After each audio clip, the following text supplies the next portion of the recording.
even though it says chat.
Everyone, thank you for joining us for closed session. I'm going to read the usual announcement as required. This meeting will be conducted in accordance with State of California Executive Order N-29-20, dated March 17th, 2020, and the State of California Executive Order N-08-21, dated June 11th, 2021. All members of the City Council are participating in this meeting by video conference with no physical meeting location. Members of the public wishing to observe the meeting live may do so at mountainview.legistar.com, on YouTube at mountainview.gov/YouTube, and on Comcast Channel 26. As noted on the meeting agenda, members of the public may provide oral public comments during the public comment period by visiting mountainview.gov/cc_speakers to enter the Zoom meeting, or by phone by dialing 669-900-9128 and entering webinar ID 967-9560-8900. Any emails received by 4:30 p.m. today were received directly by the City Council. City Attorney Chopra will make remarks, and then the City Council welcomes public comment on the item listed for closed session. Thank you, Mayor. This is the closed session announcement for tonight. The council will meet on one item, item 2.1, Public Employee Performance Evaluation, California Government Code, Section 54957B1, Title, Council Appointee, City Attorney, and Conference with Labor Negotiators, California Government Code, Section 54957.6A, Agency Designated Representative, Vice Mayor Ramirez, Unrepresented Employee, City Attorney, and Public Employee Appointment, California Government Code, Section 54957B1, Title of Position, City Attorney. You may now request for public comment, Mayor. Great, thank you. Would any member of the public on the line like to provide public comment on this closed session item? If so, please click the raise hand button in Zoom or press *9 on your phone. I will display a 2-minute timer on the screen if you'd like to give comment.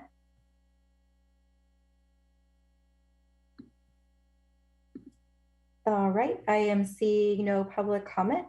So the council will now recess to closed session and will return to this meeting at 6:30 for the regular session. Thank you.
Council regular meeting for September 14th, 2021.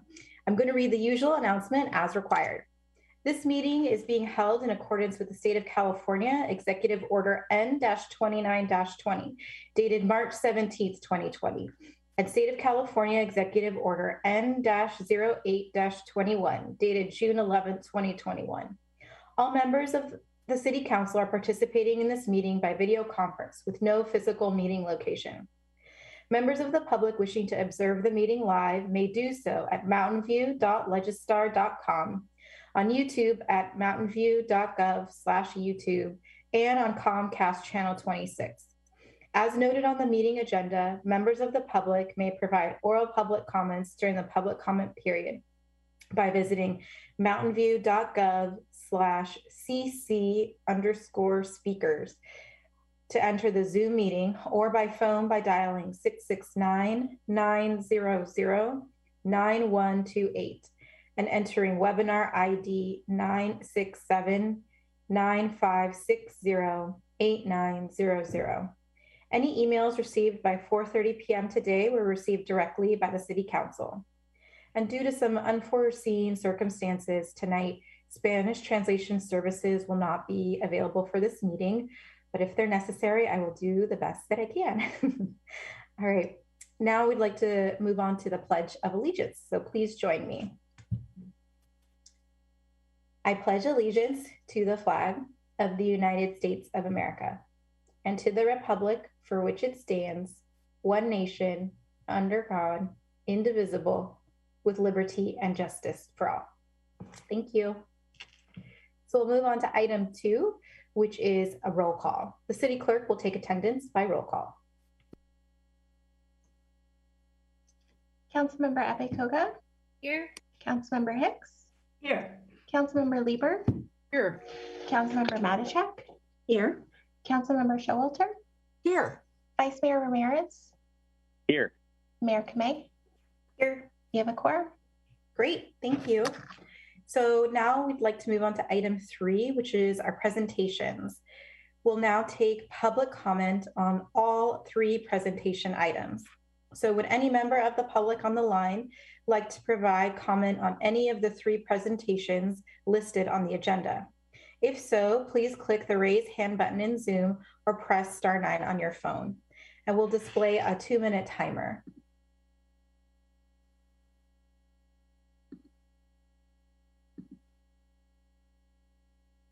All right, I am not seeing any public comment on our presentations, so that means we can move right into them. So let's move on to item 3.1, which is our 2021 Pacific Gas and Electric Company Community Wildfire Safety Program update. Daniel Cedeno with PG&E Government Relations and Kevin Contant with PG&E Senior Public Safety Specialist will present the update. So we'll ask them to come over. Hello.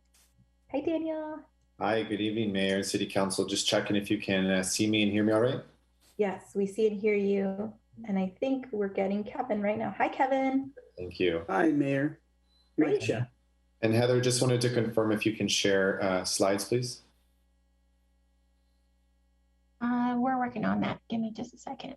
No problem. While we're getting started on that, thank you, Mayor, City Council, for the opportunity to come and present to you this evening. Again, my name is Daniel Cedeno, and I oversee PG&E's Government and Community Affairs for Santa Clara County. Joining me is my colleague, Kevin Conant, who is our Senior Public Safety Specialist for the region. Kevin is our Emergency Management Technical Professional, and Kevin does a great job working directly with Santa Clara County Office of Emergency Services, and other first responders and cities as well too. We're here to talk about our Community Wildfire Safety Program. That is the umbrella term for all of PG&E's safety programs. And so you may have seen some of this information in some emails from me or from other webinars or presentations PG&E has had. I understand we have limited time, so I'll go through some of the slides fairly quickly, and we'll be available for any questions or any follow-up action items afterwards as well too. So with that, if we can get started, if we can go to the next slide, please. Thank you. So at PG&E, we start every meeting with a safety moment. So we ask folks to consider their exit routes in the event of an emergency and to drop, cover, and hold in the event of an earthquake. And if we can go to our next slide, please.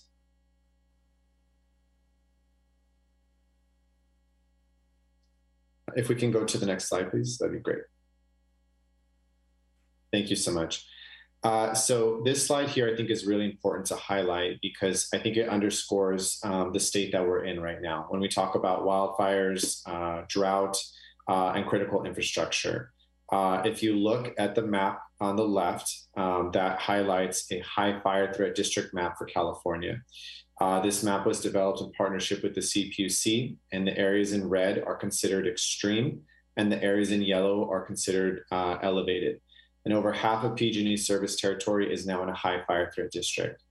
And when folks ask me in one sentence, what is a public safety power shutoff?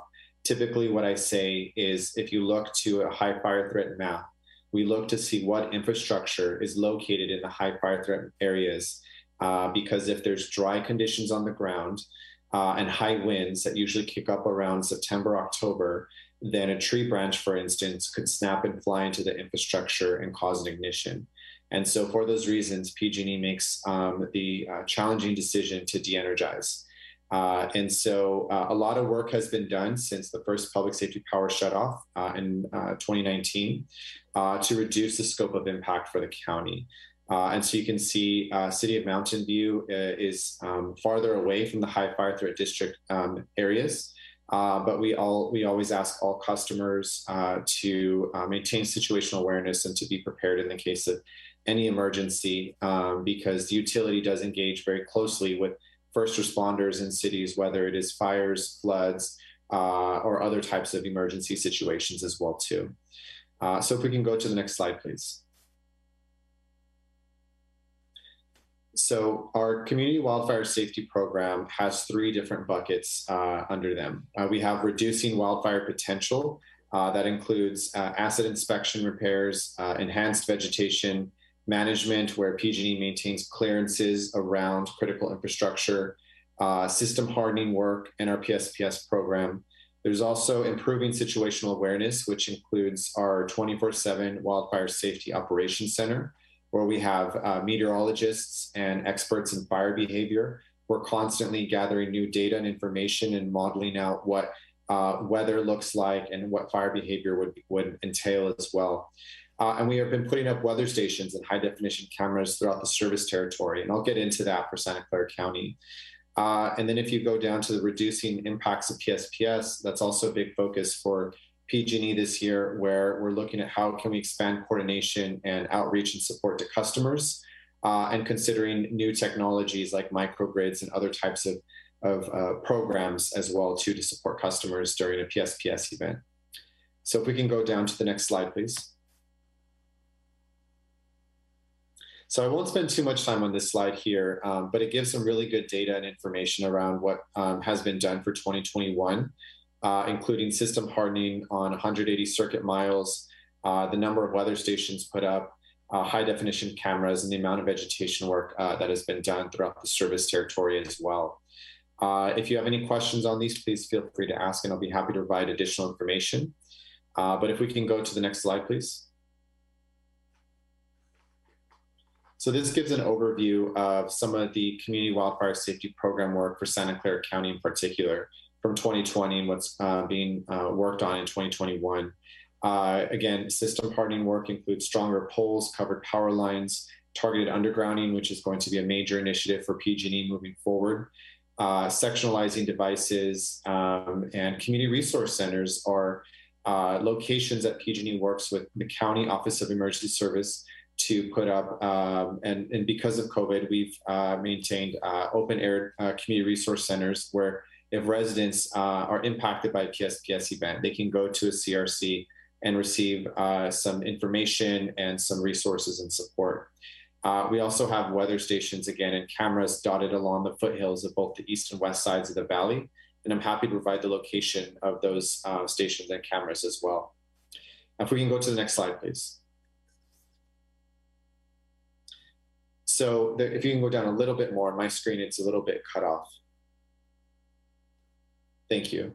So this graphics here, I think, are really important because, when we had some PSPS events in 2019, I had some elected officials call me and say, Daniel, why is PG&E saying my power might be shut off? There's no high winds taking place.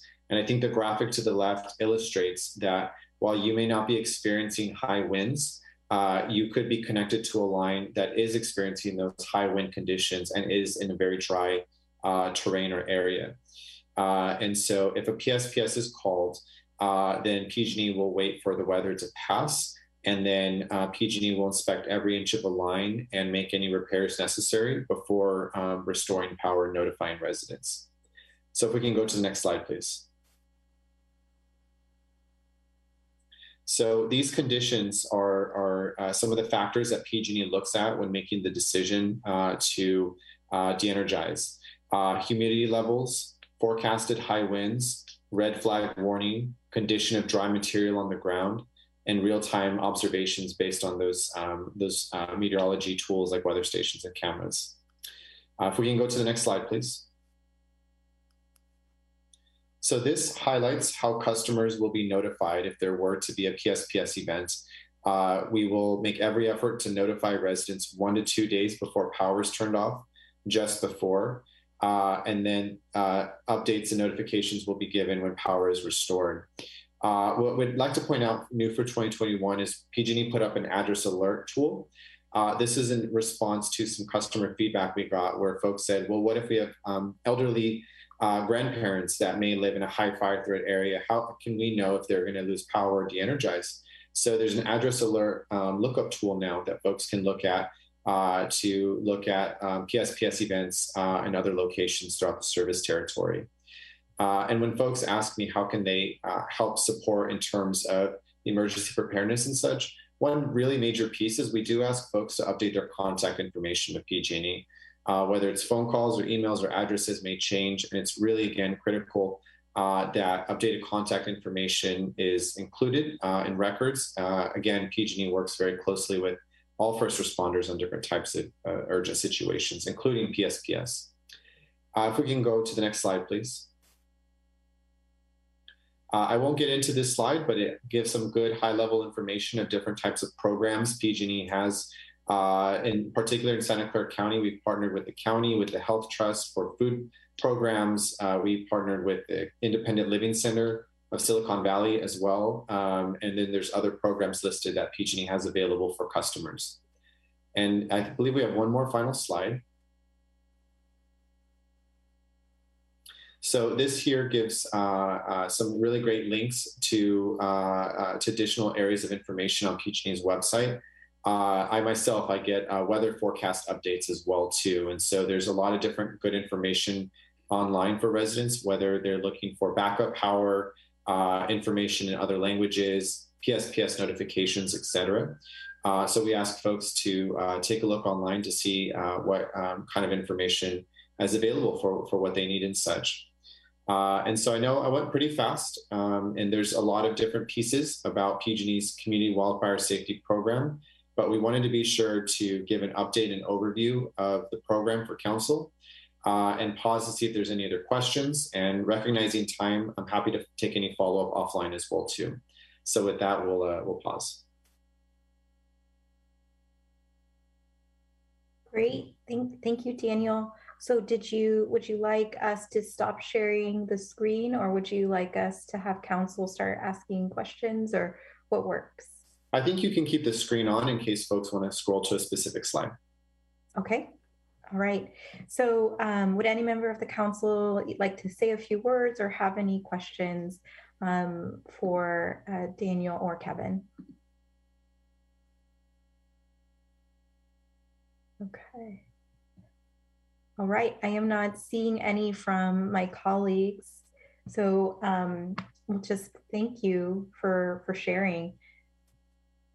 Thank you very much for the time. We appreciate it. If you have any questions, feel free to reach out. And PG&E will continue to do different types of webinars and public outreach for customers and residents as well too. So thank you for the time and have a good evening. Great, thank you. And I think there's also a Mountain View specific list that you all sent out, right? So we can always look for updates when you send those as well, right? Yes, I do have any information that City of Mountain View staff, council, et cetera, may have questions. I'll be your point of contact, and Kevin will as well too. Perfect, great. Well, Daniel and Kevin, thank you so much. We really appreciate the information, and I know that our residents do as well. We'll be able to share this information. So have a great night. Thank you. Thank you. Have a good evening. Right. So we'll move on to item 3.2, which is our Santa Clara Valley Water District update on the drought emergency. Don Rocha, Santa Clara Valley Water District Deputy Administration Officer of Government Relations, and Santa Clara Valley Water District Board of Trustees Vice Chair Gary Kremen will present the update. So we'll ask Don and Gary to move on over.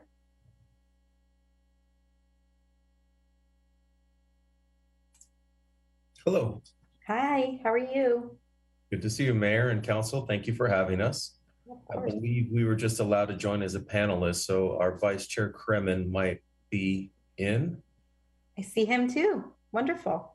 Thank you. And with that said, as far as the presentation and the PowerPoint, was the City Clerk is going to run through that, or shall I do that for the Vice Chair?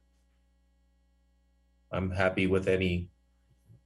Oh, we can do that for you. Hang on just a second.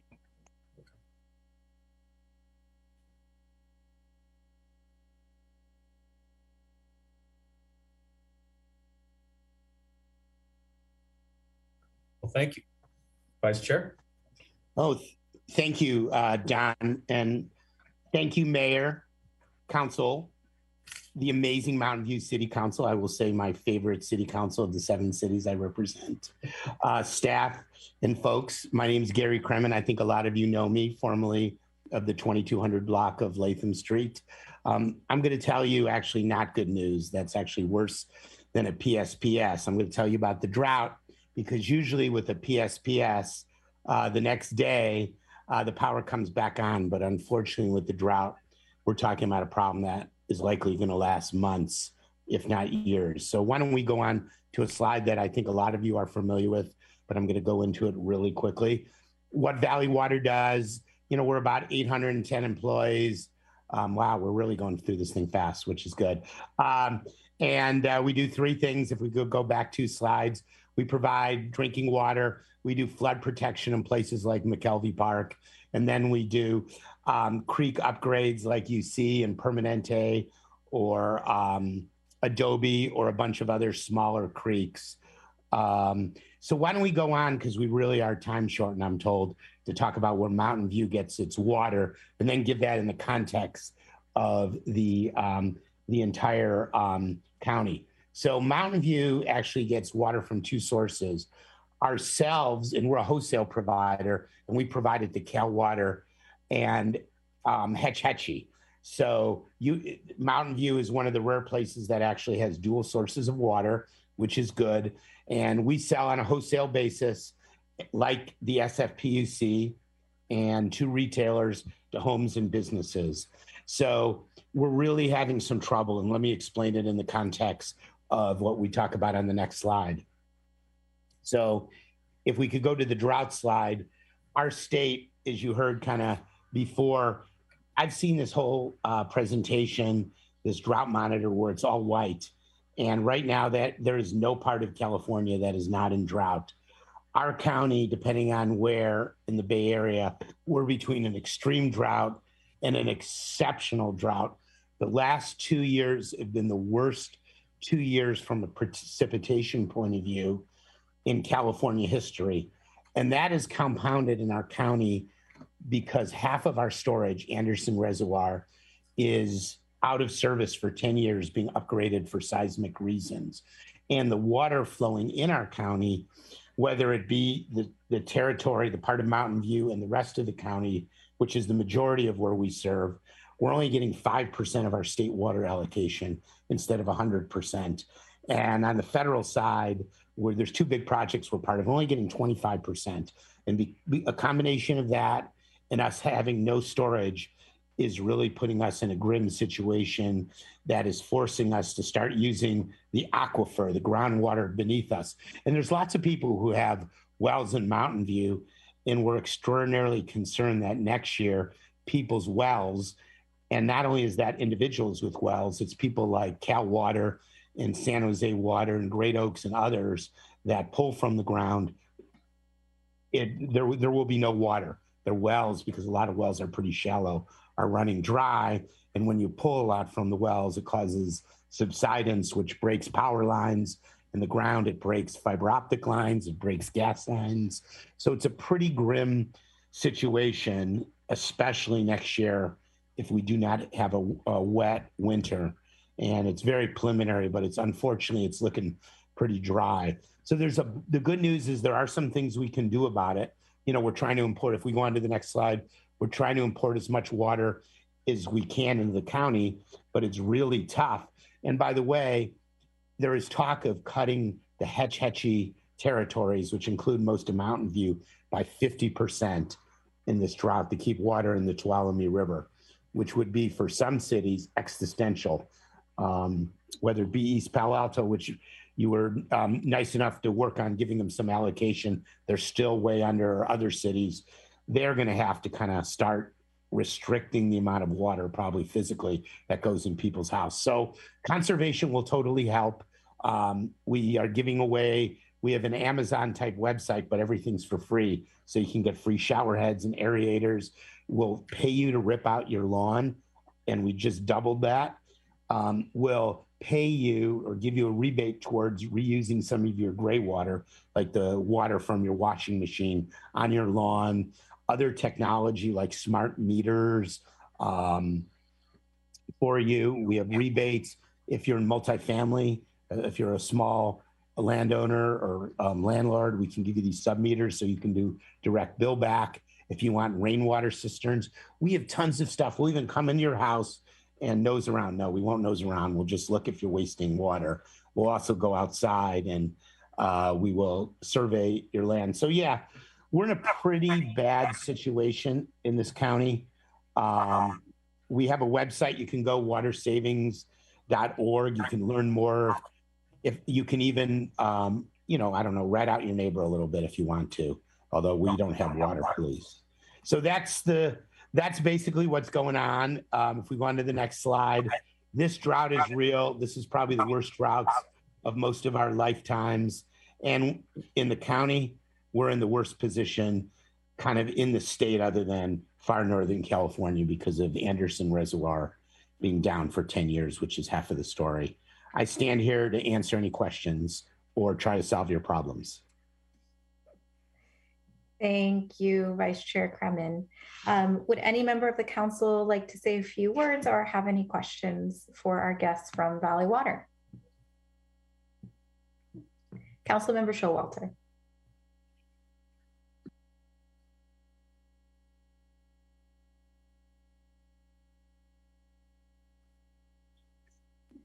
Sorry, Councilmember Showalter, you're still muted there. All right. There you go. There we go. Okay, I'm a retiree from Valley Water. I worked there for 17 years.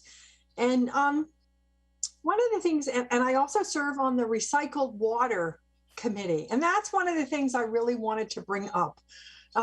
It's true that the water supply this year is dire. And we all need to be very, very careful of our water use. I urge all of you to really give some thought to how you use water at your own homes, and and take advantage of all the freebies that Gary was talking about. I know the WaterWise surveys where people come out and actually evaluate your system are really, really popular and good.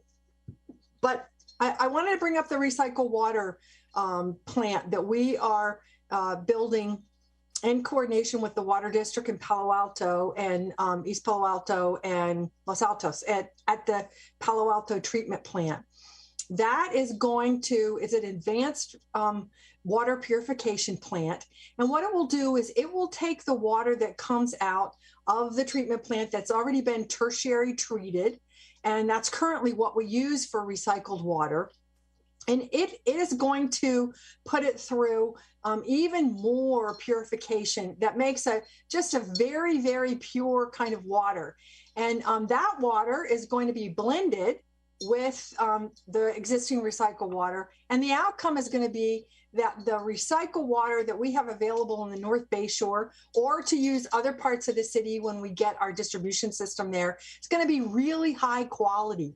So there's complaints that we've heard from people over the years about how it's not good to, for golf courses, or it might not be good for redwoods. That's not going to be the case anymore. This is going to be really, really high quality water, and that's a very good thing. So I just want to bring that up because it's not, that's one of the things that's really positive. We are, as a community, as a city, being very responsible about creating a long-term drought-proof supply. And that's a good thing. So just wanted to mention that. And thank you, Gary, so much for your service and for coming to talk to us today. And if I may follow up just real quick, I really want to thank the council here for going ahead with this project. Mountain View and Palo Alto, I would say, are the most innovative cities when it comes to recycled water in the county by far. 76-year arrangement. We've given the city, theoretically, we've given the city a check, and Palo Alto a check for $16 million, although I noticed it hasn't cleared, and $8 million might be in Mayor Kame's account. I know a huge check. We don't know where it went, but it's true. So that water can be used in cooling towers. And thank you for having a ordinance that people have to use recycled water. It's unique among the cities. Selling it to businesses is unique among the 15 cities in the county. This salt removal, so it can be used, that $16 million goes towards that project, is kind of unique in the county. Cities like San Jose and Gilroy and the rest of the county, way behind. Great, thank you. Councilmember Matichak.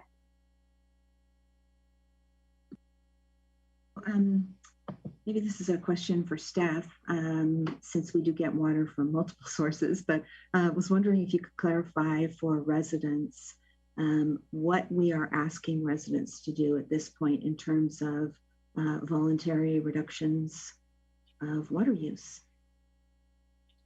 Good evening, Council. Dawn Cameron, Public Works Director. I invite Elizabeth Flago, our Water Resources Manager, to respond to that question. Good evening, Mayor, members of the Council, Director Kremen. Thank you, Councilmember Matichak. What the City of Mountain View has been asking from customers right now is to be very mindful and to consider using water wisely. We have also been echoing Valley Water's call for limiting irrigation to 3 days a week. And that is currently what we're doing. We're taking a voluntary stance and requesting that customers be very mindful with their water use and guiding them toward all of the various programs that Director Kremen mentioned, which are available throughout the county, including to all the residents and businesses in Mountain View. Great, thank you very much. Great, thank you. Vice Mayor Ramirez. Thank you, Mayor, and thank you, Gary. I appreciate your sense of humor as an individual who does not have one. I have a quick question about the impact of the pandemic on water utilization. Intuitively, I would guess that because people didn't go to work, they used water at home, and I'm guessing that in many cases, water efficiency in residential buildings is probably not as good as water efficiency in commercial areas. So as people hopefully return, to their offices, especially with the major employers, are we expecting any change in water use? Yeah, if I may answer, it, like everything else in the world, it depends. Like, for example, if you look at the last month, the best water conserver was Stanford. And you'd go, why would Stanford be good? Well, there was no students there. So they showed up some pretty good numbers. So it really depends on your jobs, your housing balance mix. So you can almost look in the numbers and see it. Who's done well, who's not done well. Unfortunately, Mountain View, while being an awesome city, has not done that great in water conservation compared to some of the other cities. I think it was only a 2% savings, where there was people like, I think Stanford was 15, Palo Alto was 13, Mountain View was only -2. But I think that might have to do with stay at home, not stay at home, and then getting the message out. I come across a lot of people who do not know it's a drought. So I think we're going to feel free to put in your own newsletters to your constituents to tell them to save water. This isn't a joke. A drop save now could be a drop save later. And if there's a 50% Hetchy cut, and what we're seeing in terms of preliminary, what the winter looks like, it's going to be super grim, not grim. And I know we all have disaster overloads, but this makes a PSPS look like a happy day. Fair enough. Thank you. Great. Thank you. Any other questions from colleagues? All right. Well, Vice Chair Crummin and Mr. Rocho, I just want to thank you for joining our council meeting for the update. Really appreciate it, and answering our questions. Thank you for having us. Great. Thank you. Have a great night. All right. So we'll move on to item 3.3, which is our Suicide Prevention Month proclamation. William Blair with the Mountain View Los Altos School District Wellness Coordinator joins us this evening to accept the proclamation. Since 2008, September has been recognized nationally as Suicide Prevention Awareness Month.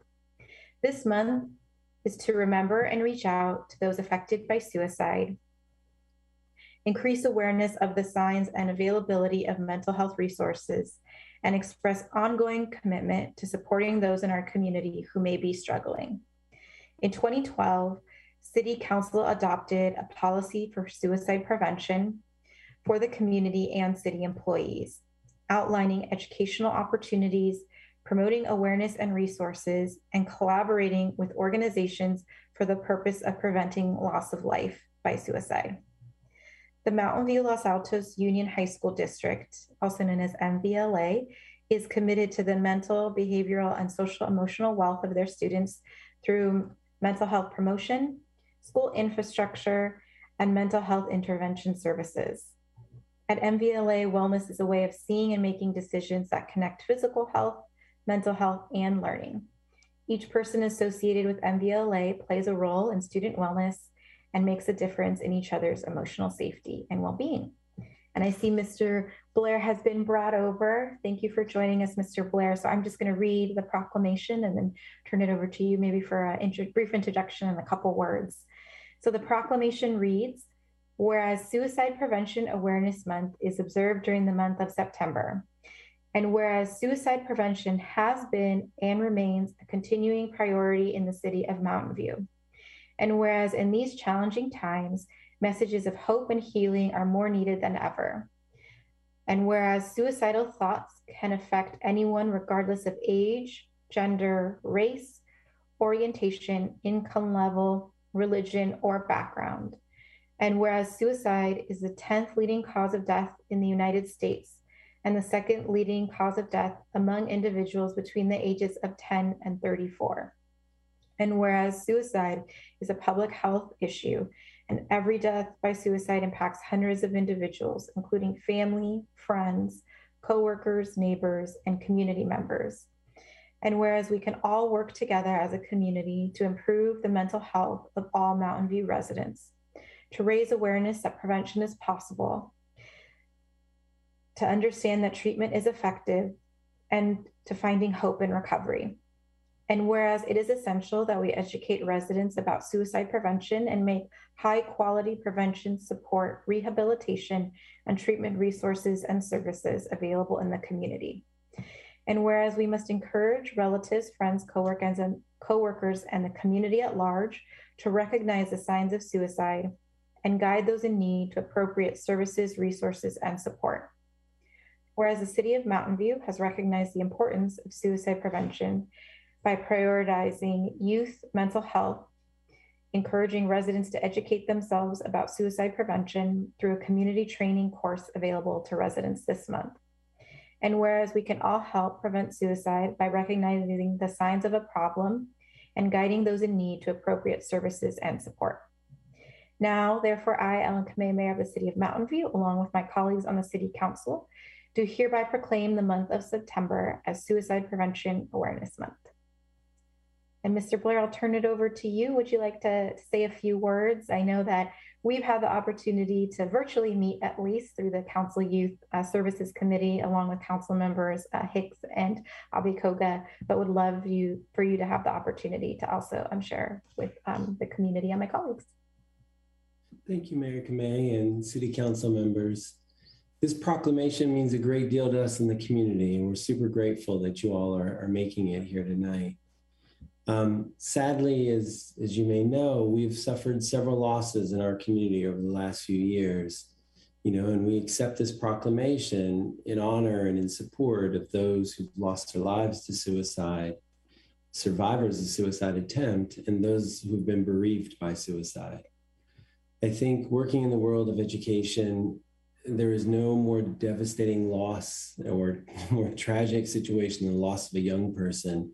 And our school and our community are committed to creating a safe, inclusive, supportive environment for all of our young folks.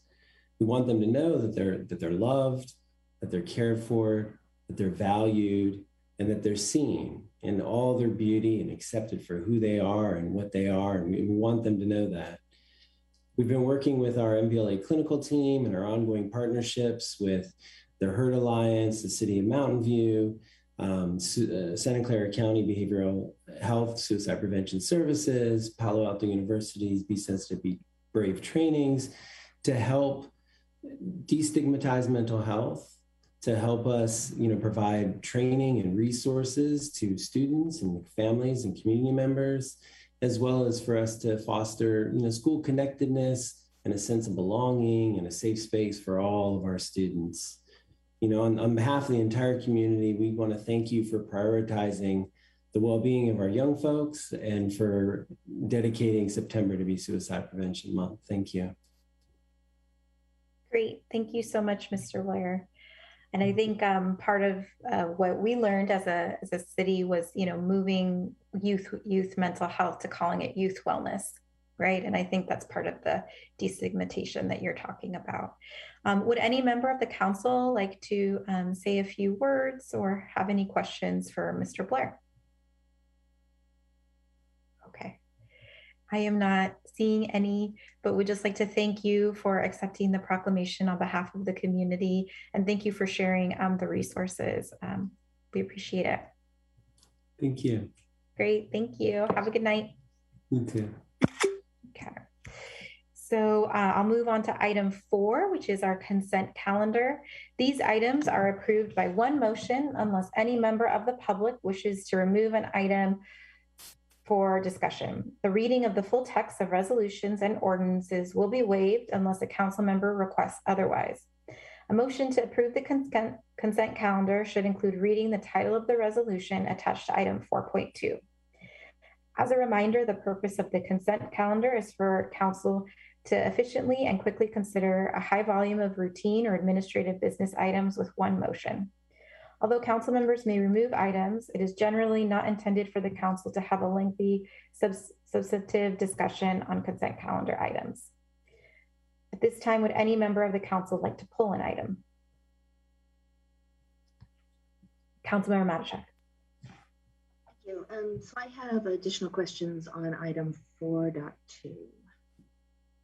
Okay, so we'll pull 4.2 so that you can ask those questions then. Great. Okay. Any other council members wanting to pull an item? Okay.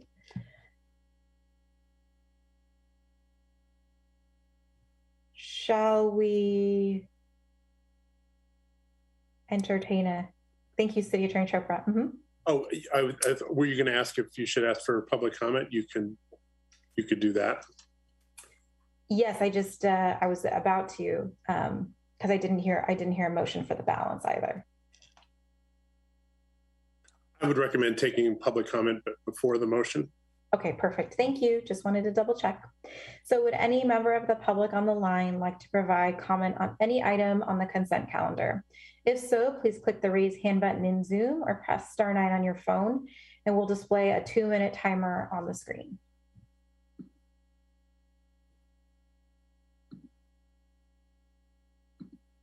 All right, I am not seeing any hands raised, so I will bring it back to council.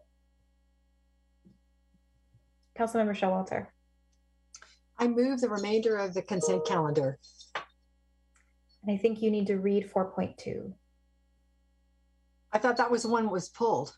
Oh, sorry about that. Yep. Councilmember Abe-Koga. Second the motion. Great. So we have a motion for the balance of the consent calendar minus 4.2. Thanks for that. And Councilmember Abe-Koga seconded it. So we'll have a roll call vote by the city clerk. Councilmember Showalter. Yes. Councilmember Abe-Koga. Aye. Councilmember Hicks. Yes. Councilmember Lieber. Aye. Councilmember Matichak. Yes. Vice Mayor Ramirez. Yes. Mayor Kamei. Yes. Motion carries unanimously. Great.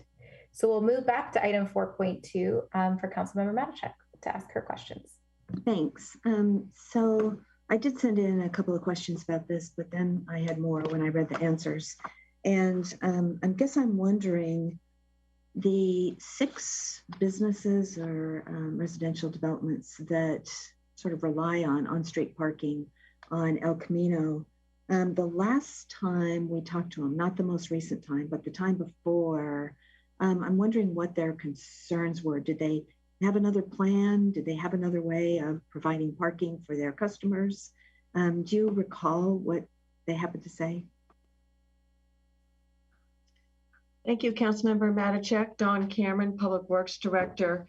Thinking back to the 2018 parking surveys and coming to council in 2019, as I recall, the only business owner at the time that specifically came and raised questions, it wasn't actually a business owner at that point, it was a real estate agent, because the business was vacant. And it's this one lot along El Camino, the only lot that has absolutely no on-site parking. It's a very, very small restaurant facility that was using about 2 parking spaces on El Camino. That's all the room it had. And that was one of the concerns that came up. And it was one of the reasons staff said, well, perhaps we would wait for this segment. And for that business, what we realized was that it is right up against the new Pettis pedestrian crossing of El Camino Real. So we said a good trigger for that one would be getting that new signalized pedestrian crossing in, because that connects that business immediately now to a side street connection to El Camino Real, where there is parking just across the street. This project will now build that pedestrian crossing. So that business will now have access to other on-street parking, just not on El Camino Real, fairly convenient to it.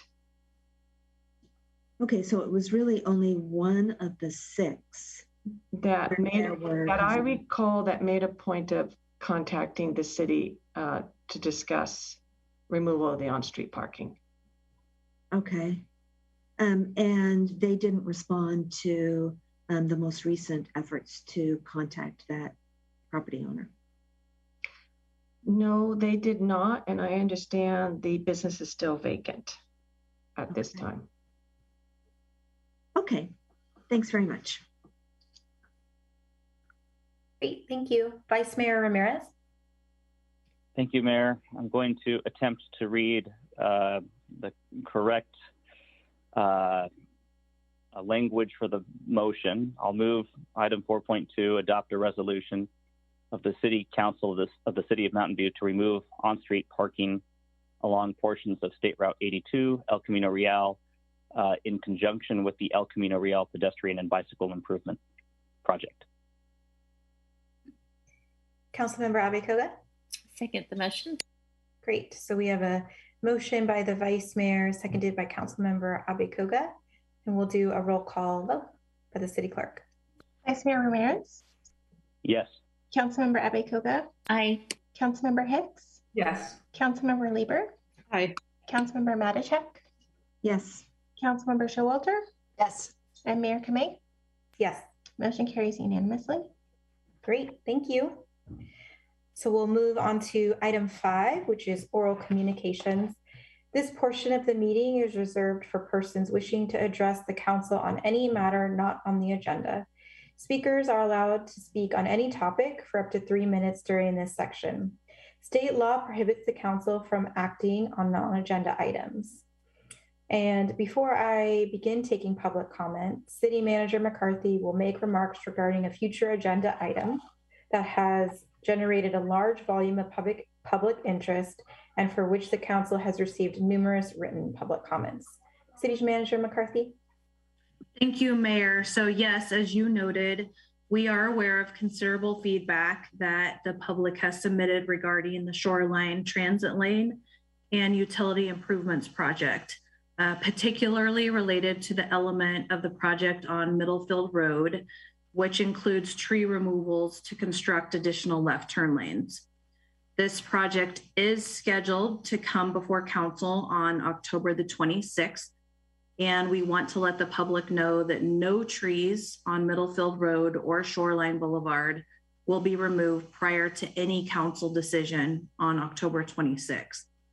Also, as part of that agenda item, the staff report will include options for council consideration to modify or remove the left turn element from the construction project. So thank you, Mayor. That concludes my remarks. Great, thank you so much. Appreciate that.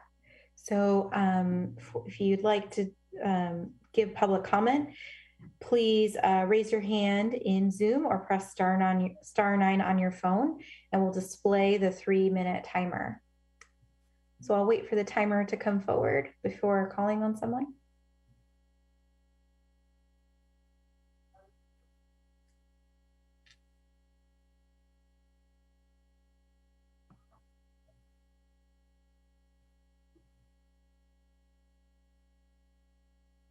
Great, thank you. Bruce England. Thank you, Mayor. I'll make this very short. After hearing the information from the city manager, I'm really pleased to hear that. I knew it was coming up in the October meeting, but I'm particularly pleased to hear her mention that it's not only the consideration about the trees, which is very important, but also the turn lanes themselves. And that both of those considerations are important as we think about where Mountain View is headed in the future. This is really, to me, a pivot point, steering us in a direction that's going to be very important over the course of really the decades to come. Thank you. Great, thank you. So we'll clear the timer and we'll start with our next speaker.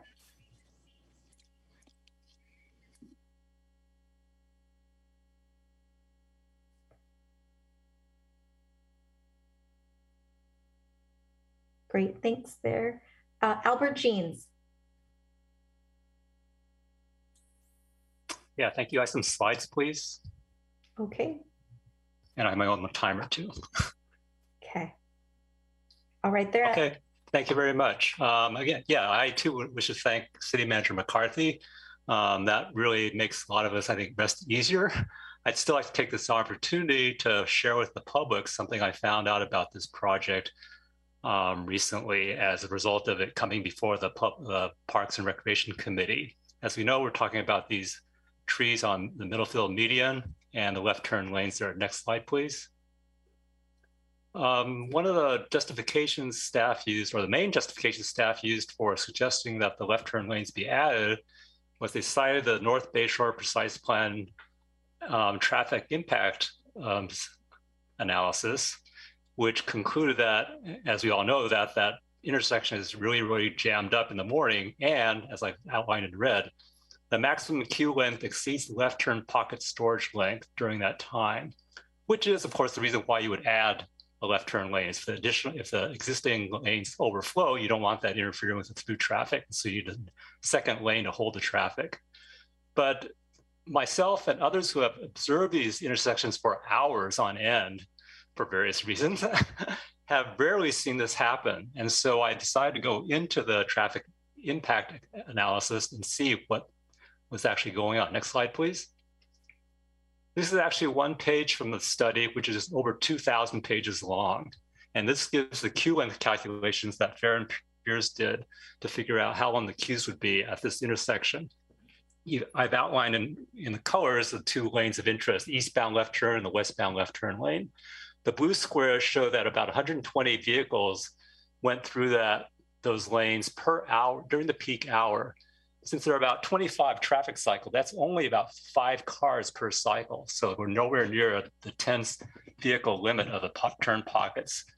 If you go down to the green and red squares, those are the queue lengths, and they're given as percentiles. So the 50th percentile is kind of like a median. That's half the queues can be shorter, half the queues can be longer.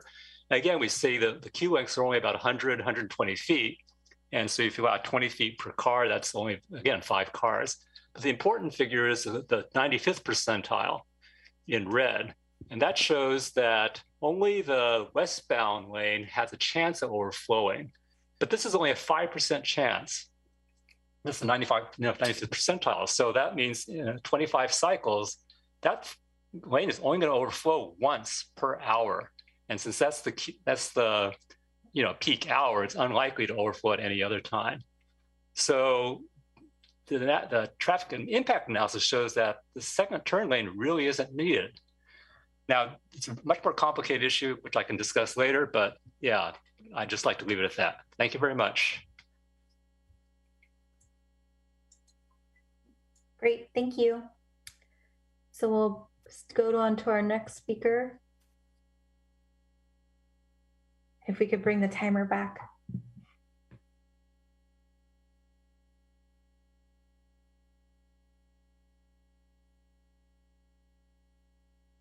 Great. Vishal Mishra.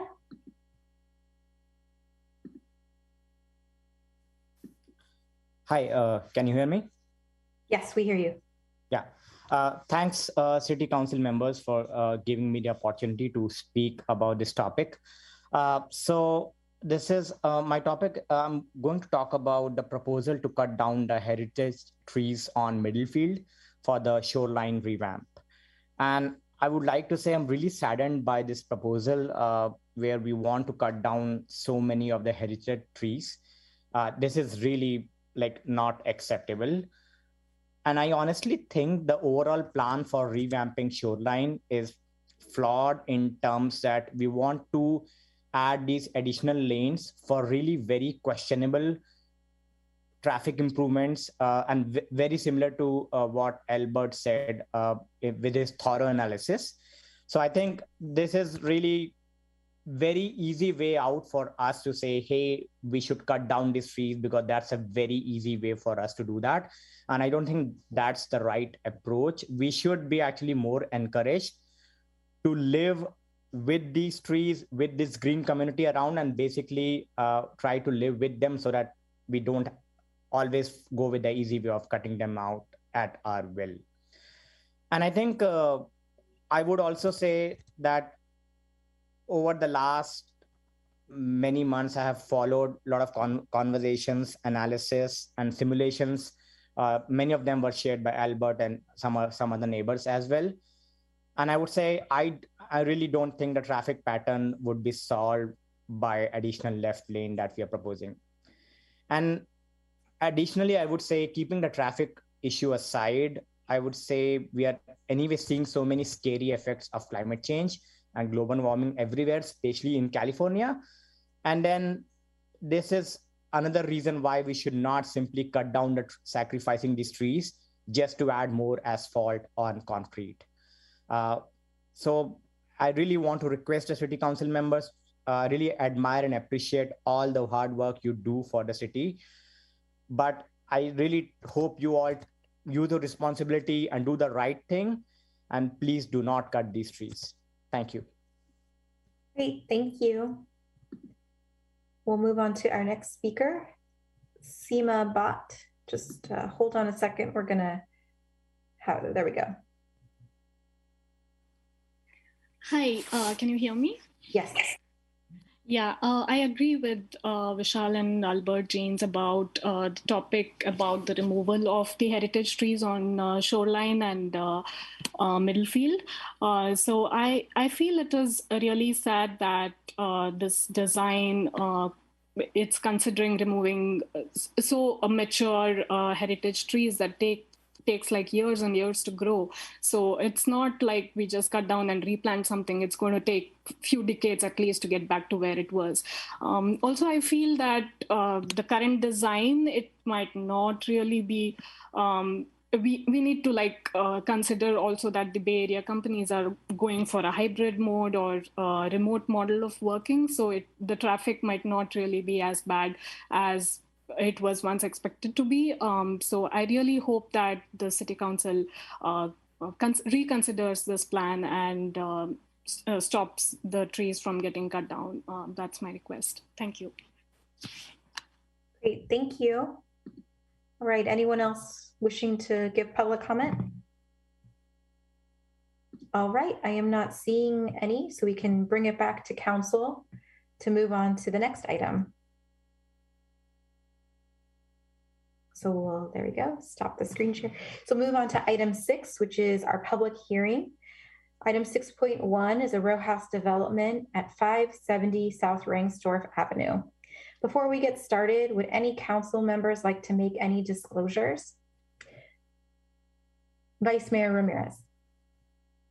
Thank you, Mayor. I will disclose that I met with the applicant. Great, thank you. Councilmember Matashek. I also met with the applicant. Thank you. Councilmember Showalter. I also met with the applicant. Okay, thank you. Councilmember Abekoga. I met with the applicant as well. Thank you. Thank you. And I also met with the applicant. All right, so I think that gets the disclosures out of the way. And we'll have Assistant City Manager and our Community Development Director, Archie Shrivastava, will present the report, and then we will have a presentation from the applicants, Kevin Denardi and Albert Wang from Denardi Wang Homes. Planning Manager, Zoning Administrator Stephanie Williams, Senior Planner Carolyn Fahey, and Community Stabilization and Fair Rent Act Program Manager Anki Van Dersen, as well as other members of the applicant team, Robert Lee, Lee Rosenblatt, Megan Alfernus, and Eddie Beck-Husen are also available for questions. But first, we'll start with the staff presentation. So we'll turn it over to you, Ms. Shrivastava. Good evening, council members and members of the public. I'm pleased to present the project tonight. If you give me a minute, I'm going to share my screen.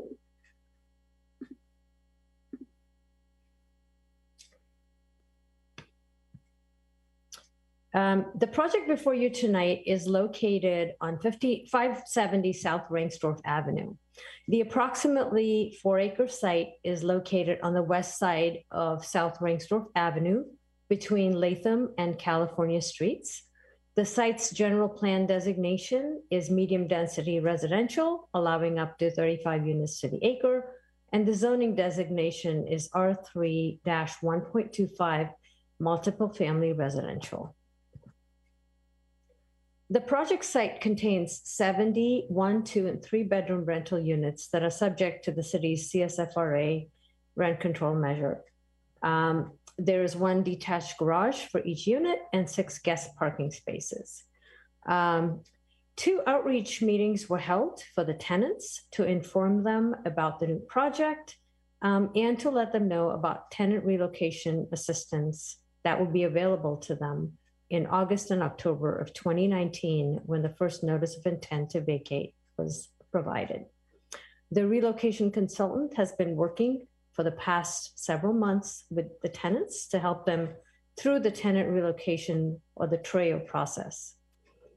Additionally, in December of 2019, a neighborhood outreach meeting was held on the overall project, where area residents generally expressed concerns about the proposed tree removals, view of the future project, traffic during construction. Attendees also expressed their support of the project to provide additional housing and appreciated the high quality architecture and design.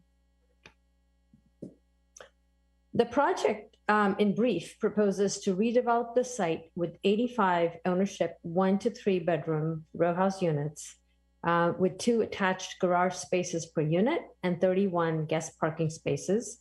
The project is in compliance with various city requirements.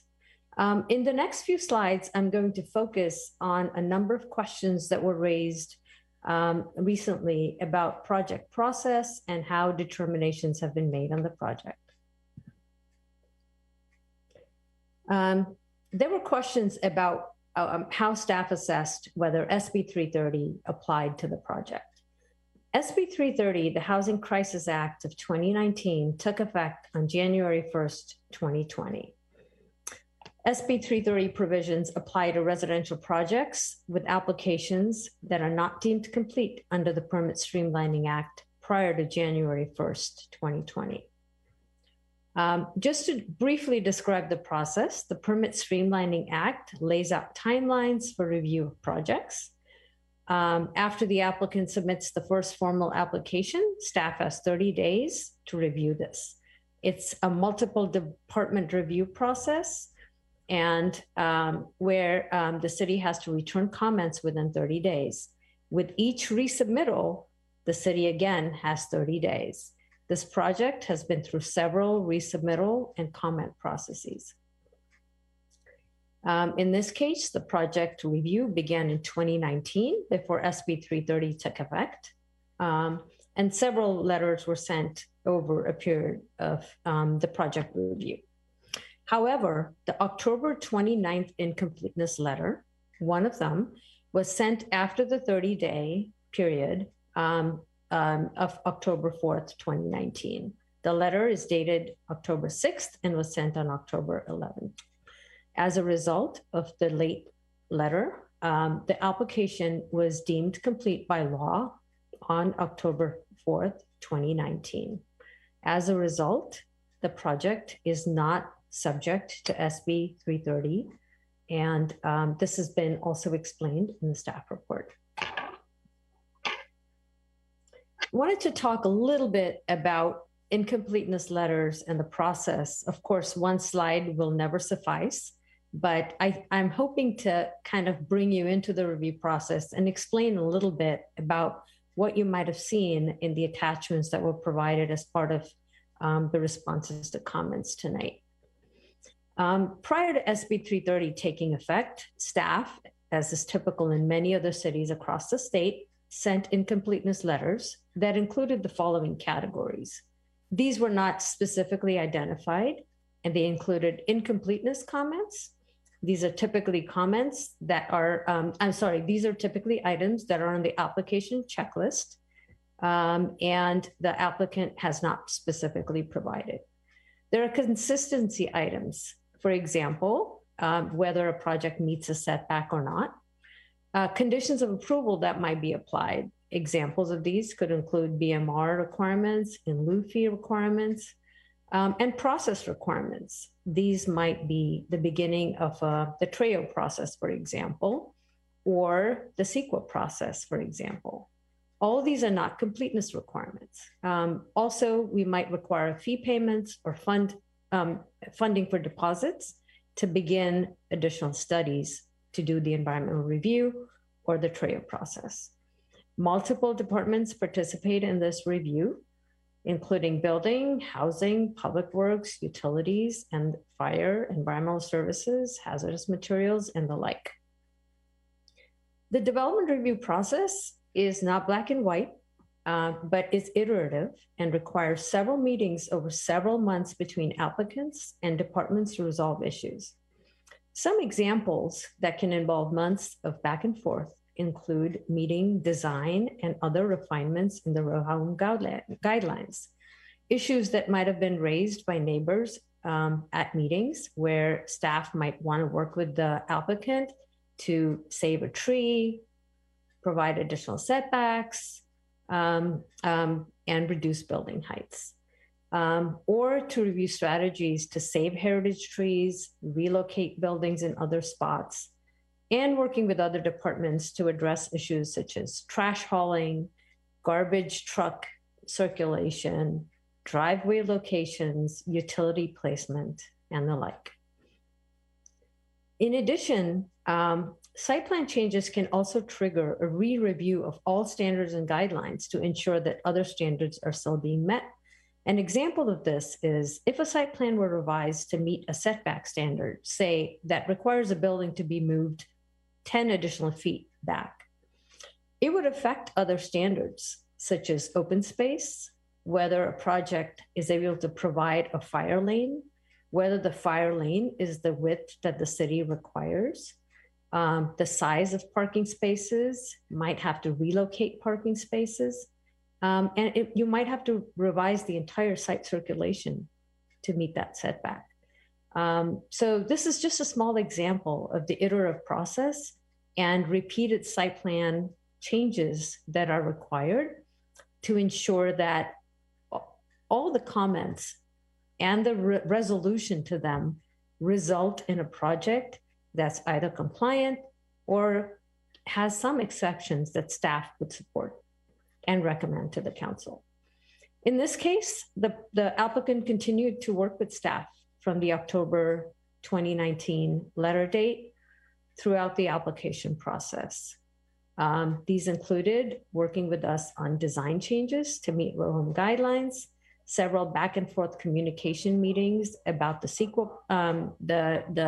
MTA or multimodal transportation analysis process, and the like.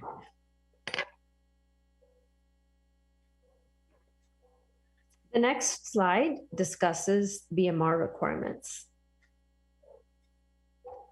The project is subject to the city's below market ordinance phase 1. As part of the BMR ordinance phase 2 update, council discussed grandfathering projects that had submitted applications prior to June 30th, 2019, which was the date of the first reading of the BMR phase 2 ordinance.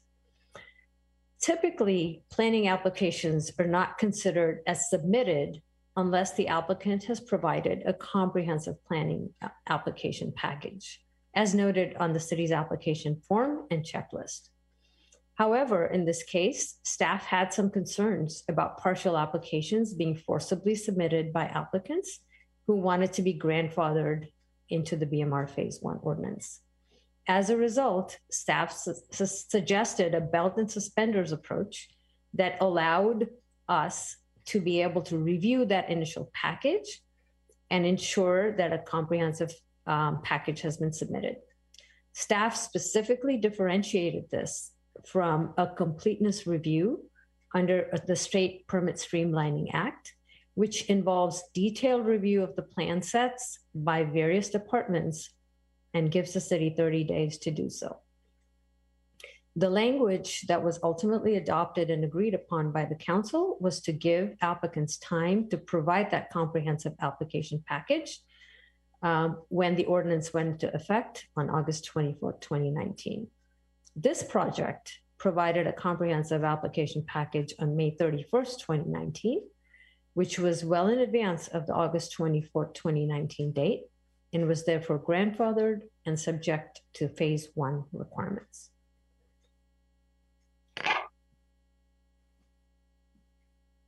BMR phase 1 allows the applicant to choose between the provision of on-site units, 10%.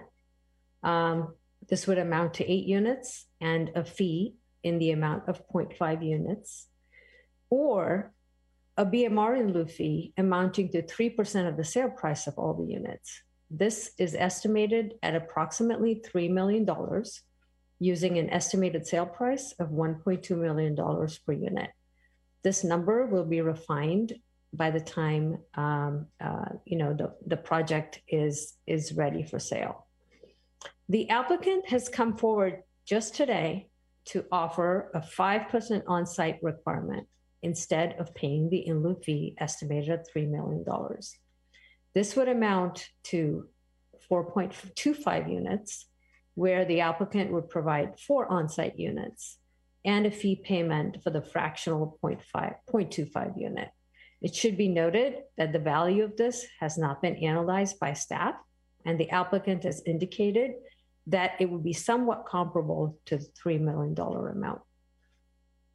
If the council wishes to accept this option, we have provided it in the recommendation slide. Another question we would like to address is the applicant change that happened at the end of 2021. The original applicant changed from Dutchins Development LLC to the new applicant, Kevin Donardi of Donardi Wang Homes LLC, and was finalized on December 23rd of 2020. It should be noted that the property owner has not changed and continues to be Todd Speaker of Speaker Companies, Inc. Under SB 330, a change in the project scope of 20% or greater, either in units or building area, triggers a new application requirement. Subdivision J1 of the Housing Accountability Act says that the city can only apply standards in place at the time that the application was complete under the Permit Streamlining Act, except under very limited circumstances. For example, as was added by SB 330, or inactivity over 90 days would qualify as a requirement. The city continued to work with the applicant over the period, and there was no inactivity over 90 days. In addition, the project has not changed by 20% as noted in SB 330. Additionally, the city did not have any other requirements in BMR Phase 2 and any such requirements would have been preempted by state law. Therefore, the change from the applicant, from the original applicant to the new applicant would not qualify as a new application, either under our BMR Phase 2 grandfathering or under state law. Finally, we wanted to give you a short description of the TREO process. The project is subject to the CSFRA and was subject to the 2019 TREO. However, the applicant has voluntarily offered enhanced 2020 TREO benefits. This has been communicated to all of the tenants, all of the 70 tenants. 39 applications have been received and deemed eligible, and 36 of those applicants have vacated the site. In addition, 30 households have vacated the site without applying for relocation benefits, but were still tenants at the time that the notice was sent and may still be eligible. 4 remain on the site and are eligible for relocation benefits, and 1 has not applied. In addition, 2 households have moved to the property after the notice of intent was sent and have signed lease agreements that relocation benefits will not be available to them. Again, the project proposes to redevelop the site with 85 row homes. The site layout is configured to provide an activated street presence along both Latham and Rangstorff Avenues, as well as vehicle street access from both these streets, and has looked at reducing driveways. Finally, the project is a fully compliant project and meets applicable city standards. The project proposes a Spanish colonial inspired architectural style and was reviewed by the DRC on April 7th, 2021, where the DRC provided a recommendation for approval. All of the changes recommended by the DRC have been incorporated into the plan set.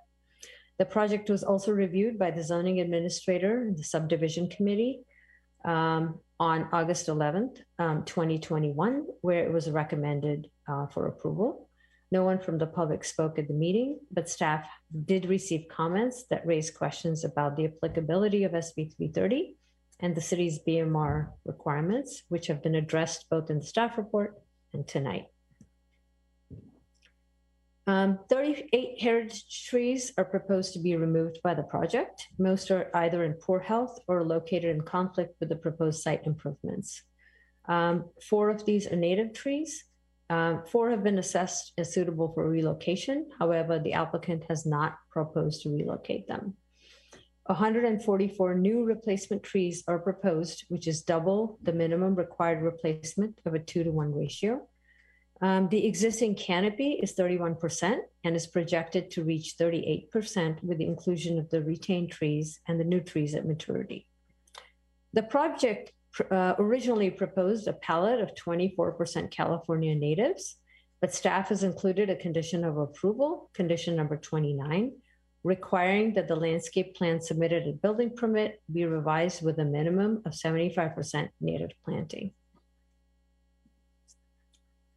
Here's a list of all the meetings that have been held and described. We've had 2 tenant meetings, a neighborhood meeting, a DRC, and a ZN subdivision committee meeting. I'd like to address the Housing Accountability Act as well as it applies to the project. The Housing Accountability Act severely limits the city's discretion over housing projects.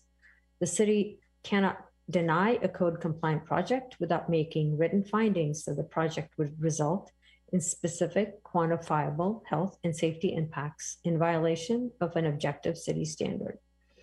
The council can address certain aspects of the project with conditions of approval subject to the limitations shown on the screen. For example, a condition addressing landscaping may be permissible, but the HAA would prohibit a condition that was so onerous that the project couldn't proceed or would result in a quantifiable reduction in units. Given the HAA standards and the fact that the staff's analysis shows that the project is consistent and would not result in health or safety impacts as narrowly defined in the HAA, staff recommends approval of the project, and specifically staff recommends that the council take the following actions. Staff recommends approval of the planned unit development review permit, and heritage tree removal permit subject to the findings and conditions of approval. And if council wishes to accept the on-site offer of BMR units by the applicant, we would like to note the changes in condition 64 in yellow font. This change would revise the BMR condition to replace the BMR and LUFI requirement 3% of the sale price, currently estimated at $3 million, with 4 on-site units and 0.25 units worth of in-lieu fees. In addition, staff also recommends the vesting tentative map approval subject to conditions of approval. We're happy to answer any questions, and of course the applicant is here to give a presentation. Great, thank you. Vice Mayor, I see your hand up, but I think I'm going to let the applicant present and then I'll go to you first. Is that okay with you? Okay, great. All right, I see you, Mr. Donardi. Will you be doing the presentation? Yes, and can you, it looks like Albert was able to share a screen. Can you guys hear me?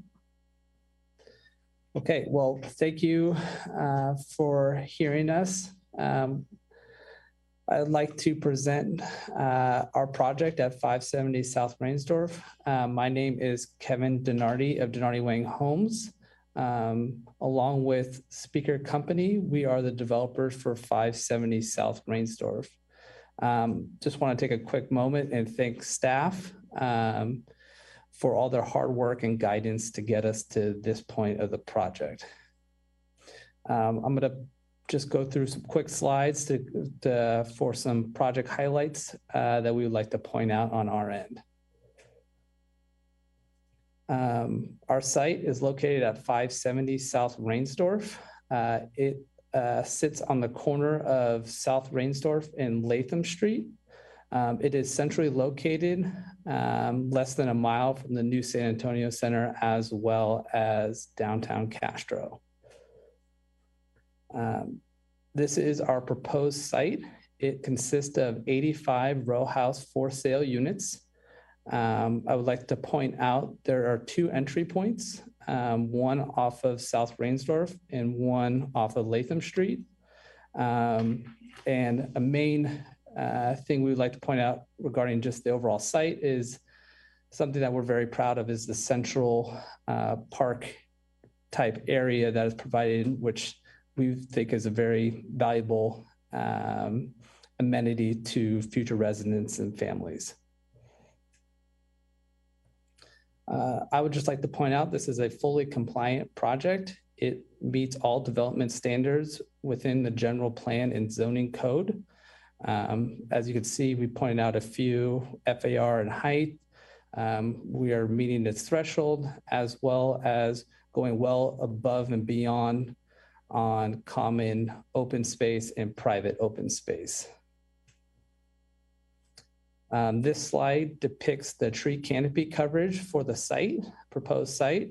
The existing site is roughly 30% tree canopy coverage, whereas we will be achieving at its maturity date roughly around that 40% number. So definitely an increase from a tree canopy standpoint. One other thing I'd like to point out is there definitely was an emphasis on planting along the Latham and Rainstorm frontage to enhance the pedestrian experience for surrounding neighbors and the community of Mountain View. A few project highlights I'd like to point out. There has been a significant increase in total bedrooms from the existing 132 bedrooms. We are proposing 266 bedrooms, which is more than double.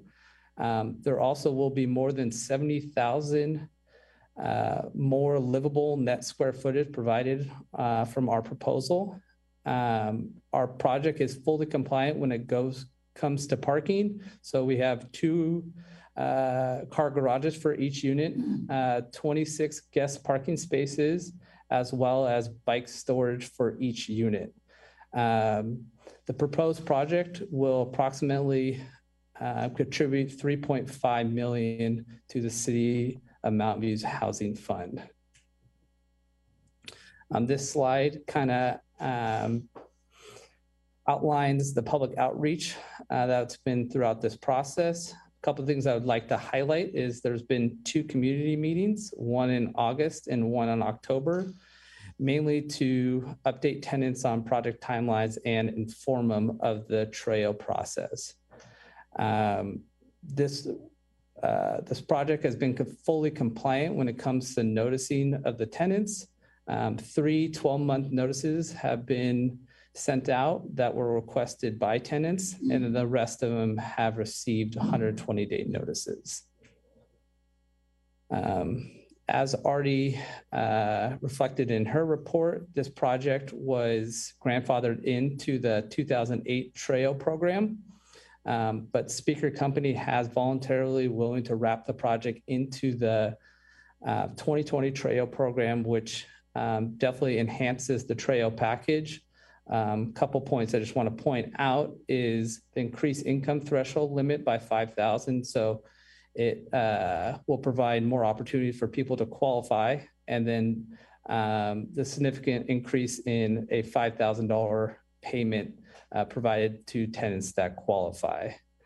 Lastly, I just want to acknowledge Speaker Company went above and beyond their requirement for the relocation process by helping and offering existing tenants to relocate to nearby properties while giving significant rent concessions to help ease the burden to the tenants during this relocation process.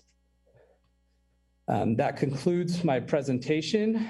Thank you for everyone for listening, and my team and I are available for any questions you may have. Great, thank you. If any members of the council have any questions, please feel free to raise your hands, and we will start with Vice Mayor Ramirez. Thank you, Mayor. And then thank you to staff for your thoughtful and thorough analysis in your presentation. And thanks also to the applicant for walking me through the project some time ago. I have one question for the applicant.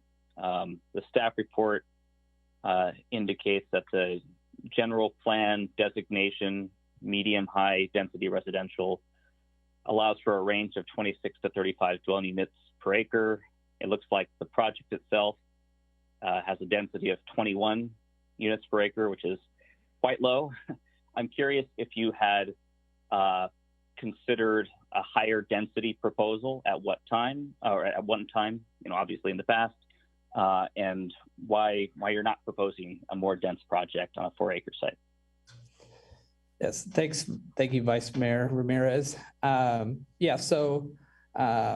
As already reflected, the original developer that had this site tried to propose a higher density project, but with limitations with the current R3 zoning, with setbacks and certain development standards, it just became infeasible for the math to work. And so that's why they originally pivoted to the 85 towns that you currently are seeing right now. So just to be clear, the zoning development standards physically preclude more than 85 units? Yes, from a townhouse standpoint, absolutely. Got it. Okay, thank you. Councilmember Hicks.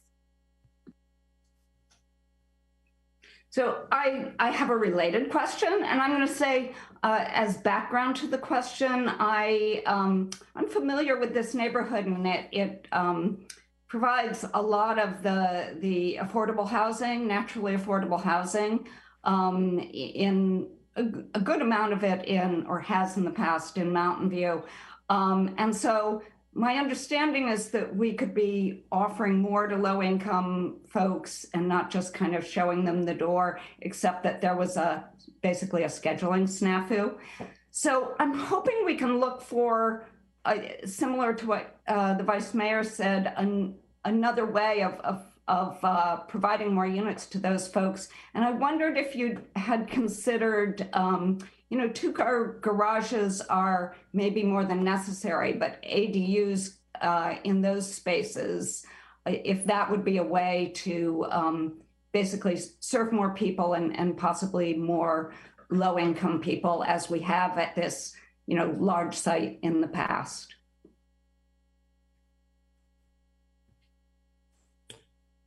Sorry, Councilmember Hicks, was that question for me? It would be for either you, or for, if you want to say you'd be willing to do that, that would make me very happy, sure. And also if staff could say whether that would be possible, under current zoning and so forth, if garages could be turned to ADU units. Yes.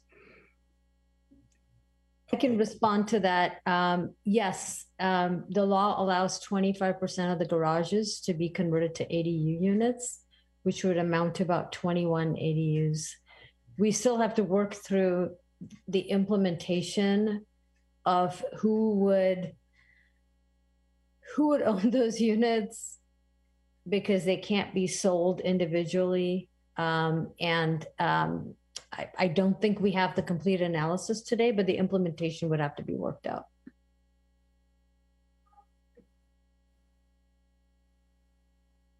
Okay, and Mr. DiNardi, if you want to answer that as well, or you can mull it over, either case.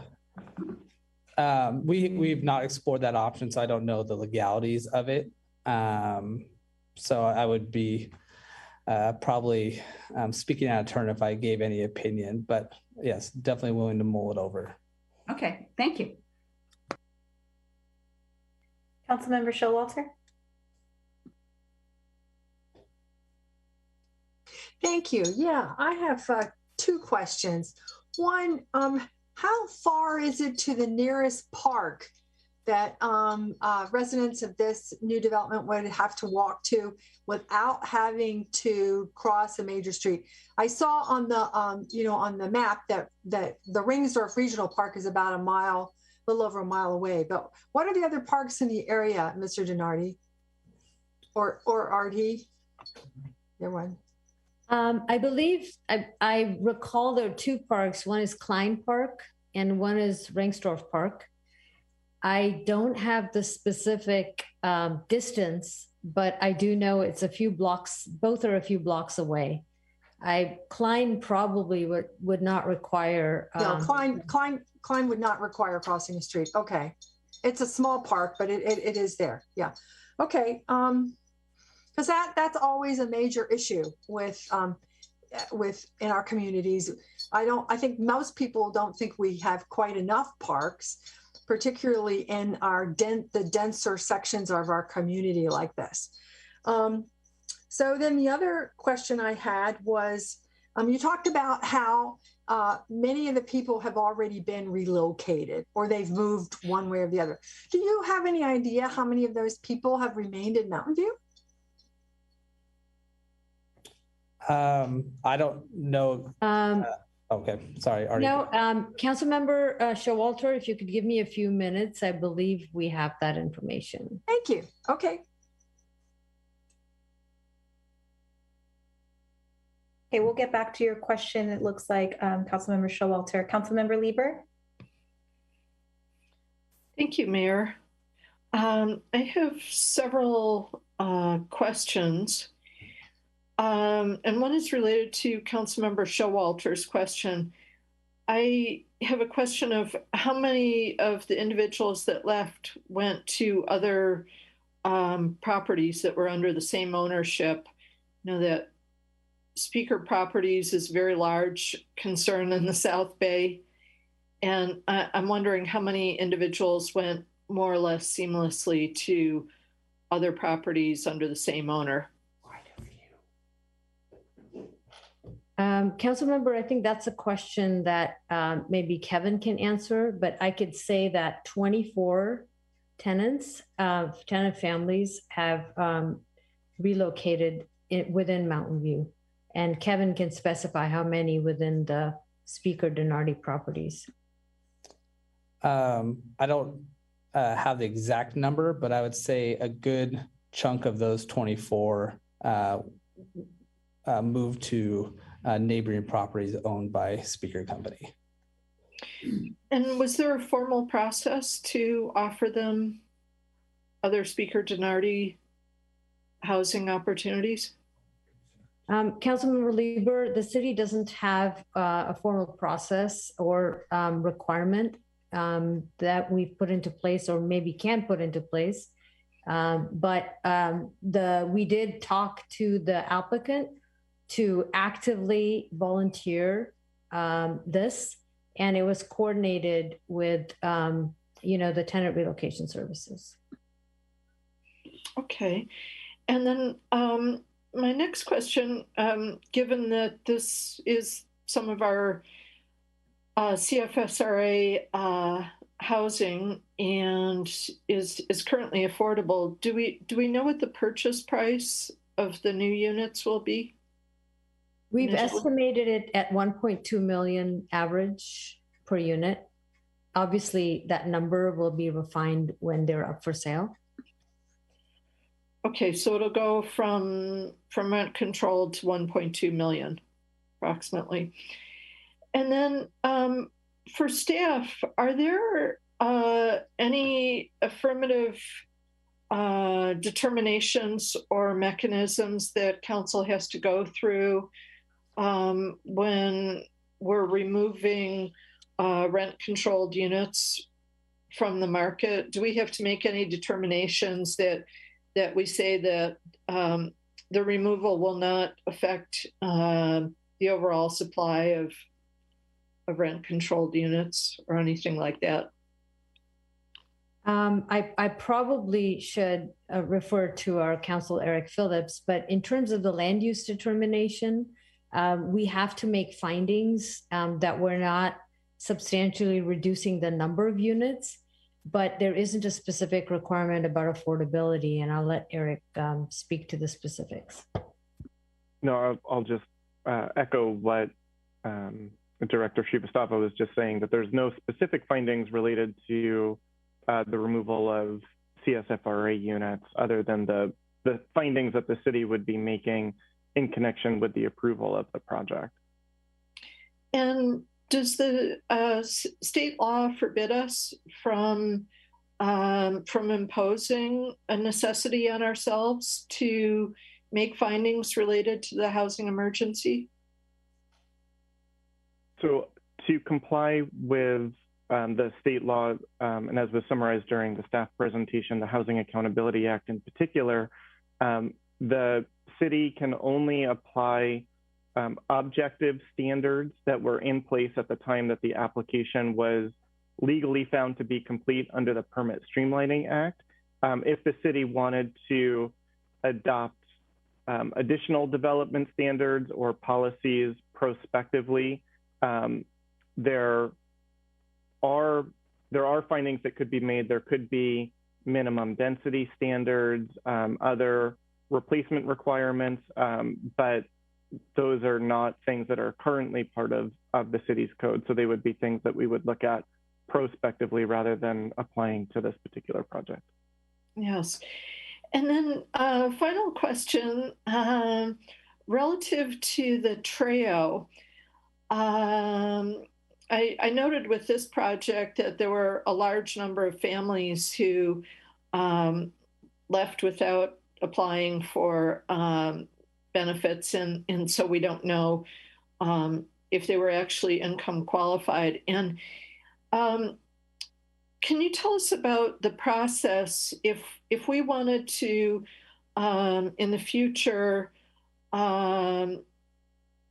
adopt a program to exempt some income from the income limits? For example, the cost of childcare, elder care, and home care for families.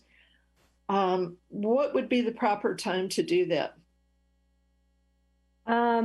I would imagine it would trigger a Treo update, and we would have to analyze not just the legality of being able to do that, but also the difficulty to implement the documentation for such a thing.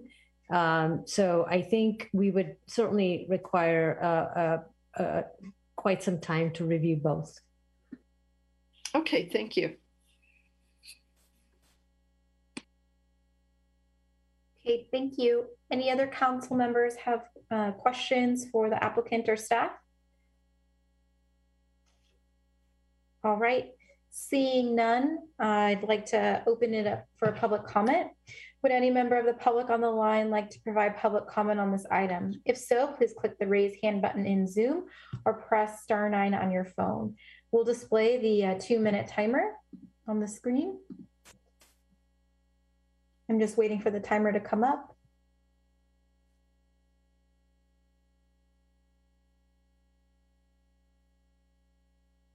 Okay, Jackie Cashin. Can you hear me? Yes. Okay. It's disheartening to once again be talking to council about displacement and to see another group of residents put out of their homes with possibly some plans for where they can go, but not necessarily a full range of options. I've been there, and I consider myself one of the lucky ones because I was able to stay in Mountain View after being displaced from my own previous home. But a lot of my neighbors were not, and they are now scattered all over the country with families that have actually been separated.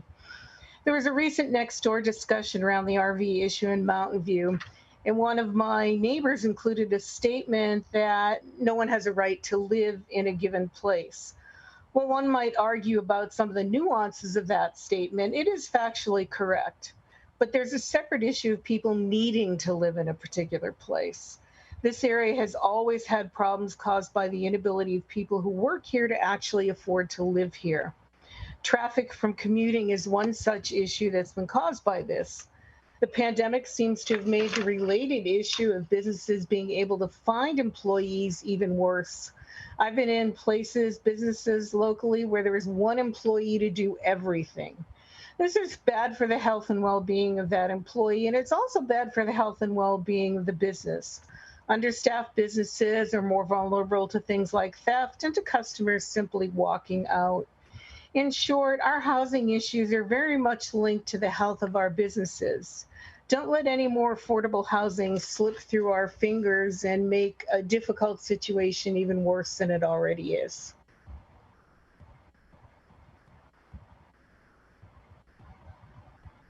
Okay, thank you. We'll restart the timer. Jonah Mann. Hi, thanks. I'm Jonah. I'm a renter living in Mountain View. You can hear me?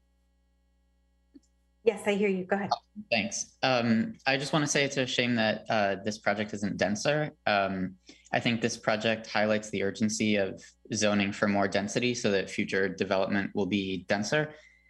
So specifically, that's things like reducing setback requirements, eliminating height limits, allowing more units per square foot and more FAR, and perhaps most importantly, removing parking requirements. I think if we're really serious about walkability, we should perhaps be establishing parking maximums and even allowing mixed use. There needs to be something to walk to without a car, a reason to walk, and allowing mixed use would help accomplish that, as would building out a network of grade separated protected bike lanes that are really a pleasure to use and not scary to use, that would connect this neighborhood with all the other things that Mountain View has to offer. Thanks. Thank you. Okay, well, Emily Ann Ramos. Can you hear me? Yes. Perfect. Good evening, Mayor Kamei, Vice Mayor Ramirez, and members of the council. This is Emily Ann Ramos on behalf of SV at Home with concerns about this project that demolishes 70 rent-controlled units for 85 townhomes while both California Democrats! Oh my God. While both state laws and recent policy changes in the city have sought to address the losses, this project should stand as a reminder that far more must be done.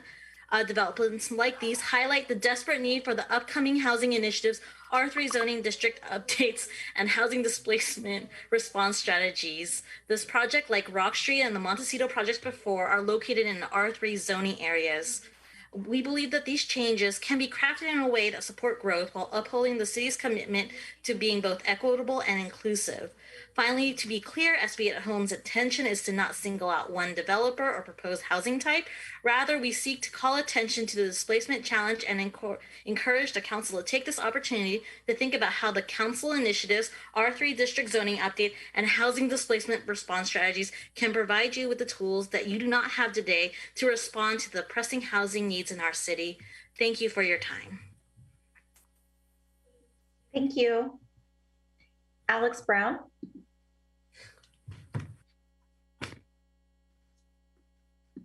Hey. It's just really sad that the applicant has to rely on technicalities to get approval for their mediocre project that removes rent-controlled housing to make generic, ugly-looking, low-density row homes. It's really sad. The displacement is bad enough, but the loss of rent-controlled affordable units hurts the city as a whole. We need affordable housing and not whatever this is. Side note, I didn't realize that the earlier comment period was general public comment and not just about the tree removal and bus lane. So could we can we get a gallery view for the council members in Zoom so the public can see all your wonderful faces? Thank you. Thank you. Salim Damerjiji. Hi, yeah, Salim. I also don't like this project. I normally come to these meetings to support housing projects, despite pushback from neighbors or NIMBYs. But this project is terrible.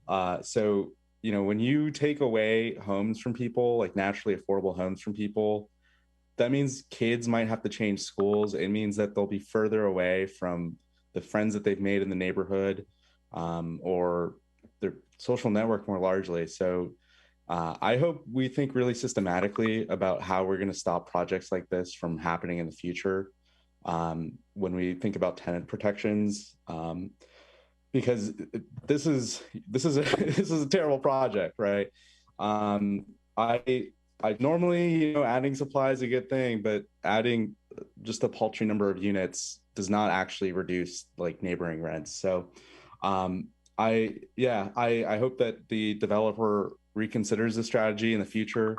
And I'm disappointed that this project is being proposed. Thank you.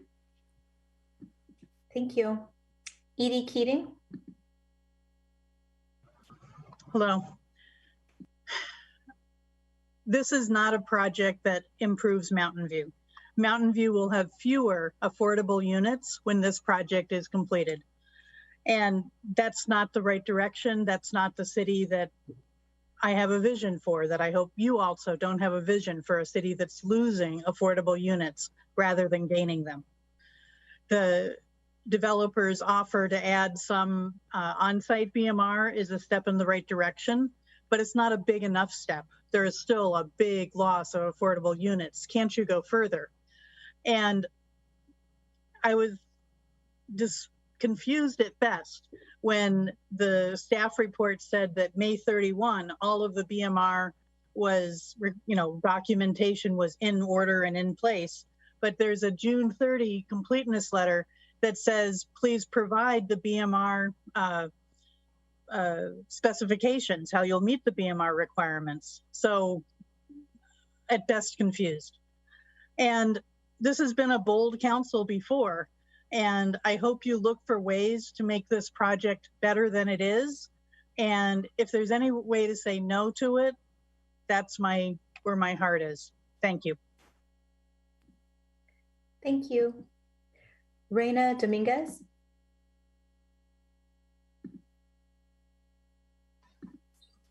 Hello, my name is Reina Dominguez, and I used to live at 2005 Rock Street.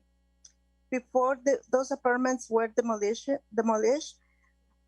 let me tell you how that this demolition was for my family.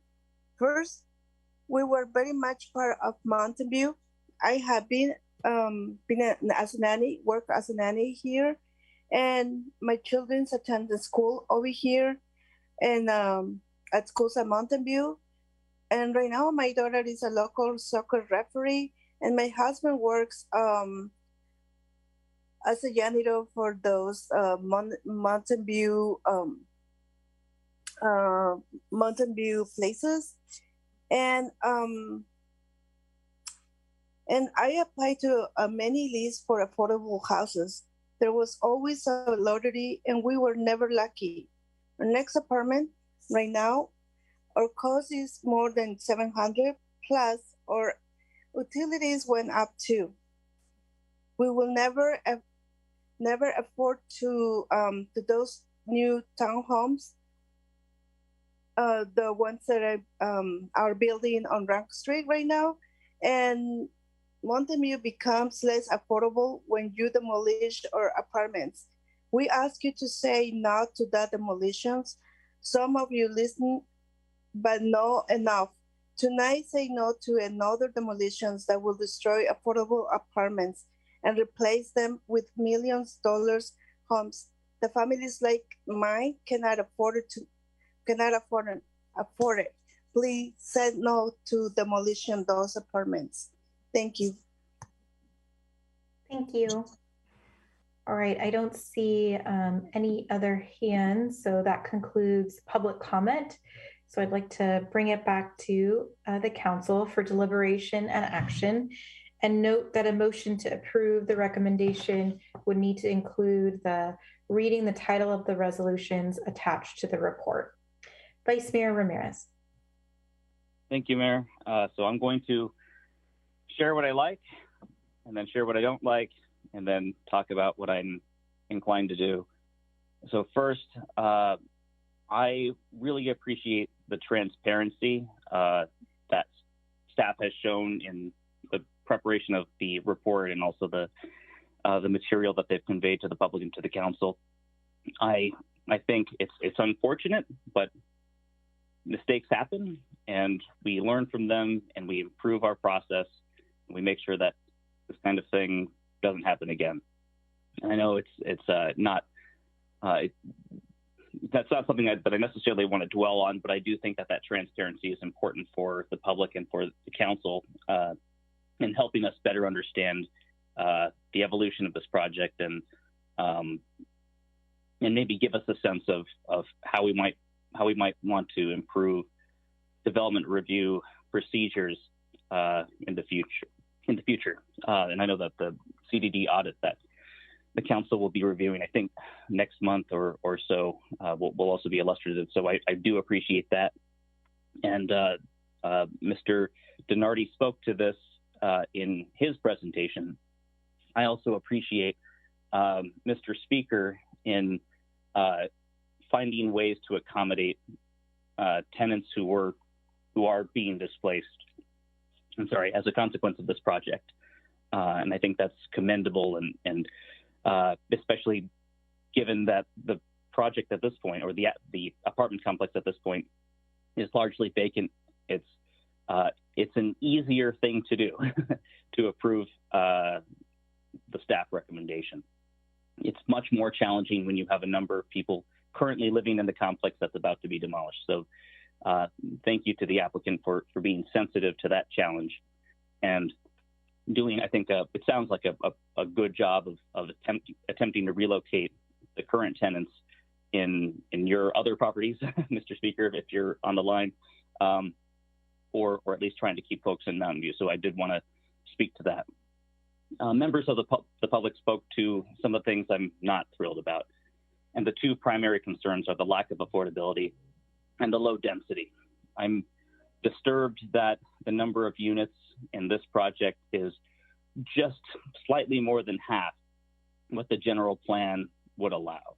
And that's because of the development standards that we have in the R3 zoning district. And I hope that the council uses this as an opportunity to think about, if we had better development standards, what would this project be instead? And we might have different visions for what that would look like. We don't have to agree on what those development standards should be, but I do think I would hope that there's unanimity that this is not necessarily what we would want to see on a 4-acre site, 85 row houses with no on-site affordable units. So that's frustrating to me. And I think we can do better. So those are the two things that I'm most concerned by. And I'm not supportive of the project as proposed. I'll be supplying what I'm calling a principled no vote for the staff recommendation. I don't begrudge anybody who votes yes, though, because I think, as staff has made clear, we're highly constrained by state law. And so that makes it very challenging for us, I think, to do things like make findings to justify a denial. I also can't support denying the project. If we find ourselves in some strange liminal space where there are not 4 votes to approve the staff recommendation and there are not 4 votes to deny the project, I think there are some interesting ideas that have been proposed to allow the project to move forward with some modifications to the conditions of approval that could address some of the concerns that I brought up. And that's an interesting space to explore, but I want to see first if there are in fact 4 votes to approve the staff recommendation, because if there are, then I don't want to waste anybody's time. Thank you. Councilmember Hicks. Yeah, I'm finding this project, although I appreciate, the work that the developer has done and the voluntary measures they've taken. And I actually appreciate WHA Architects, as I've seen their work in Santa Barbara, actually, somewhat similar to this work, although I wish you would, the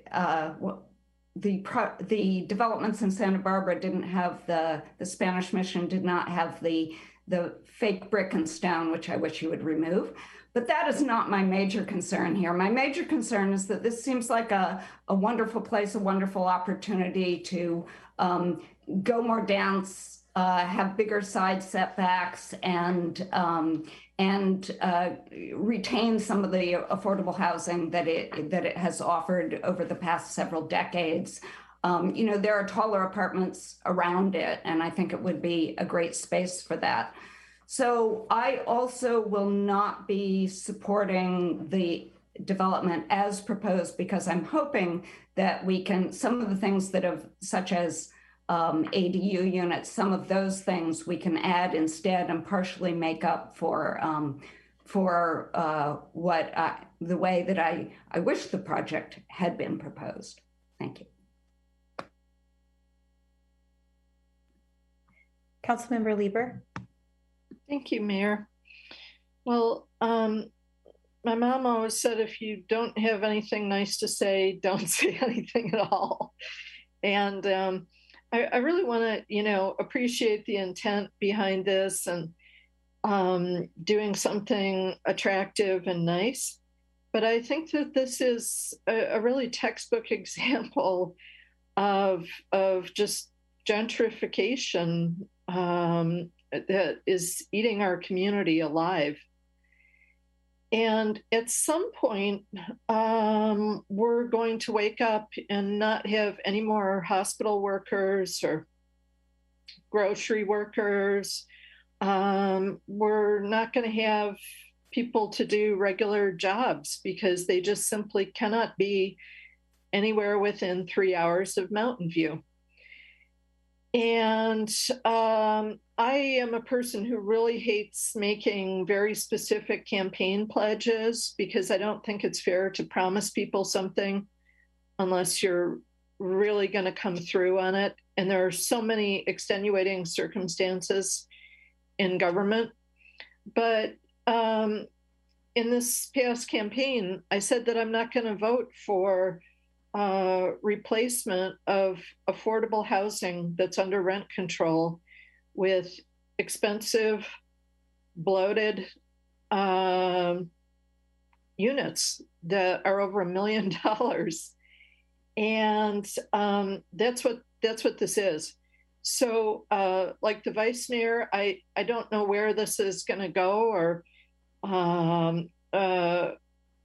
whatever track it's going to be on, but I'm not going to be on that train. And I would like to see us put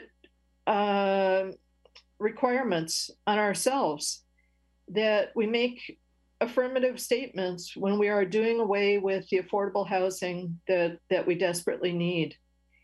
And I want to see us make the changes that we need to make the TREO really usable by working families in our communities.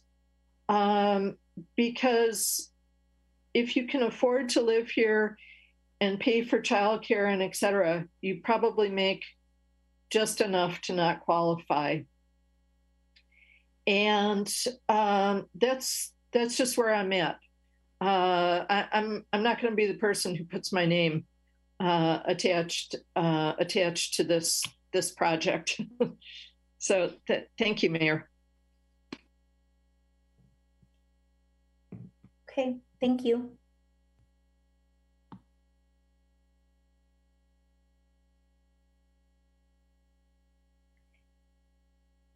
So appreciate the comments. Looking for a motion. It sounds like there's exploration that other colleagues want to make. So if people want to put an exploratory motion out there as well.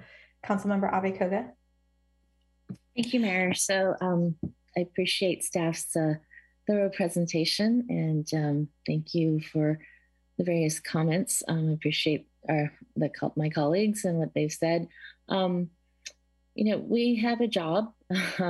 We have legal regulations, requirements that we have to follow. Everybody looks for consistency, and this project conforms to all of our requirements. We can't deny a project just because we don't like it. We have some regulations that we have to follow. So maybe it's not a perfect project. I think the applicant, has given quite a bit. And it's unfortunate that the timing just didn't work out. But in light of that, the enhanced TREO, the BMR units, the fact that most of the residents have been relocated, I think the applicant has done their part. And so this is a fairness issue for me, as most everything is. Fairness is something that I value very highly. It's one of my most important principles. And I just don't think it would be fair to deny this just because you don't like it, or maybe it's not conforming to the new rules that we've created. And but if they met the timelines, they met the timelines. So I think as a body, as a governing body, we have to be very consistent and, you know, clear with what our requirements are. And if people follow that, then we have to legally approve the project. I understand, and you know, I appreciate folks and the concern about rent-controlled units. Frankly, that was really, you know, one of my concerns about having rent control is that it incentivizes redevelopment. But you know, I've also been someone who, as a person who, you know, came here, was able to buy a home, raise my family here. You know, that's my peer group, and I know a lot of folks who are looking to own a home, raise a family, and it's just actually an inventory that we don't have very much of. And I know 1.2 sounds like a lot, but frankly, when we're looking at, you know, some housing, and I know some of, you know, some of you, some of my colleagues are living in homes that are worth 2, 3, 4 million. 1.2, you know, is actually considered a starter home price. And I have, you know, younger friends who are actually like government workers, police officers, and, you know, looking for homes. They want to buy, they want to own. And, you know, I support that. I believe in the American dream is still about owning your own home. And frankly, owning your own home provides the highest level of security. And this price range is actually what they're looking at and they're able to afford. So when we talk about middle income or the missing middle, this is really the price range that the missing middle is looking at. So, you know, for all of those reasons, I am going to go ahead and support this project. And I don't see any other hands, so I will go ahead and make the motion. And that is to adopt a resolution of the City Council of the City of Mountain View conditionally approving a planned unit development permit and development review permit to construct an 85-unit row house development to replace 70 apartment units and a heritage tree removal permit to remove 38 heritage trees, and finding the project to be exempt from review under the California Environmental Quality Act pursuant CEQA guidelines section 15332, infill development projects at 570 South Ringstorff Avenue, and adopt a resolution of the City Council of the City of Mountain View conditionally approving a vesting tentative map to create 11 lots and 7 common lots for condominium purposes, and finding the project to be exempt from review under the California Environmental Quality Act pursuant to CEQA guidelines section 15332, infill development projects at 570 South Ringstorff Avenue.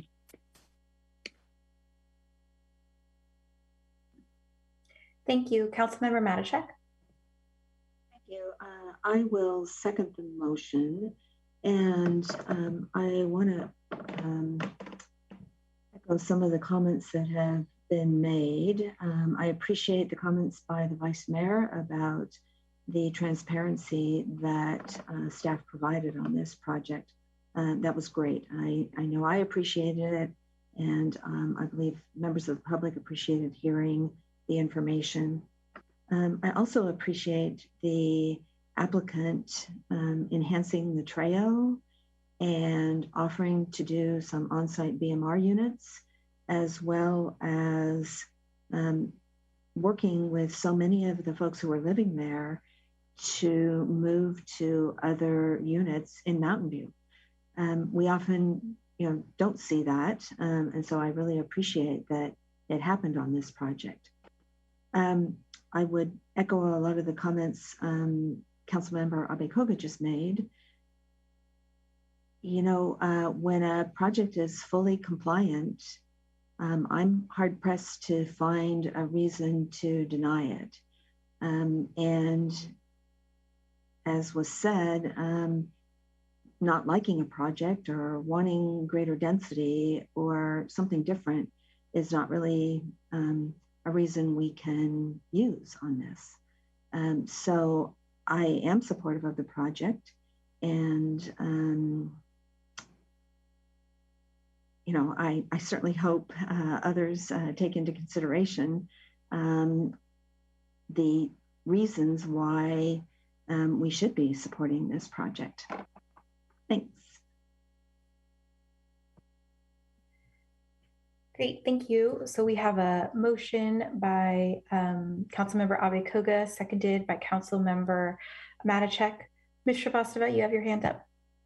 Yes, I wanted to confirm whether the Councilmember Abe-Koga intended to include the on-site units in the motion. Again, I want to clarify that staff has not done an analysis of a comparison between the 3 million fee and the on-site units, but I could share the screen to confirm the motion that it would replace. Sorry about that. It wasn't in my write-up. So yes, I did want to include the 4 on-site units. I just wanted to confirm those that there would be the fractional unit would be paid in lieu fees, and then the other 5%, because I believe our requirement is 10%. Is that right?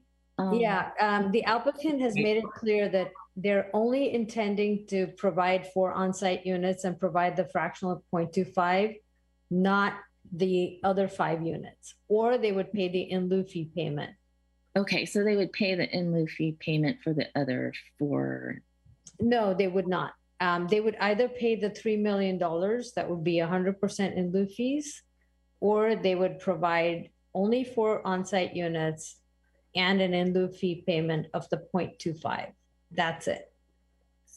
Oh, so the applicant said they were paying a 3.5 million. So I guess yeah. I took that. So it's an either or. Either they pay the 3, we've estimated at 3, the applicant's estimating at 3.5, and we won't know what the total is until it gets closer to selling. So they would either pay 100% in lieu fee, okay, or provide just 4 units and pay the 0.25. This amounts to only 5%. So that would not satisfy our BMR requirement? No, it would not satisfy the BMR requirement of 10% on-site, but the 100% in lieu fee payment would satisfy the BMR requirement. So can we do the 5% that they're offering and then the remainder as an in lieu fee? This is something the applicant can address. I had posed the question.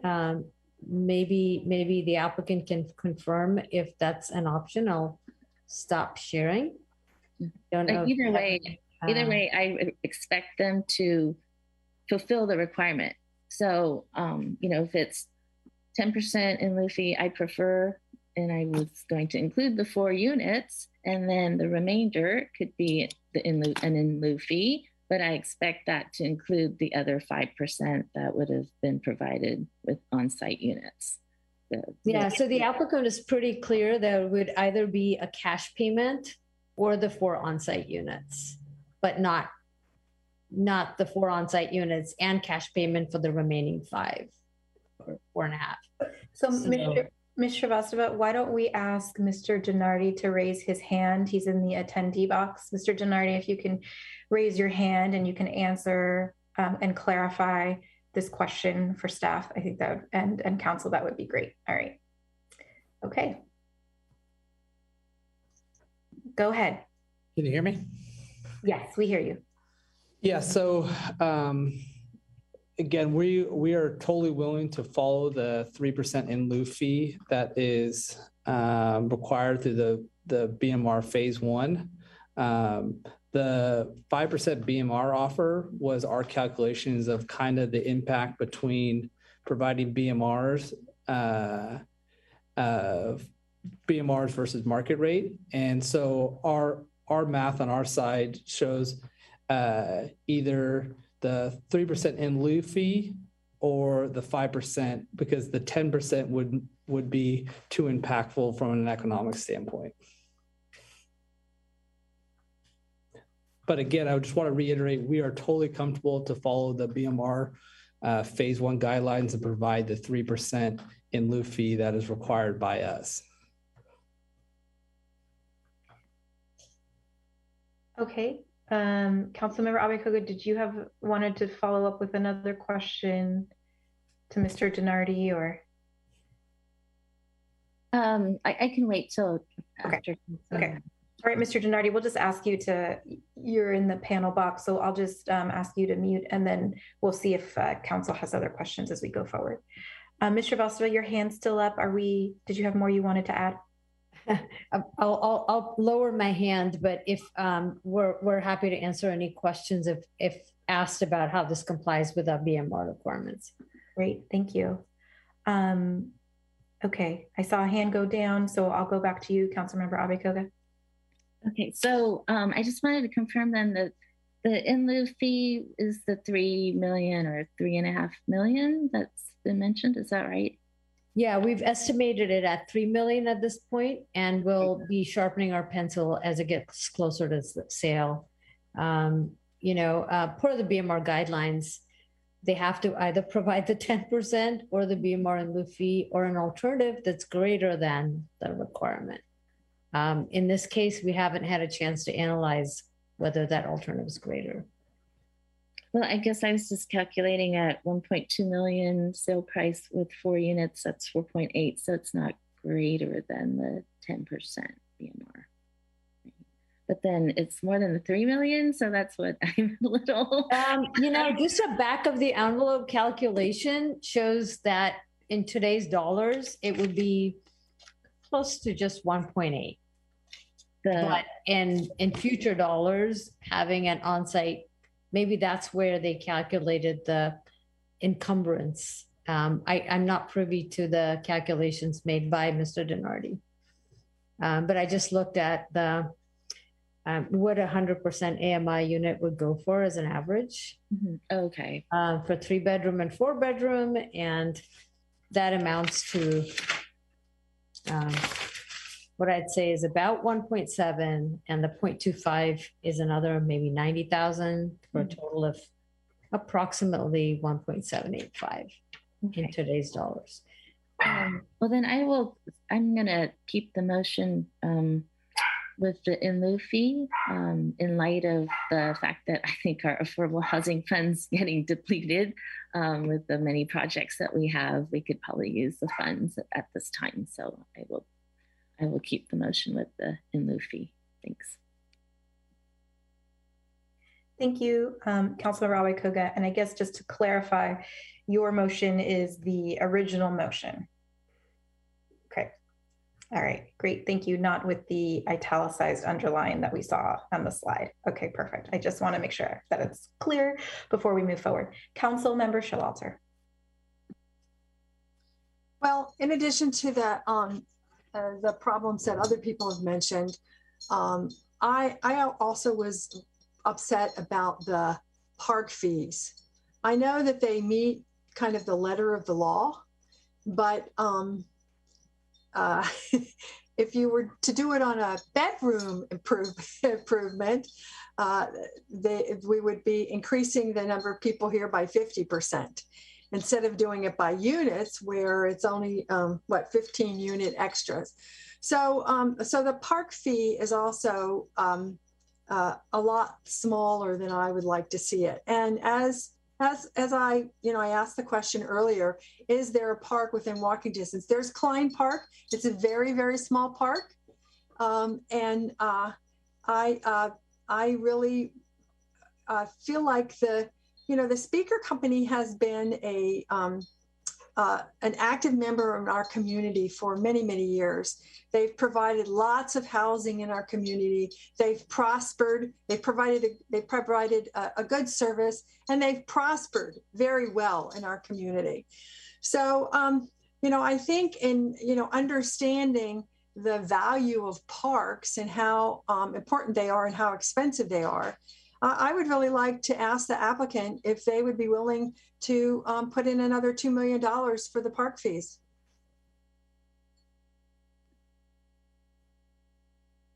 Mr. DiNardi, I think that question is for you.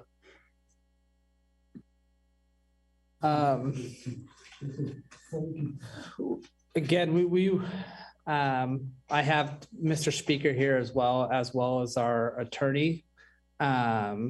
and I would pass it over to Matt, who represents us on our end, to kind of go over kind of our impressions. You know, we want to keep this as a fully compliant project, and so we're kind of wanting to stay in that lane, but I'll pass it over to Matt to speak.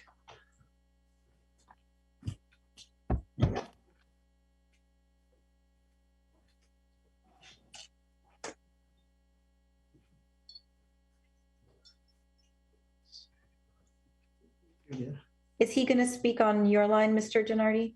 Yes, I'm here. Good evening, Madam Mayor, members of the council. Matt Francois with Rattan & Tucker. We're Land Use Council for the applicant. I appreciate the staff recommendation and the careful consideration the council is giving to this item tonight. As Mr. Gennardi mentioned, and as Director Srivastava had mentioned as well, this project is fully compliant with all of the council's plans, policies, codes, and regulations. And so under the Housing Accountability Act, again, as staff had mentioned earlier, it's entitled to approval. There was a recent court decision out of the First District Court of Appeal just yesterday ruling against the city of San Mateo for denying a similar project that was entirely code compliant. Parks are obviously a sensitive issue. I did want to call to the council's attention that the applicant is fully prepared to pay the rather substantial park fee of $66,000 a unit that the city has in place. We're not shirking from that duty at all. Under your existing codes and regulations, the fee is paid on the delta. So you don't pay fees on the 70 units that already exist. You pay for the 15 additional units. That total fee amount would be $720,000. And in addition, Mr. Gennardi showed the site plan that there's a fair amount of on-site recreational amenities for the residents. Is that a POPA? That on Councilmember Showalter? No, it is not a POPA. Thank you. Councilmember Showalter, did you have more questions or more comments you'd like to add? Not really. Okay. Councilmember Lieber. Thank you, Mayor. I just wanted to ask in reference to the BMR units that would potentially be provided. Those would be for sale units. Is that correct? Yes. And what would be the sale price of those units? We have an estimate of $1.2 million average sale price per unit. And so to be able to get into the unit, what would be the income level for, say, two people?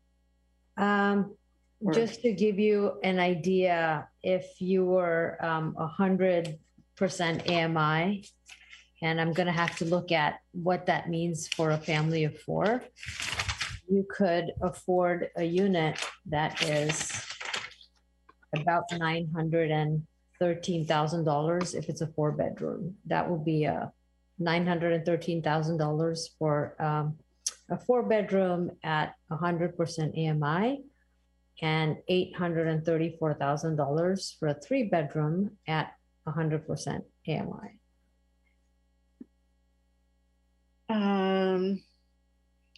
So the 100% of AMI, do you have a rough idea of how much that would be? I do have it, but I'm going to need a little time to forgive me. The income levels. If you just give me a few minutes.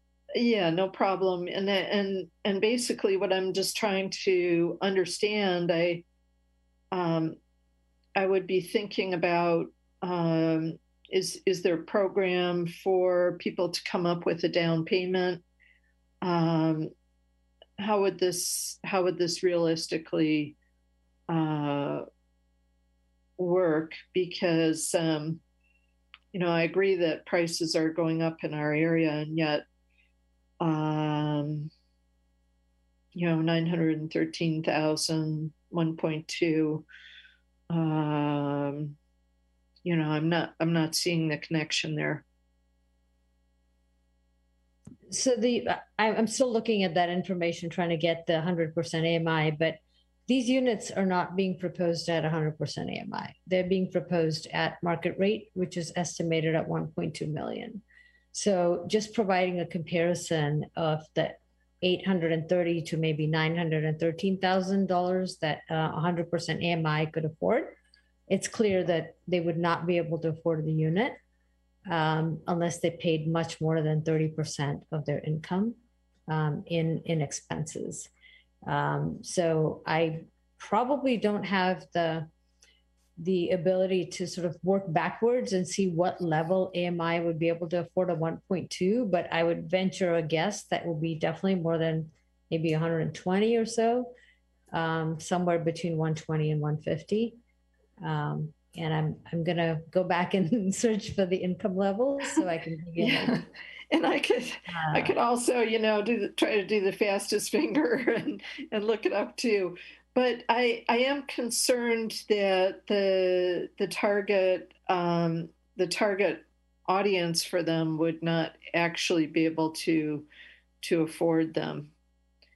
And so I just want us to be real about what we're doing with this decision. Thank you, Mayor. Sorry, I do have the information. 100% AMI is approximately $106,000 for a one-person household and $151,000 for a four-person household. Okay, and what would be the income limitation for the BMR? There are no BMR units being proposed on the site, so they're all market rate. Okay. The proposal is to pay in lieu fees. Okay, thank you.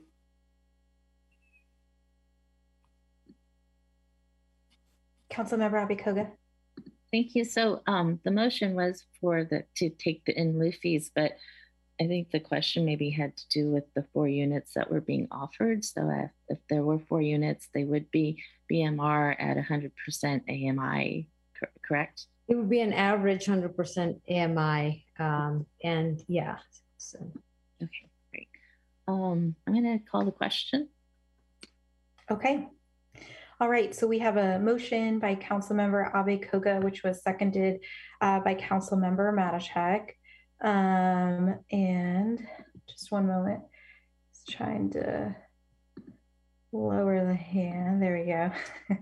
And so it's robust conversation from my colleagues, and so I thought I'd like to speak before the question is called.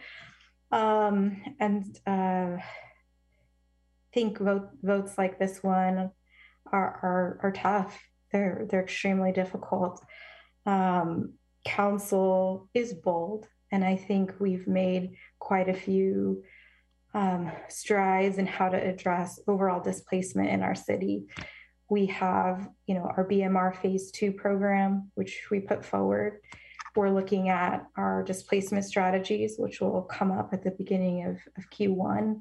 We've explored rezoning and kind of addressing how we've been doing land use when we look at our R3 zoning. And we also have been getting help from the state through legislation, as was mentioned, SB 330. So I think there are tools in the city's toolkit in which we're trying to address the overall issue of displacement and trying to be as innovative and forward-thinking as possible. That doesn't mean that nights like tonight don't happen. When a form-compliant project comes forward that still somehow makes it through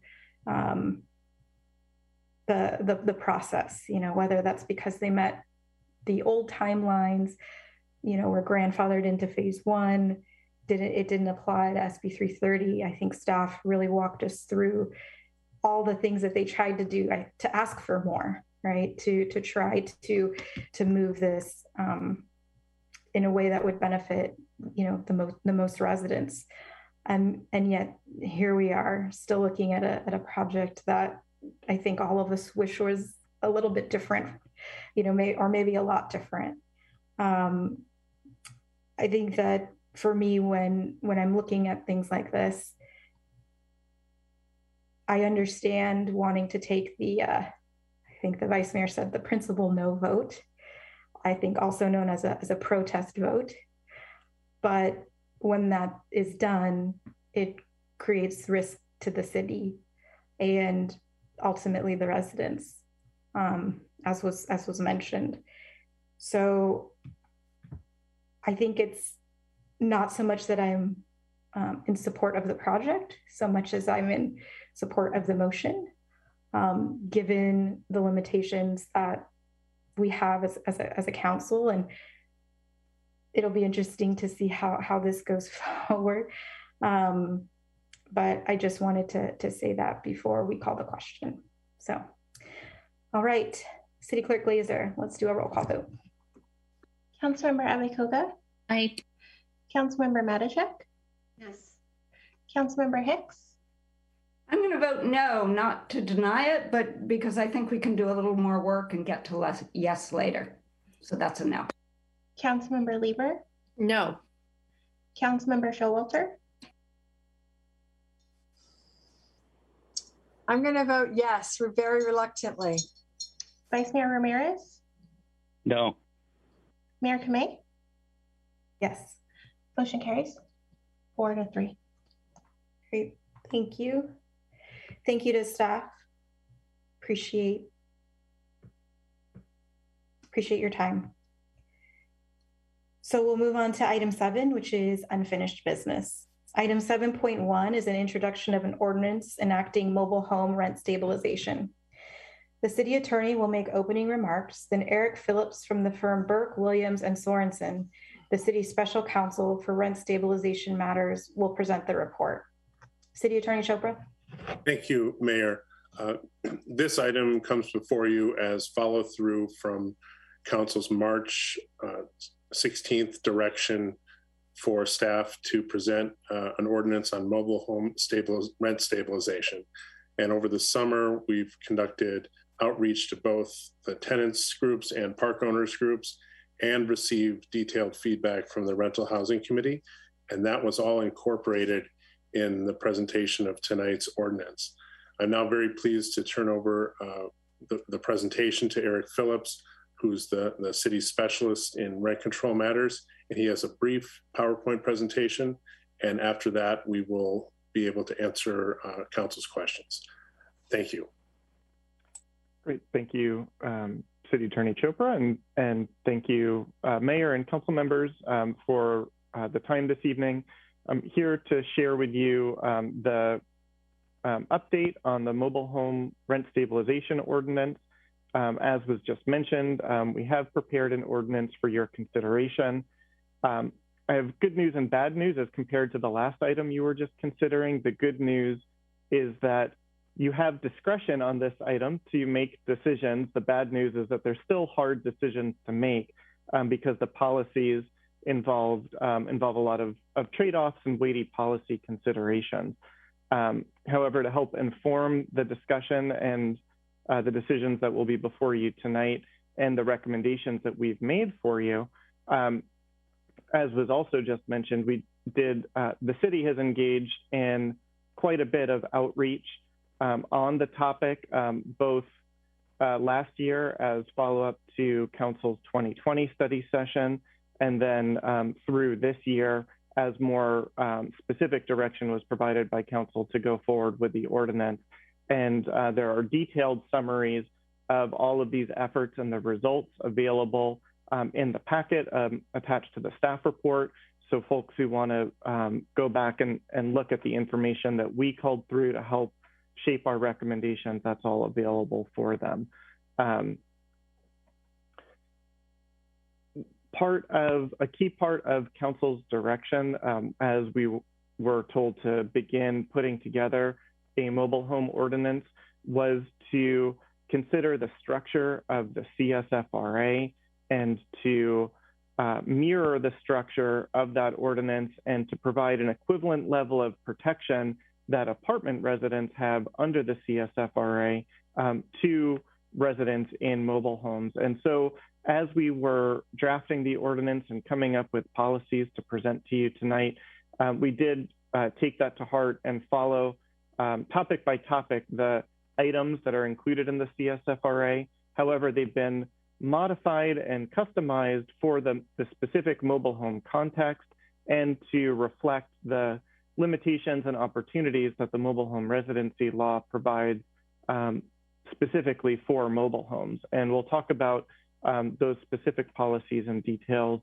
in just one moment as we go through the components of the proposed ordinance. So the first thing is to define what the ordinance would apply to.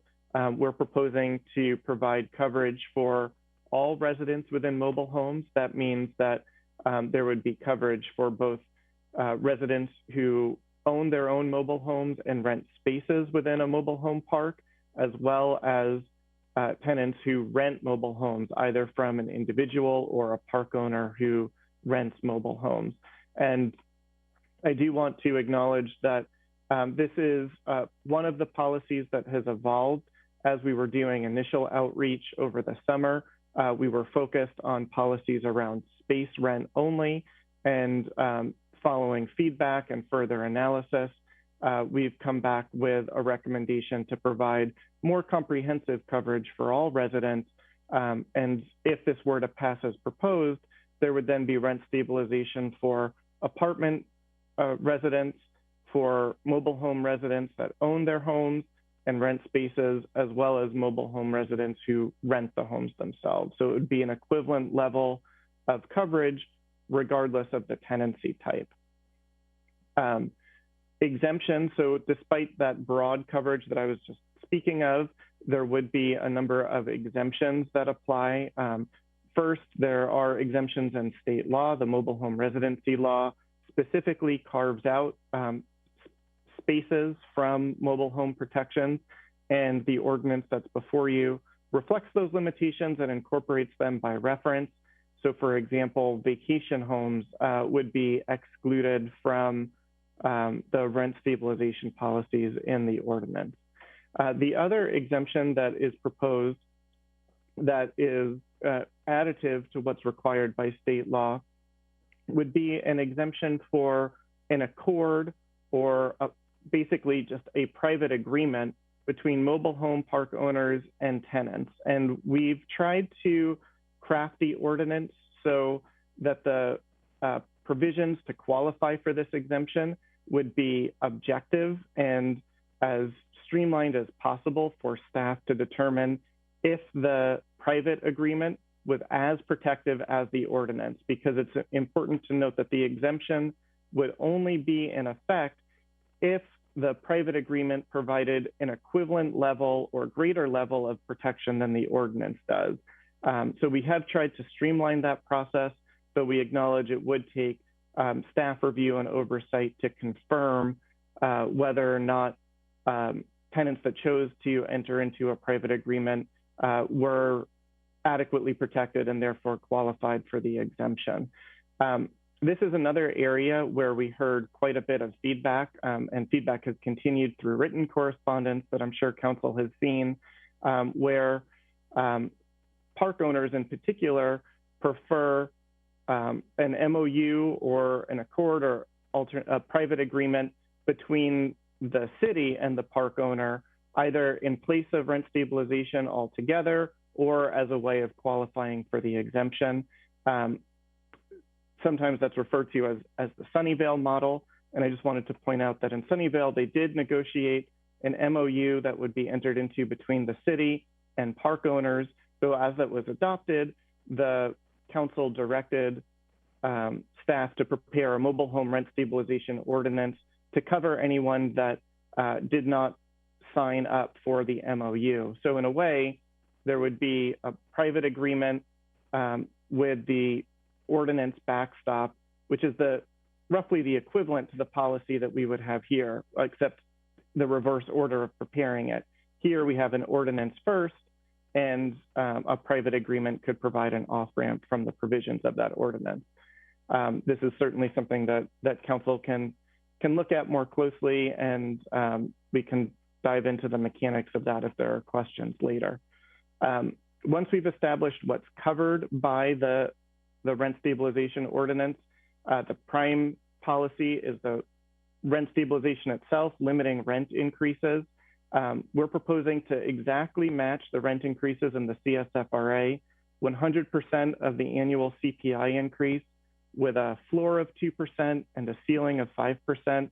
Again, that would be an equivalent level of protection for all tenants throughout the city, regardless of tenancy type.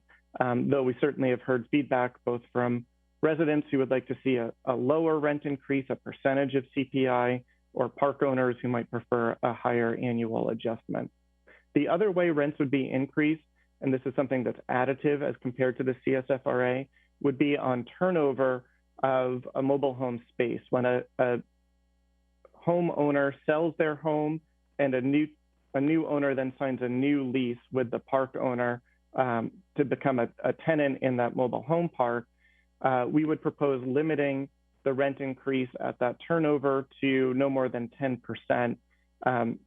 Again, this is higher than some tenants might prefer and lower than some owners might prefer, but we think it's a good compromise position to both protect the equity that homeowners have in their mobile homes while allowing the park owners an additional opportunity to keep their rents close to market level.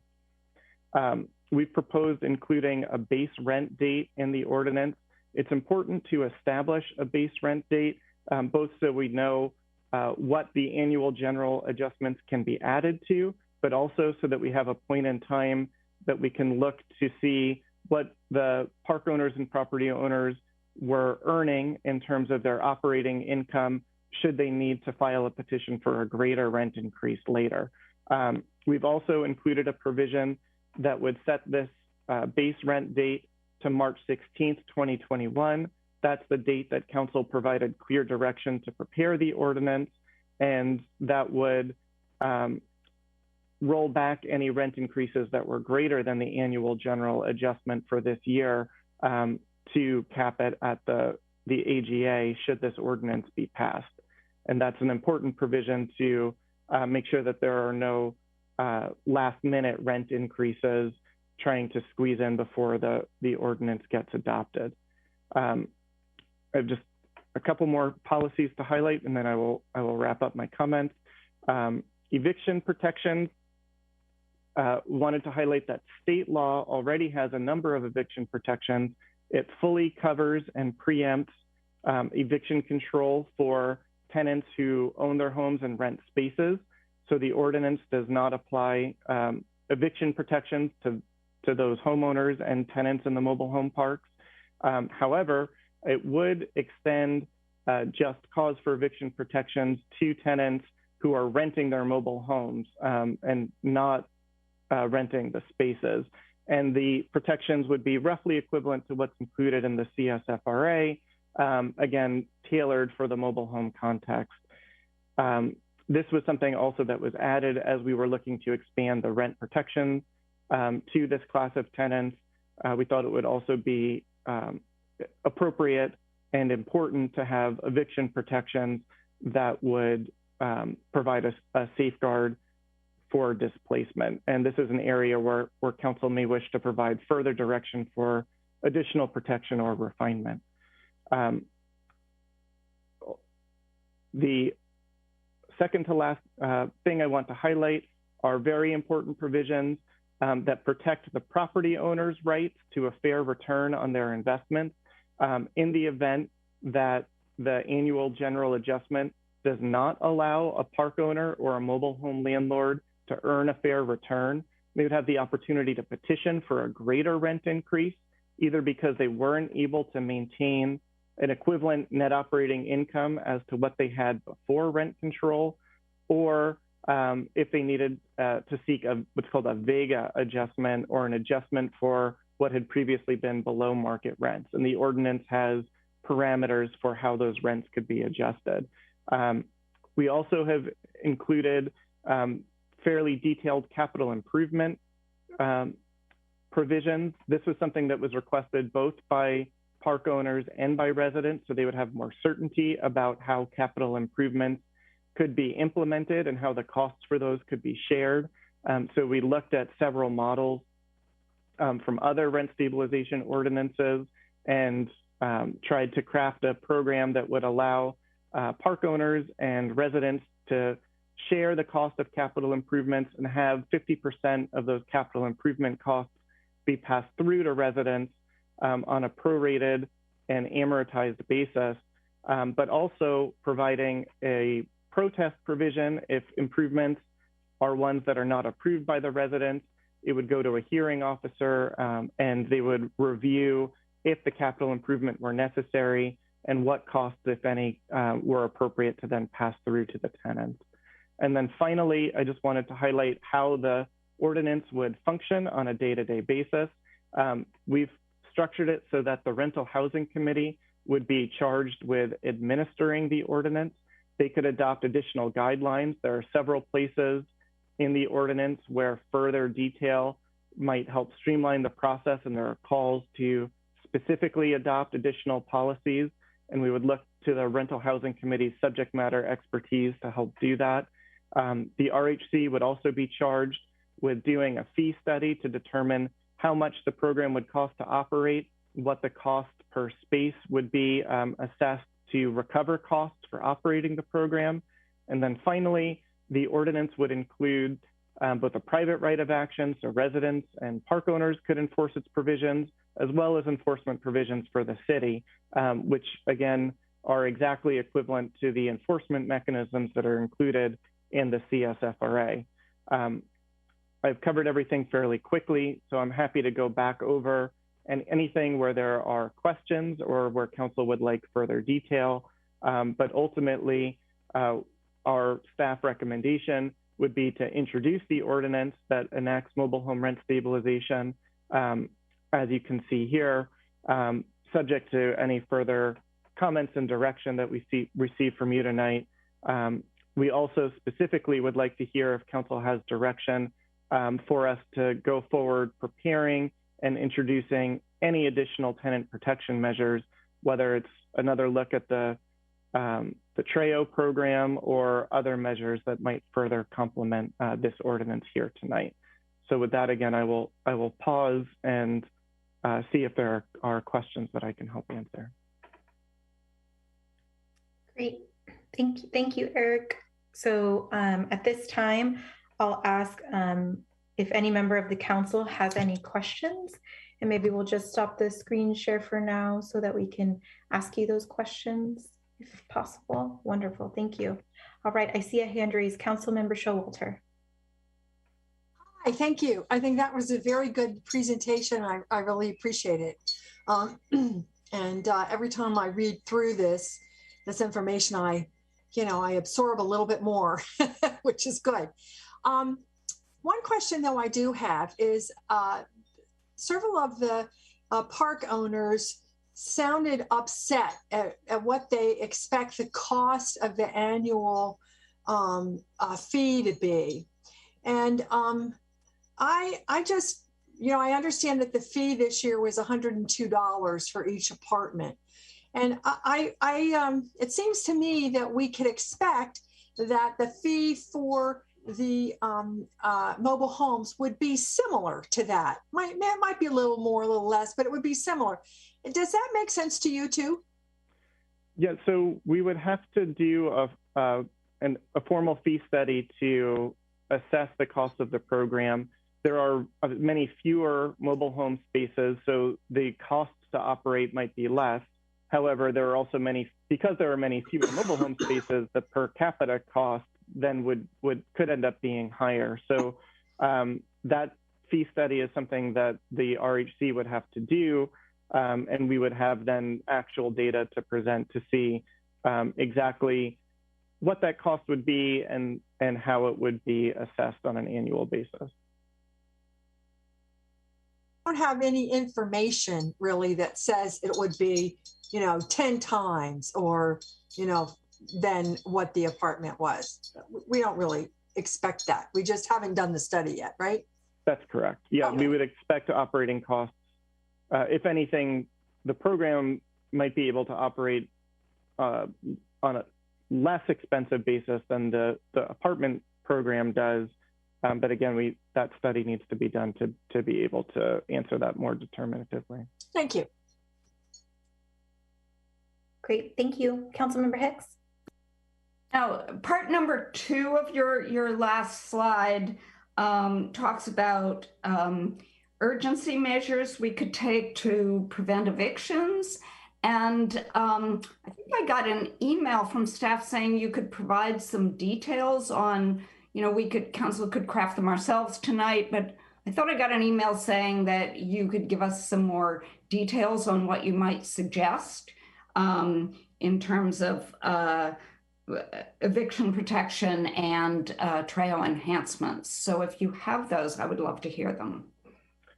Sure, and it might be helpful. I could certainly help give more specific suggestions if there were particular protections or areas that you were interested in. But at a high level, I did want to have the Tenant Relocation Assistance Ordinance, the TREO program, currently only applies to apartment renters, not folks who live in mobile home parks.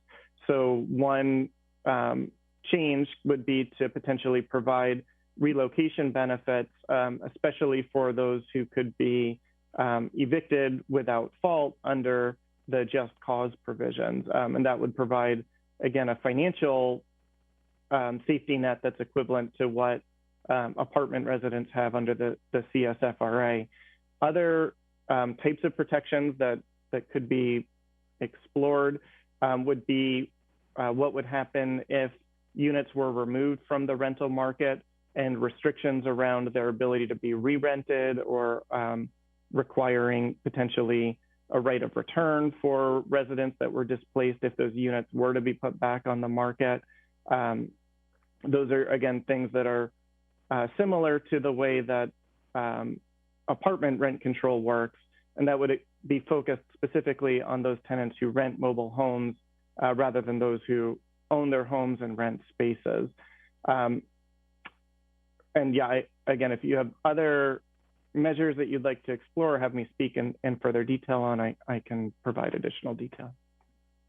Yeah, so those are the making the TREO apply to mobile homes as well is something I would be interested in. What would be, and right of return and a possible eviction moratorium extension. How would we do those tonight, or what would the process be to get that rolling? So, I'm sorry, City Attorney Schipper, please. Go ahead. I was just going to say that those direction could be taken to explore those policies, but they wouldn't be acted on tonight.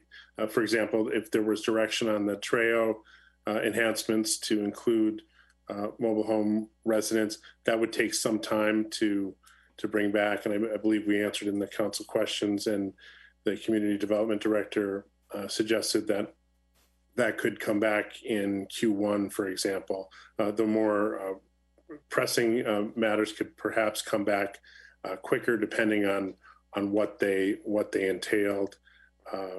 For example, if there was any extension to eviction moratorium provisions, that could perhaps come back before the end of the state expiration on September 30th, perhaps at the September 28th meeting.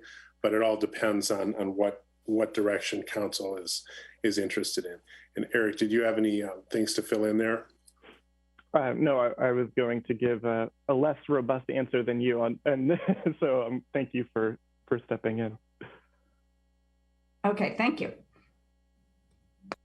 Thank you. Councilmember Matichak. So a few questions. How much outreach was done to mobile home park owners in preparation for tonight? So primary method of outreach was a meeting that was held over the summer in June, where representatives from each of the mobile home parks attended. We shared information on the policies that were being studied at that time and took feedback. And since then, we've certainly received quite a bit of correspondence and additional feedback from park owners and residents alike that we've been monitoring and incorporating into our recommendations. So the meeting with the mobile home park owners, did you discuss at all the, as was called in this proposal, the accord? Yes, we did. We presented, similarly to the way that it's included in the ordinance that's before you, we presented that as an alternative that could be used to provide an exemption from the ordinance as long as the protections provided under it were as protective as the ordinance provisions itself. So how would you really evaluate if it's as protected? I guess I'm sort of struggling with that because if you look at the Sunnyvale MOU versus rent stabilization, there are some things that would be included in in the Sunnyvale MOU that are not included in like rent stabilization. So how do you look at equivalent protection?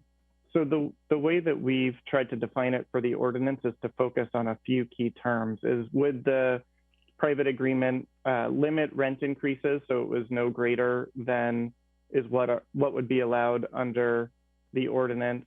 Are there equivalent levels of tenant protection in terms of eviction controls?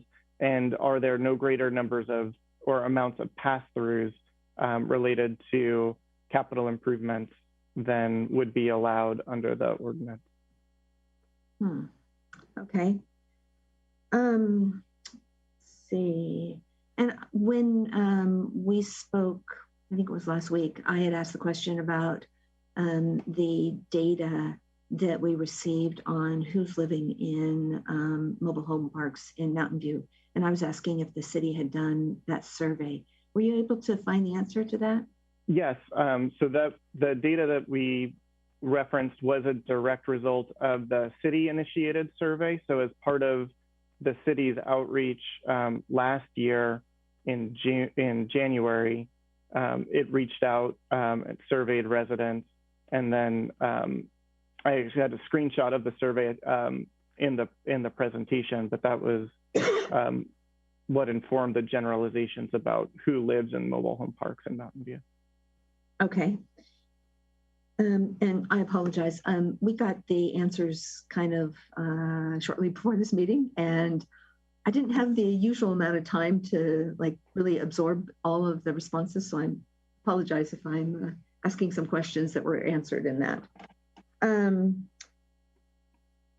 I did see a question about the number of petitions for upward adjustments that were processed.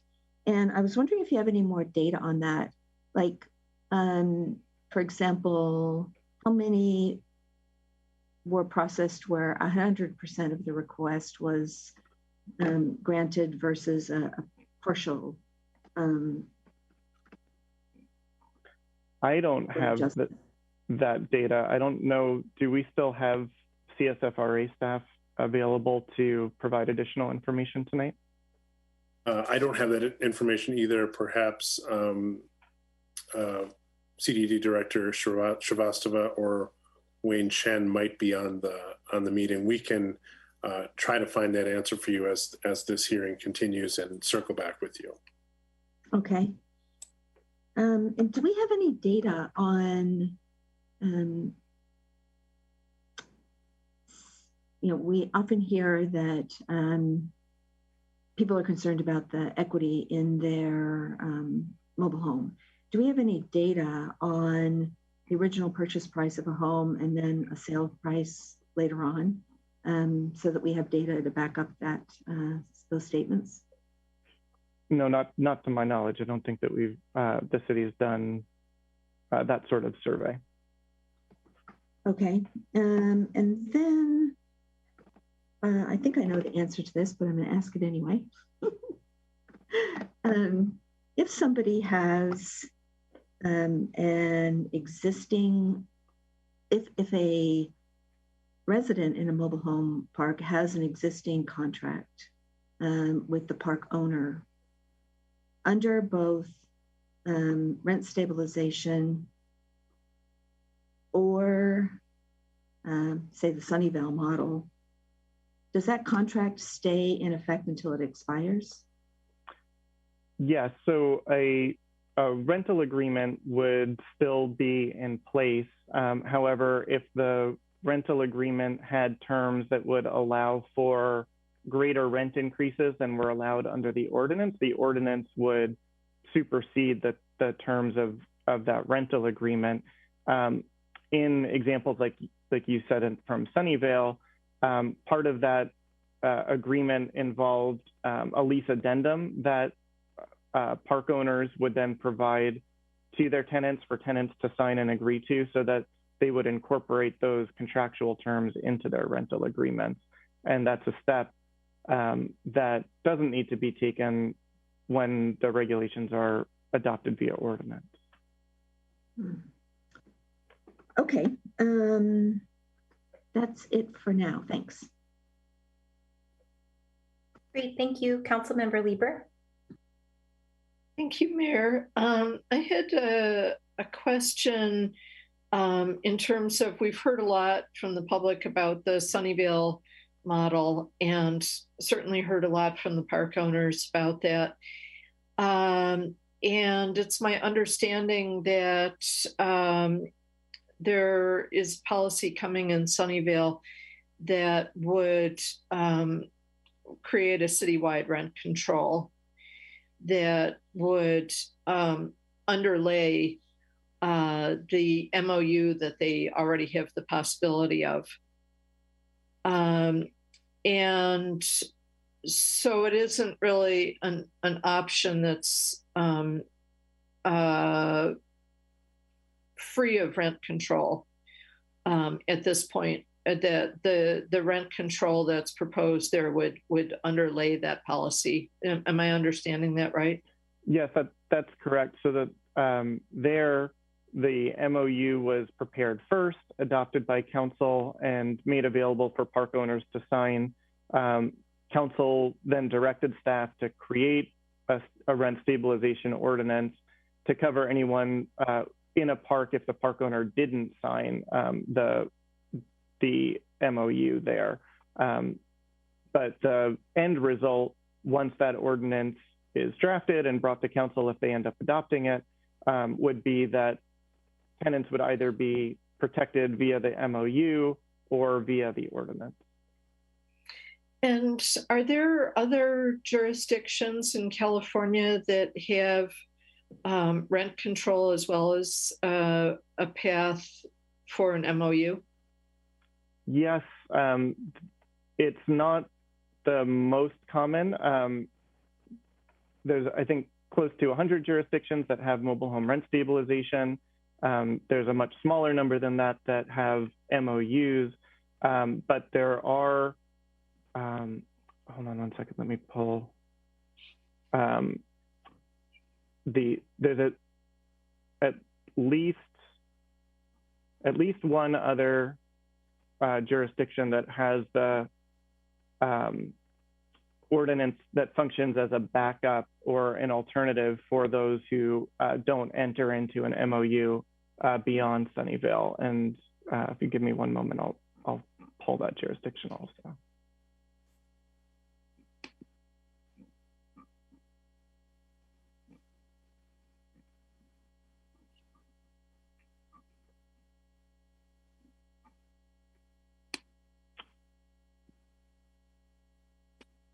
I think it's Modesto, but I'll double check that for you.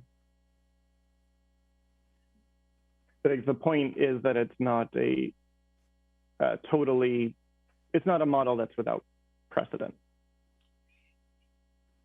And In terms of the text of the ordinance itself, somewhere I saw in here the wording relative to the CPI, and I believe it said that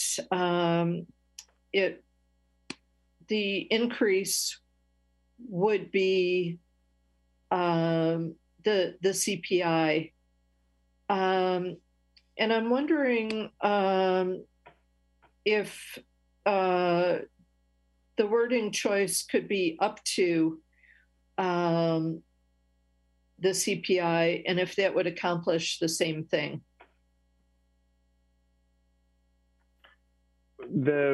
I guess the variation there would be because the Rental Housing Committee is directed to announce what the rent increase is each year. It would be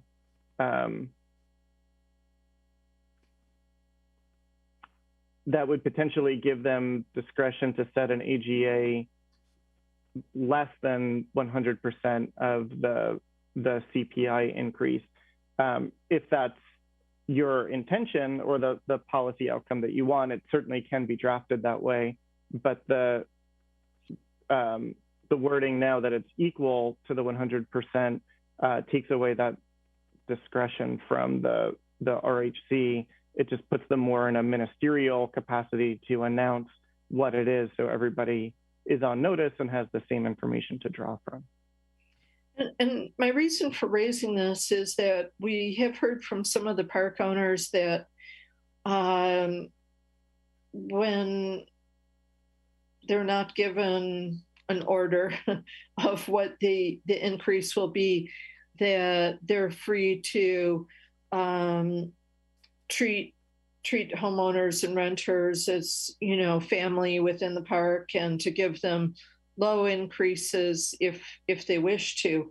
And so that's why I'm asking, and I guess it's 46.5B says shall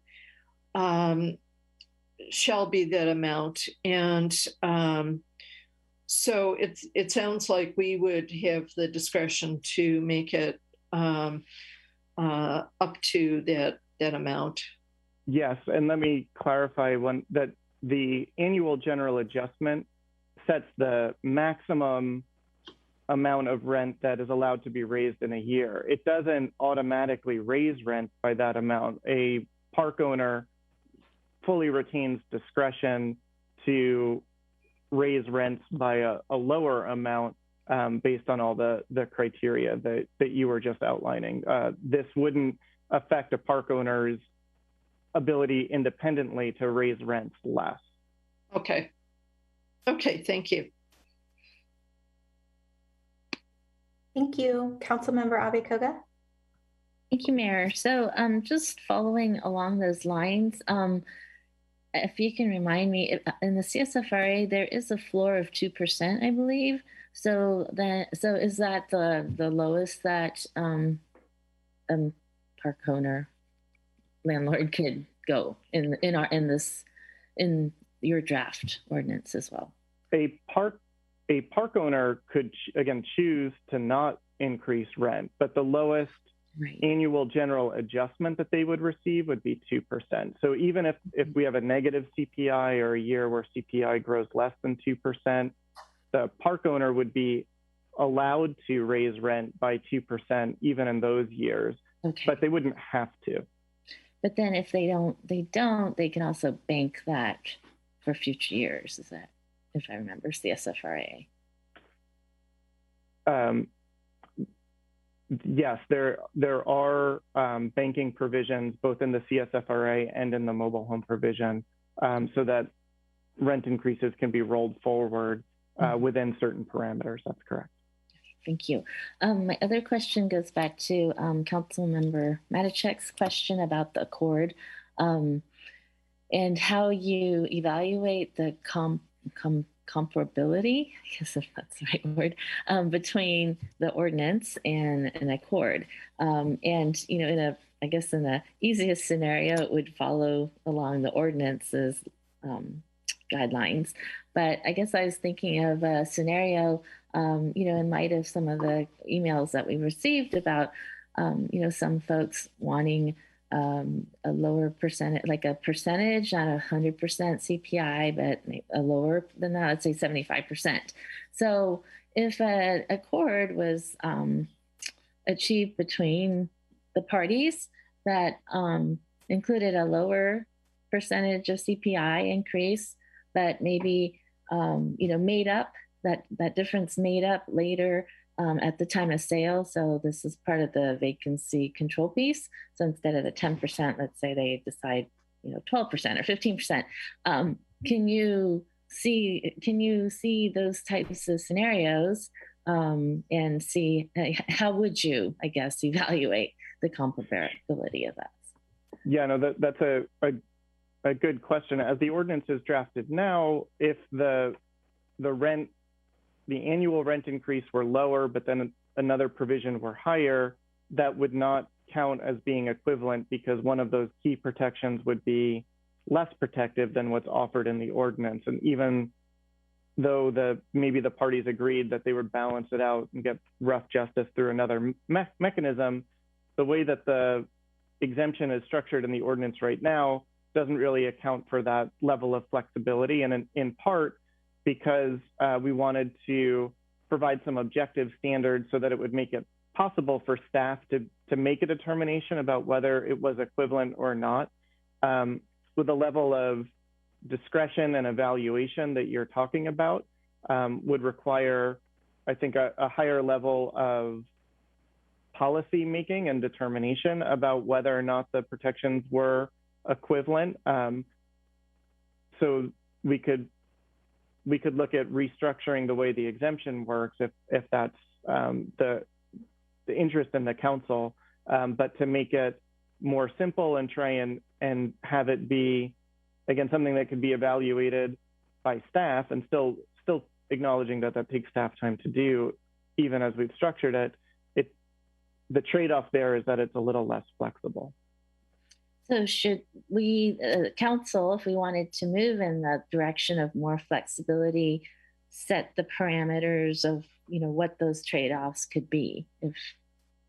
That would be very helpful direction to include. If there is agreement on the council for what parameters should be eligible to qualify for an exemption, we can certainly help incorporate that based on direction that you provide. Great, thank you.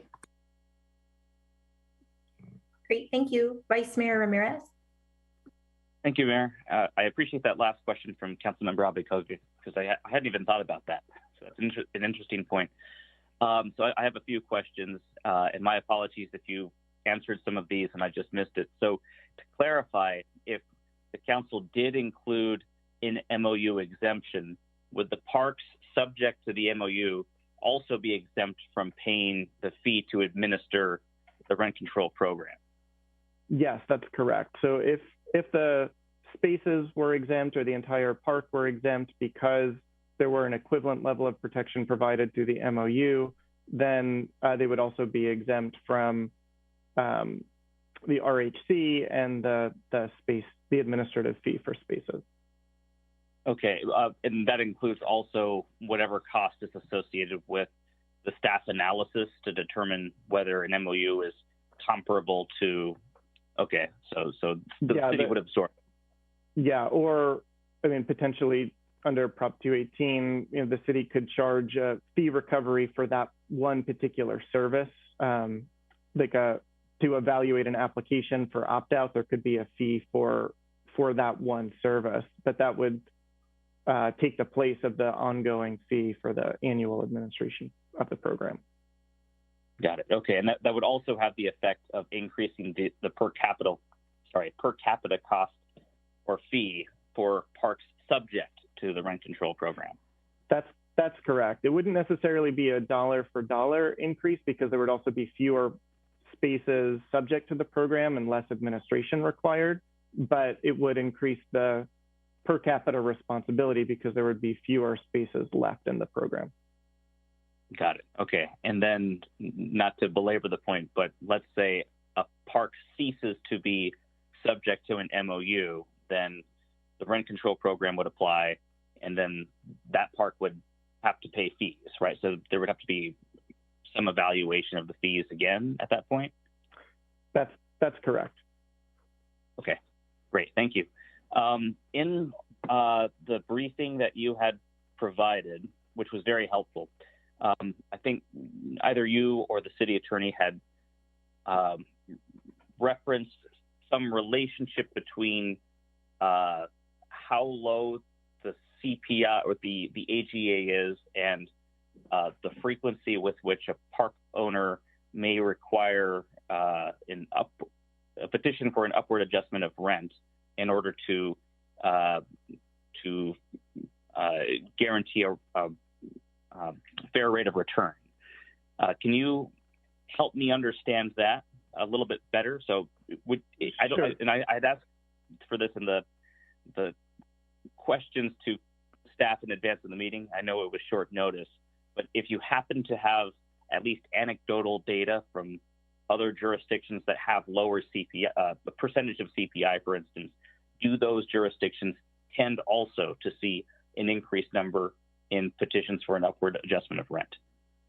Yeah, so I unfortunately don't have a good data-based answer for the question, though I do think that the concern would be that the lower the annual general adjustment, the more difficult it could be for a park owner to maintain their net operating income and continue to earn a fair return.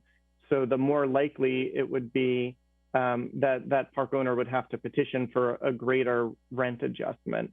And that was, we also heard that comment while we were meeting with park owners. Again, concern that if rent increases are too low, it forces them into the petition process. Again, I don't have the specific data or experiences to point to answer the second part of your question, but that's the relationship that we're trying to correct for, I guess, when we're looking to pick the right number for the AGA. Got it. That's helpful. Thank you. I think staff had also provided at least a preliminary analysis in your responses. But if you happen to have any more information about whether any of the parks are subdivided and each home resides on an individual parcel, have you been able to provide or find any additional information about that? Yeah, so we reviewed with staff the assessor parcels for the parks and previous subdivisions that had been approved for those properties. And it does not appear that they've been subdivided or that there's individual spaces that include individual mobile homes within the parks themselves. It would take a title report to fully run that down and rule it out. But based on the material we've been able to review to date, it does not appear that they're subdivided within the parks themselves. Okay, and to clarify, that's significant because if a park owner wanted to exit the market under the Ellis Act, they would have to cease operations for all units on a parcel, right? And that's correct. And the way that we have drafted the just cause for eviction regulations in the ordinance is that it includes those provisions that a park owner does have the ability to remove rental units from the rental market, but they have to remove all units on an individual parcel at once. It can't be a catch as catch can. And then the other limiting factor there would be that potentially at some point you could cross a threshold into triggering a change of use of the park, and then state regulations governing notice, which would be a 12-month notice period. You have to do a displacement study, and there's several protections and safeguards that kick in if changes were so significant that it was determined that it was actually a change of use of the park. Okay, that's helpful. Thank you. And then one of the things I'm struggling to understand, I'll give you a scenario and you can tell me how it would play out. So what would happen if a park owner opts into an MOU and a resident in the park refuses to sign the lease, that I guess the model lease associated with the MOU? Is that resident still protected from the rent control law, or are they not protected? So under the way that we've structured the ordinance, that person would be protected, that the accords would be entered into individually to give the residents kind of that autonomy to either opt in or out to the alternative or to be covered by the city's program. That's not the only way to structure it. Like, for example, the Sunnyvale model, the MOU is between the city and the park owner, and then those protections are offered to tenants both prospectively and via an addendum that's attached to the lease and has to be accepted by the individual tenant. They haven't drafted their ordinance yet, so I don't know how they would handle the scenario that you posed in the hypothetical. Okay. I may have more comments about that later then, but I appreciate the response. So in our model, or in the draft ordinance, it is truly a voluntary agreement that both the park owner and every individual resident would have to agree voluntarily in order to be subject to the MOU exemption. That's correct. Okay, great, thank you. And then the final question, I think Councilmember Matichek had asked this in a substantially similar way, but just for my benefit. The council had previously provided direction, I think in January 2020, to explore the MOU concept. And I'm curious to know, so what came out of that, it sounds like it has to be essentially identical to the underlying ordinance. But I think my guess was the council wasn't necessarily thinking of it that way, but thinking more about an opportunity to craft an agreement in very much the manner that Sunnyvale has, right? So were there ever discussions where you worked with the park owners to come up with terms that would be included in an MOU similar to the Sunnyvale? It doesn't have to be the same terms, obviously, but was that an approach that you took when conducting that stakeholder outreach? No, because the most recent direction from council in March of this year was to prepare an ordinance that would have an option for an opt-out. So we took that direction to create the ordinance, and that's what was presented both to residents and to park owners. That based on that direction, the way that we understood it was that we were to create an ordinance, but that it would have the alternative mechanism for to get feedback on and for council to consider where a private agreement could create an opt-out from the protections of the ordinance. So that was how we presented it to stakeholders. I see. And in the stakeholder meetings that followed the January 2020 meeting, what was the nature of the MOU discussion with park owners then?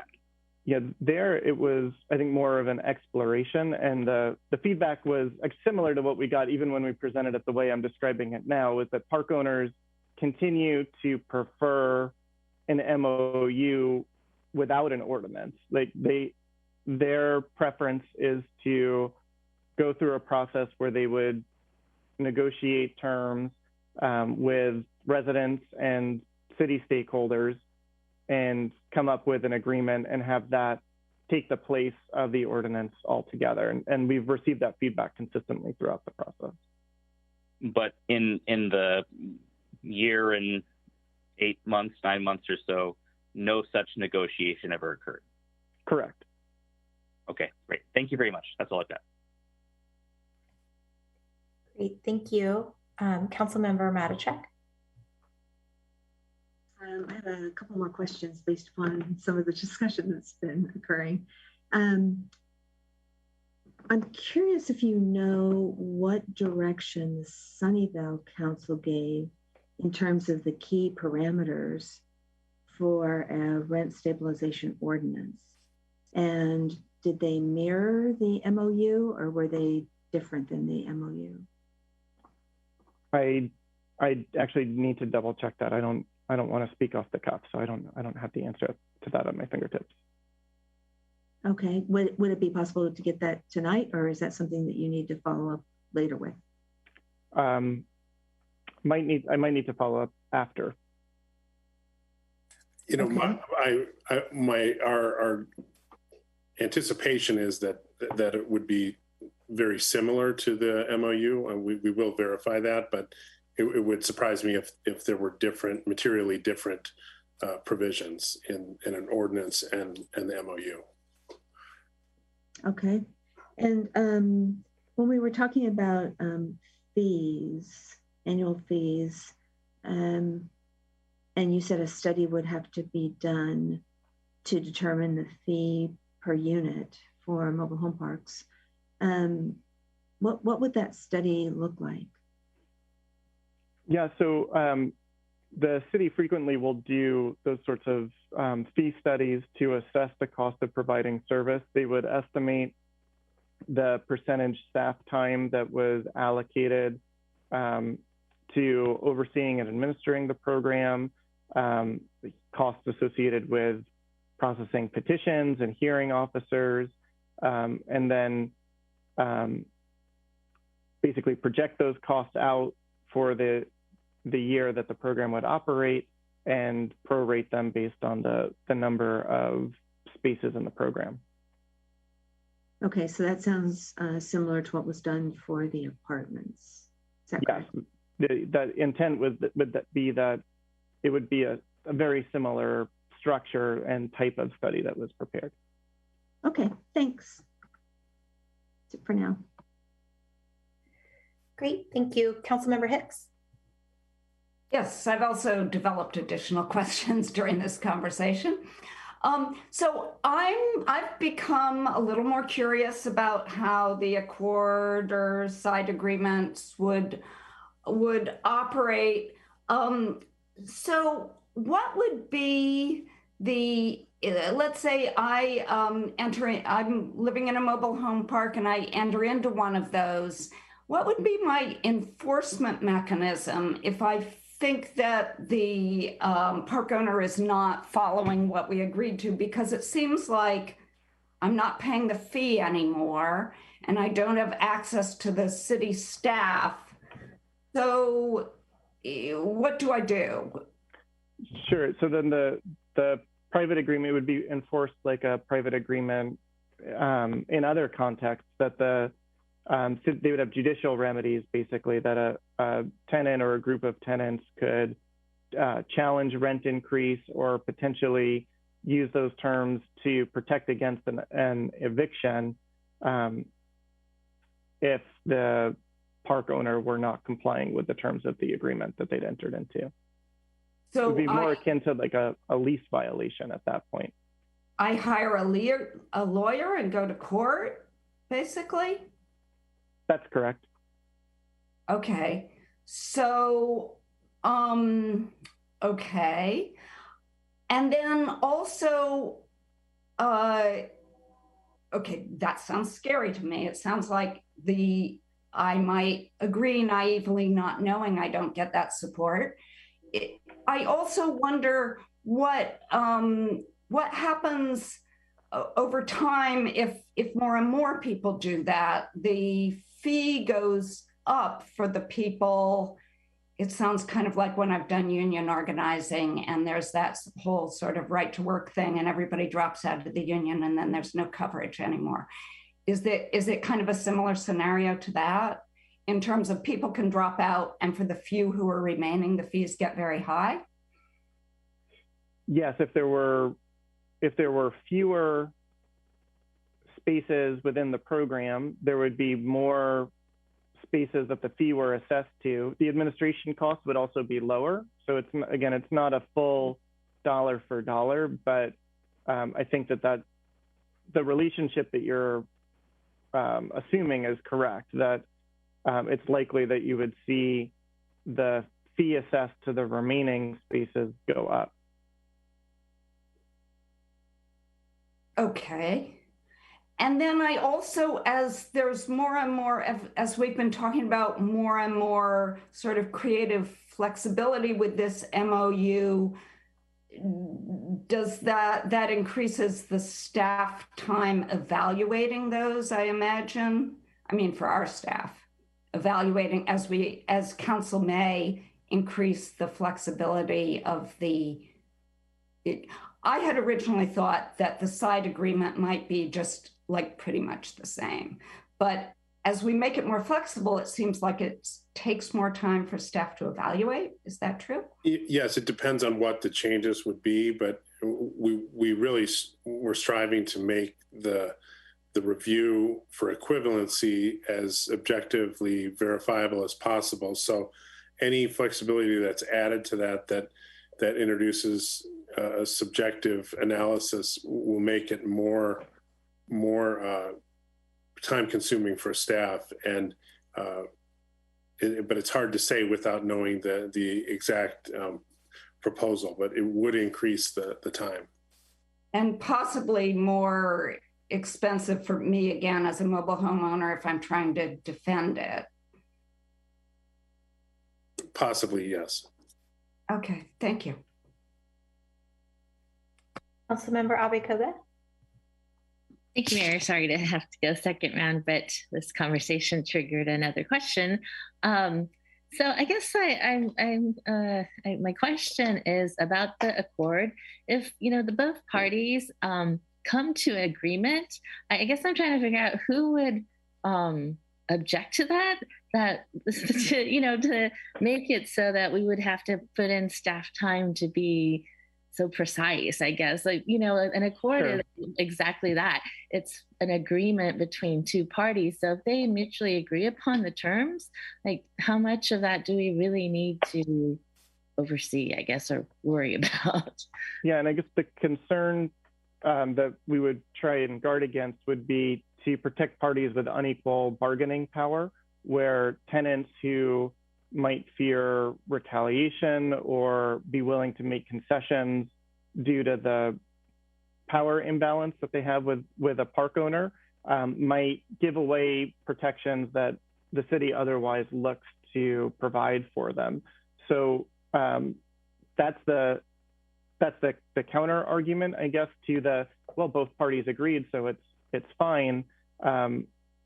There could be certain rights that the city wants to make non-waivable, but ultimately that's a policy decision for the city council to decide how to weigh that and how much oversight you want the city to have in that process, because what you outlined is certainly a valid policy response, and it could be drafted that way. So then is the difference with the Sunnyvale process the fact that it was an accord between the city and the park owners? Because and I've heard from folks who were a part of that process, including tenants or mobile home residents, tenants, and they are satisfied. That's what I've heard. So yeah, so I guess why would this question not come up in that process?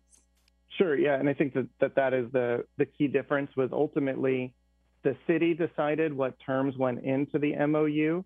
They heard feedback from residents, they heard feedback from park owners, and the city didn't necessarily put in, there were areas where everyone agreed, there were areas of disagreement, and in those areas of disagreement, the city made its own policy choice about what would go into the MOU.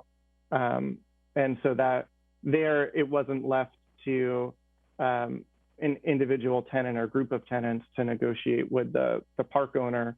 The city made the final determination about what policies to include in the MOU, the same way that the city ultimately decides what policies to include in an ordinance.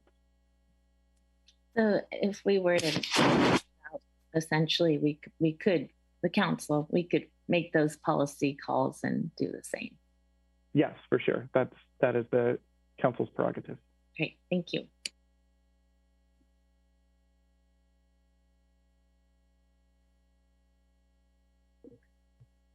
Thanks, everyone. Are there any other questions before we get to public comment? All right. Okay. So thank you to staff for answering all our questions. Now we'll move on to public comment. Would any member of the public on the line like to provide comment on this item? If so, please click the raise hand button in Zoom or press *9 on your phone, and we will display the 2-minute timer on the screen.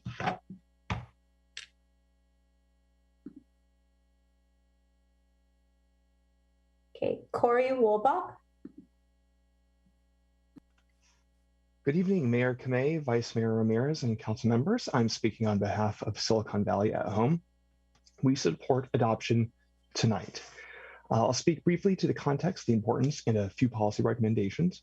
On the context, Mountain View is an outlier in California, having rent stabilization for apartment tenants, but not for mobile homeowners who are, of course, also tenants. Many voters expected mobile homes to be covered by Measure V when they approved it in 2016. And in our county alone, Gilroy, Los Gatos, Milpitas, Morgan Hill, and San Jose all have rent stabilization ordinances for mobile home parks. On the importance, mobile homes are a source of naturally affordable housing. As with any rental property, mobile home residents are vulnerable to rent spikes. And mobile home rent stabilization decreases displacement risk. A couple of policy details. We recommend against an MOU opt-out. MOUs will create additional staff burden and also additional risk and uncertainty for residents who are at a disadvantage in negotiations. We also recommend capping annual rent hikes, the AGA, either at or below CPI. San Jose and Sunnyvale have a limit of 75% of CPI or 3%, whichever is higher. Milpitas limits annual rent increases to only 50% of CPI. We recommend limiting how much a park owner can raise space rent between owners to 10% or less. This is important to prevent predatory practices that make it harder for a resident to sell when they're trying to move. We also recommend a base date of 2019 or earlier. That was when the council said they want to make this a priority, and it's of course a priority again now. Again, to the urgency, the most important thing in all these discussions is to pass this tonight. It's time. Thank you very much. Thank you. Tim McKenzie. Greetings, councilors. Tim McKenzie, him pronouns, Mount Taloma neighborhood. I'm just really happy that my neighbors in mobile homes are going to have rent control protections soon. So thanks for bringing this forward. Looking forward to it passing. Bye. Thank you.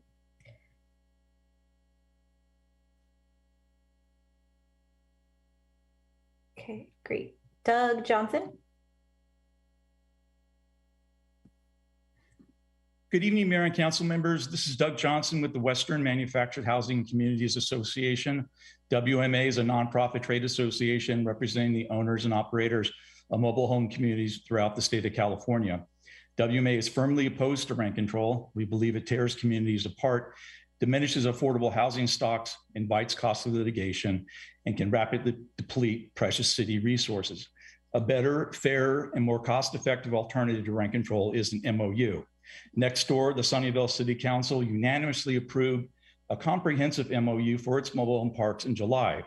Council members, park owners, park residents, city staff, professional consultants all work together on this groundbreaking agreement that will protect mobile home park affordability and sustainability for decades. The MOU is legally binding, recorded to the land, and will be enforced by the city attorney. MOU stakeholder meetings were facilitated by the managing partner of BAE, an award-winning urban economics consulting group that has completed thousands of projects for local governments across the country. BAE provided services to the city of Mountain View in 2014. The well-known law firm of Goldfarb and Littman provided legal services to the stakeholder group and drafted the language of the Sunnyvale MOU agreement. The MOU work just completed in Sunnyvale could be easily and quickly replicated in Mountain View. An MOU can be tailor-made for the unique and specific needs of Mountain View's 6 mobile home communities, but we don't have to start from scratch or reinvent the wheel. The cities of Rancho Cucamonga, San Dimas also administered 2 highly successful MOUs that were both recently renewed by their city council. WMA respectfully urges the Mountain View City Council to authorize the development of MOU and its collaborative approach rather than impose a one-sided rent control ordinance. And I should add here that the Sunnyvale City Council has not drafted a rent control ordinance, and they do not expect to, since all the park owners will be signing that agreement. Thank you and good night. Thank you. Chris Chang. Honorable City Council, one of the most compelling reasons for new regulations is to protect people from exploitative environments, especially those that the market on its own cannot correct. Unlike under other rental situations where people can move if rent increases are too high, for mobile home owners, moving mobile homes are nearly impossible. If we sell, the very space rent increases that pushes the resident to sell also reduces the sell price, with neighbors I know losing much of their life savings to this double bind. The exploitative setup is the reason why mobile home parks are recommended to investors as a lucrative investment built on the premise of getting rich off the poorest residents who cannot move. For many of my neighbors with disabilities needing wide space, entries, and ramps, mobile homes are often the only form of housing. For those with growing families, this is often the only way to keep families together. This is Mountain View's largest stock of homes owned by working class residents. I, for one, want landlords to make a profit. Their profit continues this relationship, which I depend on. I believe staff's proposal, exactly as presented, balances providing assurances to landlords can earn a profit, all the while addressing the exploited elements of mobile homes. We pay property tax, we pay homeowners insurance, we upkeep our homes and landscaping. Most of the costs associated with being a landlord we pay for, nearly all the inflationary expenses we pay for. The park faces very stable, low overhead. Rent control makes the most sense for mobile home parks. It would be tragic for a city to protect apartments and not protect systematically vulnerable mobile homes. Thank you. Thank you. Tim Larson.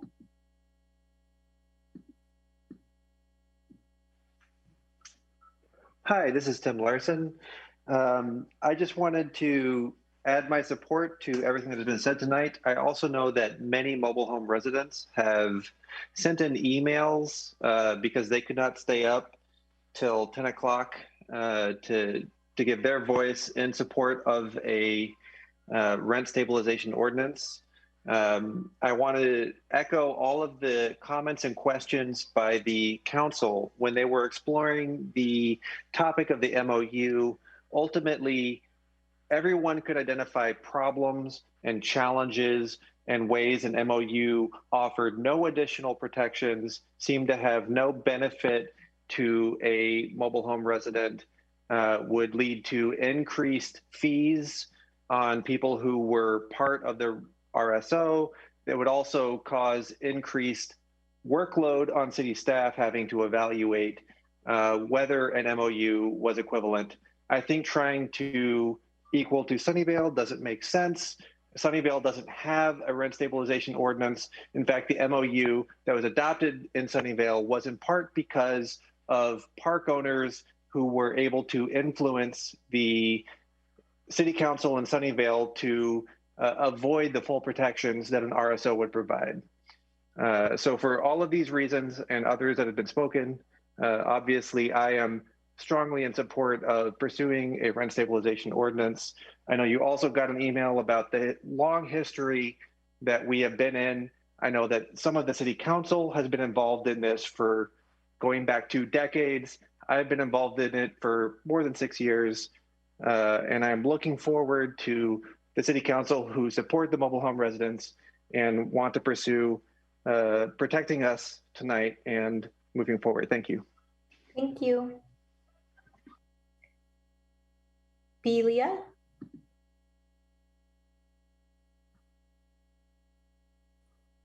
Hi. I sent you one of my emails myself, but I wanted to address one particular item. I had a long discussion with former council member McAllister some time ago about the fact that not all landlords and or park owners in this case are equivalent.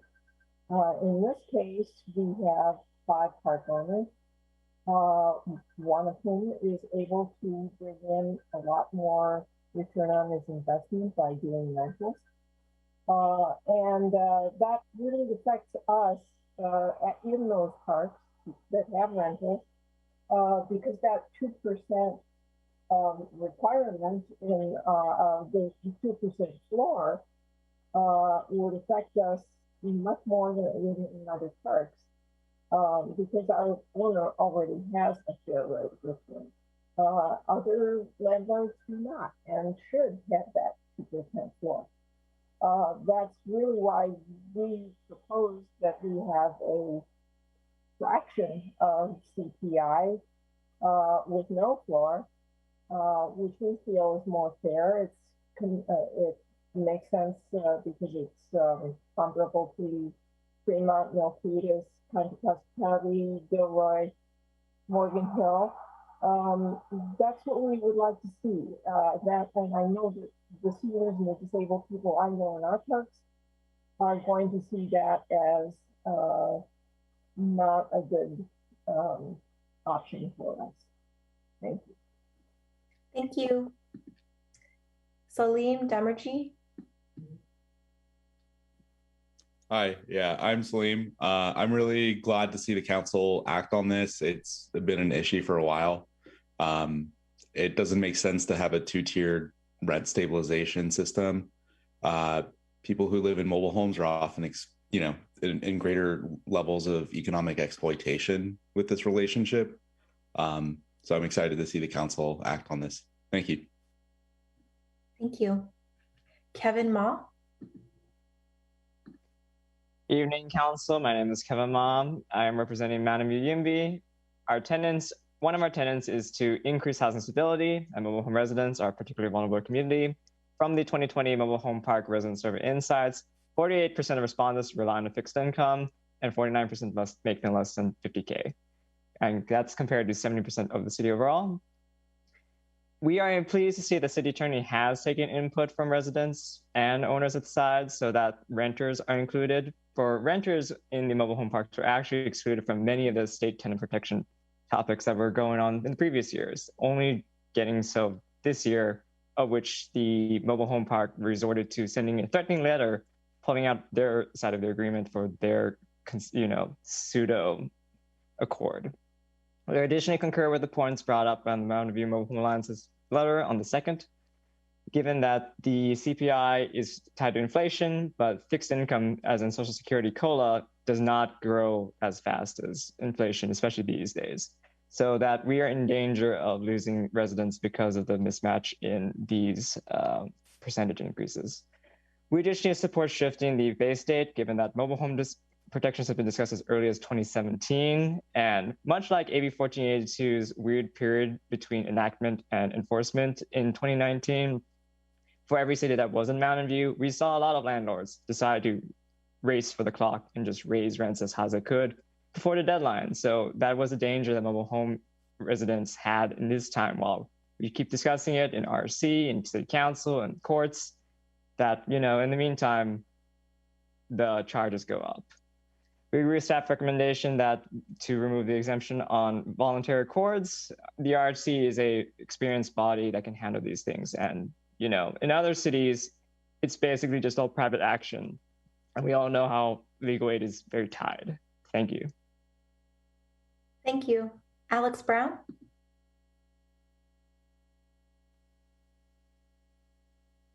Alex? You really don't need to hear from me again, but since I'm here, first, thank you. Also, took you long enough. Second best time to plant a tree and all that jazz. Special thanks to Eric, Christian, and Artie, and anyone else who worked on the ordinance. It was very nice. Not too many changes I'd like to see. I'd love to have a lower AGA to accommodate the needs of our residents on fixed income. I'd also like to see proper vacancy control to maintain affordability of the parks as a whole and the equity of homeowners. The higher the vacancy control adjustment, the more incentive the park owners have to incentivize turnover, and the less power individuals have to sell their homes. March of this year will fail to catch many rent increases implemented in the last few years while the city has been exploring rent control. We started organizing in 2015 and first came to council asking for this in 2016. I think the accord loophole just adds complexity and spends staff time without adding value to either homeowners, renters, or park owners. At best, it would lead to individuals being forced into private arbitration or litigation instead of being able to avail themselves of the city's robust existing programs and services. It's not even what the park owners are asking for. Finally, I'd like to ask that you ensure that fees are not able to be passed on to the renters. The point of this ordinance is to balance scales that are right now tilted very much in favor of park owners. If they're unable to competently manage their parks such that they can afford to run them and pay their fair share, the petition process will be there to help them out. On the whole, I like the ordinance and would like to see it pass tonight with a second reading in 2 weeks. Then we can move on to additional anti-displacement protections to ensure the safety and security of my neighbors now that they don't have to stress out as much about potentially being priced out. And, I've got time. Having followed Sunnyvale's residents' attempts to get rent control, I know how disappointed many of them are in the MOU and how painful the process really was, unlike how the lobbyists and managers are presenting it. I really wish we were doing this in person so I could do a celebratory lap at the end of tonight's meeting. And I almost used up all my time. Damn. All right. Thanks. Thanks, Alex. Frank Kalsick?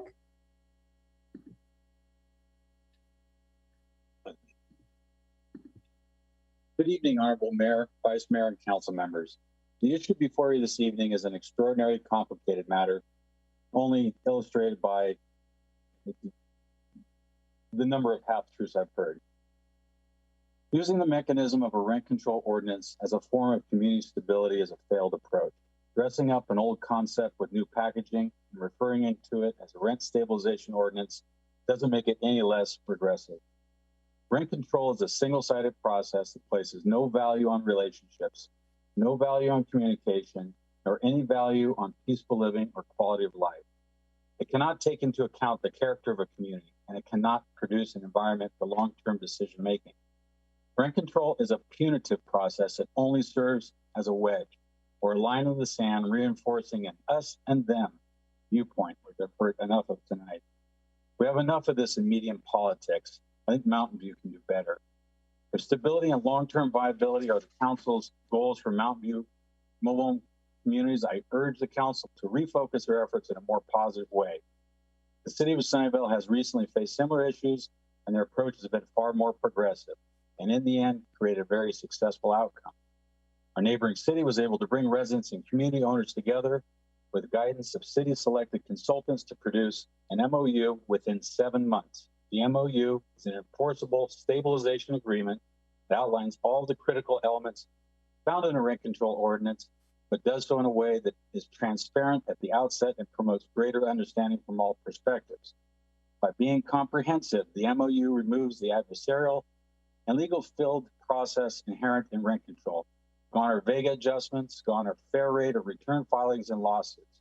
Also gone would be the $1 million annual administration budget needed to support rent control. That is nearly $74 per month for each and every home space. Sorry, sorry about that. That's time. Thank you. Joho? Good evening, Mayor and City Council. My name is Yoho, pronouns they and them. I'm a member of Silicon Valley DSA. A robust rent stabilization ordinance for mobile home residents in Mountain View is necessary and overdue. I urge you to pass such an ordinance crafted to meet the needs of current residents, including residents in a fixed income, without obvious loopholes like the MOU option. Thank you. Thank you. All right, that concludes public comment. So I'll now bring oh, we have one more. Sorry about that. Okay. Anna Marie. Hi, yes, thank you. Hi, I'm Anna Marie, she, her. I'd really like to thank council members and city staff for all of the hard work that has gone into protecting the vulnerable mobile home community. Tonight, I'm speaking on behalf of myself and my senior disabled mother. It's been a long road to get us here, and I am very hopeful that a mobile home rent ordinance will be passed tonight. Please do not implement an MOU opt-out. It will put many mobile home residents at a disadvantage. Also, some sort of emergency displacement protections must be put in place, especially in light of the threatening letters that have been received by Sahara and Santiago Villa residents. Many of my neighbors are scared. It is clear that an ordinance is needed to provide real and lasting protections, and I urge council members to act on that tonight. Thank you so much for your time, and I look forward to seeing this ordinance passed tonight. Take care. Thank you. Okay, last call for public comment. Okay. All right, so I'm going to close public comment and bring it back to the council for deliberation and action. And if prior to a motion, any council member would like to discuss specific aspects of the ordinance, staff will display the slides containing the ordinance's proposed policies and framework, so they may be referred to during the discussion. I'll also note that a motion to approve the recommendation should include reading the title of the ordinance attached to the report. So, Eric, did you want to pull up that slide, maybe?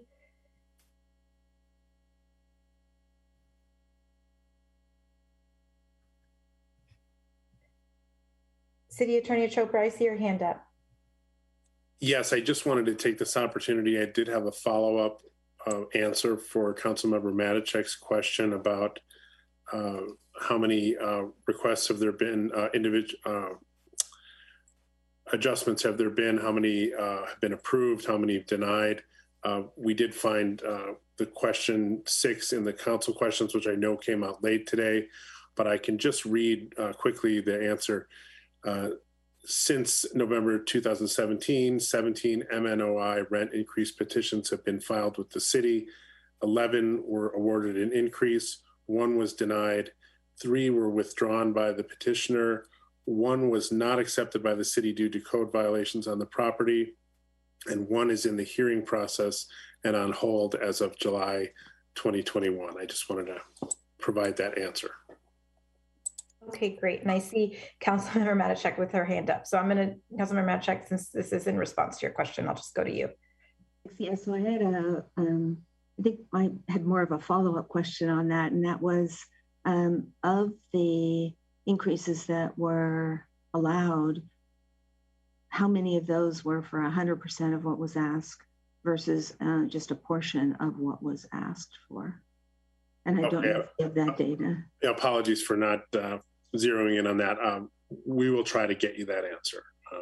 I didn't have that data from the answer I was given, but we'll find that for you. Okay, great. Thank you. Yeah. Great. And then Councilmember Matichek, I saw your hand. So why don't we just start with you and then we'll go. I know we have many hands up right now, so. Okay, I appreciate the more robust conversation that and questions that we've had tonight. I feel like it's more than we've often had on this topic. And for me, I would like to find a solution that addresses the concerns of residents of mobile home parks, and also one that's acceptable to the park owners. And I would also like to find one that the 7 of us can agree to. And I'm hopeful about that. Yeah, I think the CSFRA is still somewhat controversial and has been somewhat divisive in the community. And it has created at times a lot of angst for both renters as well as landlords. Especially when you talk about the petition process, where you're sort of pitting one party against the other. And, you know, I don't think that's a good way to approach this. And I don't think it's good for our community to continue that. It really, you know, can create a lot of ill will.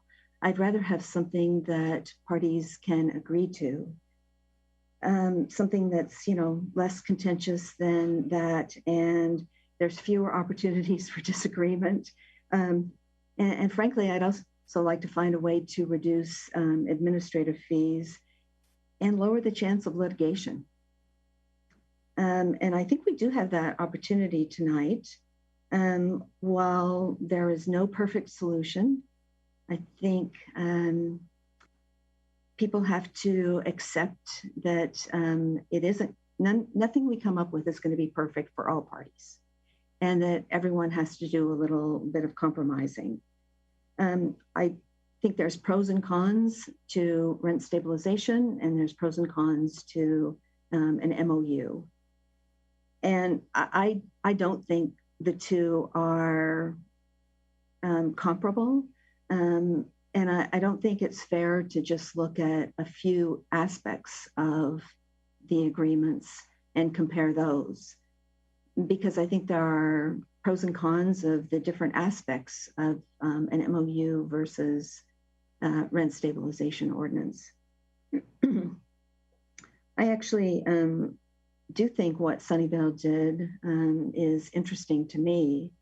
And I am under the impression that their council directed staff to create the rent stabilization ordinance for those park members, park owners who have not signed the MOU. And so they would have both. I thought it was interesting to hear the statistics or the data about, some cities have one, some cities have just the other, and some cities have both. And from my perspective, I'm thinking both, but I am not thinking the MOU as proposed tonight here by staff. I'm thinking more the Sunnyvale approach to the MOU. And, while I think it would be great to sort of start with the mobile home park owners in Mountain View to hammer out an MOU, I also appreciate that we want to move quickly. And while we could probably get an MOU together faster than Sunnyvale did, because we could leverage a lot of the work they've done, as was mentioned, there was consultants, there were attorneys, actually the same attorney that supports our rental housing committee. And there was a lot of thought that went into that. And so we would have a head start, I guess I would say. And I think they did theirs in 7 months. Maybe we could do it in half the time. But then again, there's also just the option of saying, we're going to go with the Sunnyvale MOU and have that as the option to our rent stabilization ordinance. I also think that there's lots of opportunities to tweak what's been proposed. And I'm kind of reluctant to do that in terms of like the different elements of the rent stabilization ordinance or the Sunnyvale MOU. We're not experts on this. We have experts that we rely on. But I'm concerned that if we tweak one thing, we don't necessarily know the impact on something else. And we often say, those unintended consequences. I'm a little bit nervous about ending up with some of those. So I feel like I'm ready to get the ball rolling and have the discussion. And I would move that we adopt the rent stabilization ordinance that staff has proposed, but the exception is the Sunnyvale MOU. And I would also say that for the MOU, it would also apply to renters of mobile homes, ones they don't own, because that's a group that is not covered by the Sunnyvale MOU. Whereas I think we do want to cover folks who are renting mobile homes. So that would be where I propose we start, and that's my motion. Great, thank you, Councilmember Matichak. So just to recap, Councilmember Matachek is putting forward a motion which includes the staff recommendation for the rent stabilization ordinance and includes the exemption modeled after the Sunnyvale MOU and would also apply to the renters of the mobile home units. Okay, so we have a motion.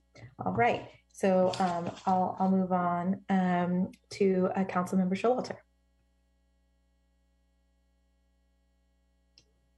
Well, first of all, I really want to commend the staff and all the people who've been working on this.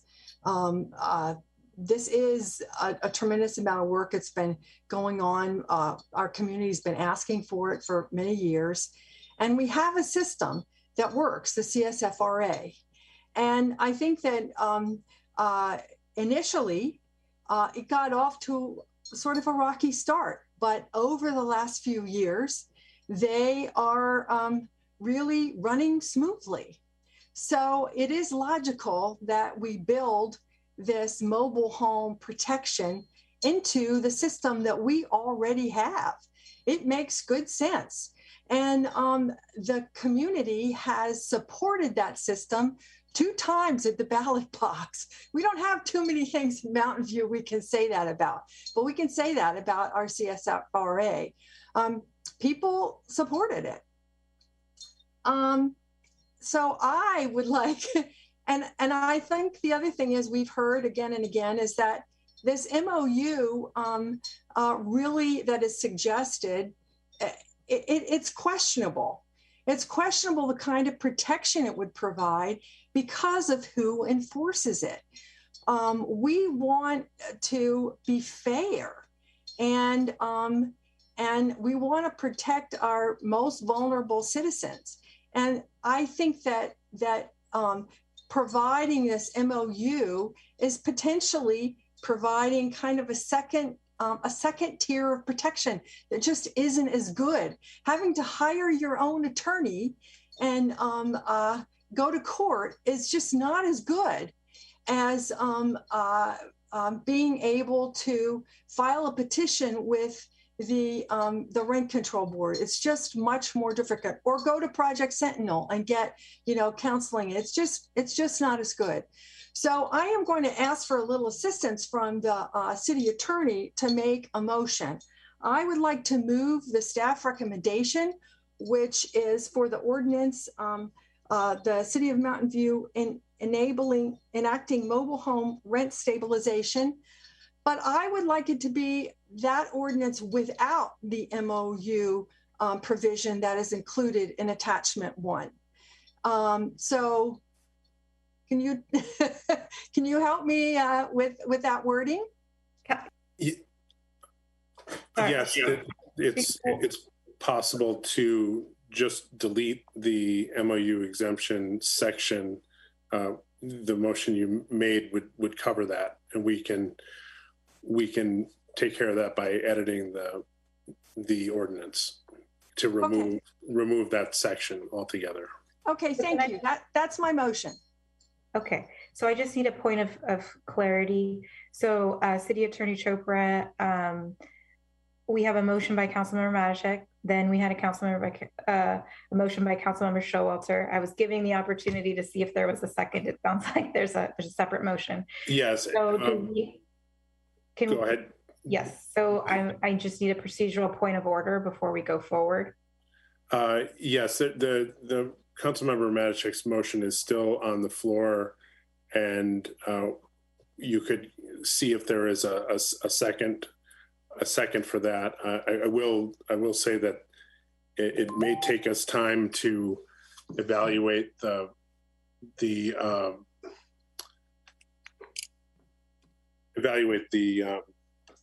whether that's viable to have the Sunnyvale alternative. We haven't fully evaluated that MOU, in detail. So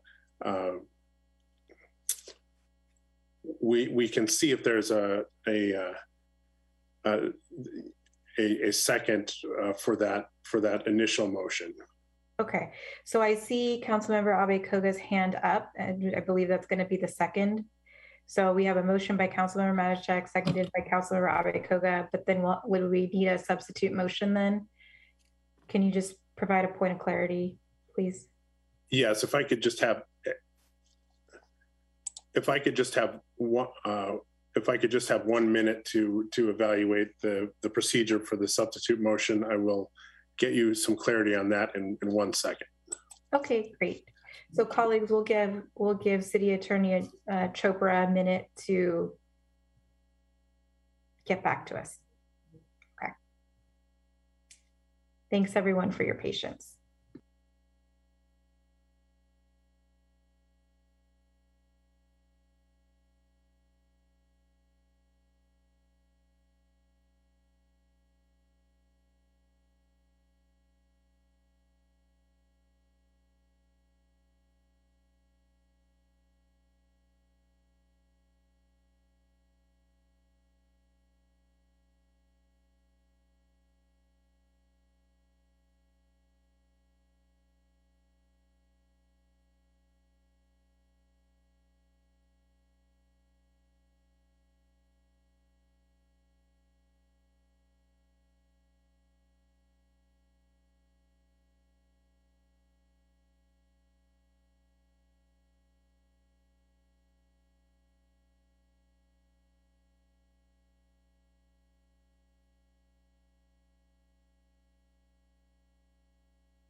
Thank you, council members. I apologize for that delay. I wanted to make sure I evaluated this correctly. The motion by Councilmember Showalter is treated as a substitute motion, even though there is a second, I believe, coming in from Councilmember Abe-Koga on Councilmember Matachek's motion. So the substitute motion now, if that has a second, that would be disposed of first. Okay, so I'm seeing lots of hands raised. So everyone, if we could just take a beat so that we could give City Attorney Chopra a second. So just to recap, I think from what I'm hearing is there's a motion by Councilmember Matachek. It was seconded by Councilmember Abe-Koga. Councilmember Showalter made a substitute motion, which will override the existing motion.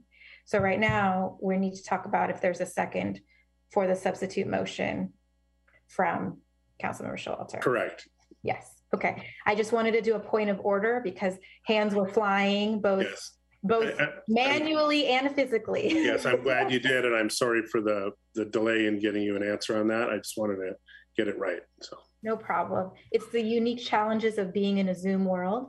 Yeah. So appreciate everyone's patience because I see you, but I'm trying to make sure that we understand what's going on as well as the public viewing at home. Wonderful. Okay. So the next person that I have is Councilmember Hicks. So I would second that motion. Okay. That would be Pat's motion in case that's not clear. It's clear. So Councilmember Showalter, your hand is still up. Are you good? Okay. And Councilmember Hicks, you're the second. Councilmember Lieber. Thank you, Mayor. I actually made really extra double sure to be the first person with my hand up after public comment was closed. So that clearly didn't work so well. But, this has been a really long time coming. And I think it is important that that we get it done tonight and that we get it done in the right way. There are things that I can agree with and things that I really don't agree with but can accept that are in the staff recommendation. I think that I would put in that column the idea of an MOU. There is just a very great power differential here, and the power is entirely slanted towards the park owners and away from the residents of the park, many of whom have the largest investment in their lives in an asset that someone else controls. I also, from the discussion earlier, can count to 4. And I can say that it is extremely unlikely that something will pass tonight that doesn't have an MOU as part of it. And so what I would like to see, and I don't know if it would add much to the discussion to do it as a motion at this point, would be to adopt staff's recommendation and to direct staff to prepare additional measures for council to consider on an urgency basis. 1, to protect our community members from eviction until the effective date of an ordinance. 2, to amend the TRAO process to provide for the needed relocation assistance to mobile home residents who are evicted without fault. And 3, to provide for a right to return if units that have been removed from the market are brought back to the market. And I think that those are all conditions that are very reasonable. And I want to thank staff for everything that they've been through. It's kind of overwhelming. This is definitely the policy process that has sucked all the oxygen out of the room over the past months. And the community members who have had such an impact on their lives from this. And, this really has been under discussion for over 20 years. And that's why I think we need to come out of tonight's process with a product, because all of the sides involved in this discussion need some kind of solid ground to stand on, even if it's not exactly what they wanted. And so I know that Councilmember Showalter's motion has a second. I was trying to second it myself for purposes of discussion, but I would like to really ask her and ask the maker of the second if they would accept adopting staff's recommendation as a product that is, hard fought out, maybe not optimum for all of us, and to add those 3 protections that are so critical for our community members right now. They are the ones that are vulnerable, and we can progress to a vote on that motion. I can say with just about 100% clarity that it's not going to pass. And I would like to see if we can not be in danger of the primary motion that was on the floor passing.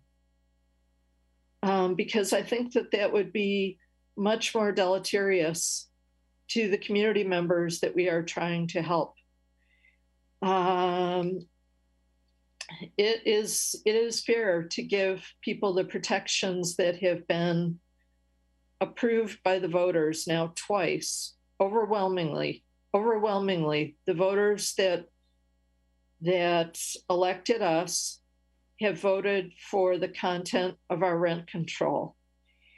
And many people that I talked to when those votes were on the ballot believed that it would apply to mobile homes in our community too. It only makes sense. And so it's time tonight, and I don't want us to stay in a posture of stuckness. So I'd like to ask the maker and seconder of the secondary motion to please amend your motion to go with the staff recommendation, as much as it's not what I like or what you like, and to add 3 vital protections for our community. Okay, I have another question. I'm sorry, Councilmember Showalter. I see Vice Mayor Ramirez has his hand up first. Sorry. So I'll go to him and then I'll go to you. Sorry, I try to as best as I can to manage up on the screen. Okay, Vice Mayor Ramirez, and then I'll go to Councilmember Showalter. Thank you, Mayor, and I don't envy you. This is a tough subject, and I am actually a little confused about what's happening. So I'll share some thoughts about several of the policy items under consideration. I'm actually not comfortable with the staff recommendation for a variety of reasons, and I'll do my best to be coherent and structured in what I say, so that way everybody can follow along, because I'm struggling personally. So first, I do think that there are some tweaks to what I'll call the top line numbers that I would like to see. So for instance, I'm open to modifying the AGA. I think we have to be nuanced in our evaluation, because I live in a rent-controlled unit. I think the CSFRA has largely worked. I think, as Councilmember Showalter had alluded to, there have been some challenges, but by and large, it's been protective. I've never had to deal with a petition for an upward adjustment of rent. I think that CPI seems to be working quite well for people who live in apartments, but maybe we have to be a little bit more nuanced and thoughtful, because folks who own mobile homes and rent the space have a different set of considerations. There's an equity component that I don't have to contend with, because I don't own anything associated with the apartment complex I live in. I'm also open to an earlier base date. In the briefing that the city attorney had provided, we talked a lot about this. I'm actually quite comfortable with, I don't remember what the precise date is, but June 2019, when the council added to its work plan consideration of mobile home protections. I couldn't support anything earlier than that, but I think that's a very strong indication to community owners that we're going to implement a regulation, and an unscrupulous owner may decide to use that as an opportunity to raise rents unreasonably in anticipation of an action by the council. And I think it's interesting that the October 2015 date that the CSFRA uses as a base date is actually the date that the city council at the time decided not to pursue rent control.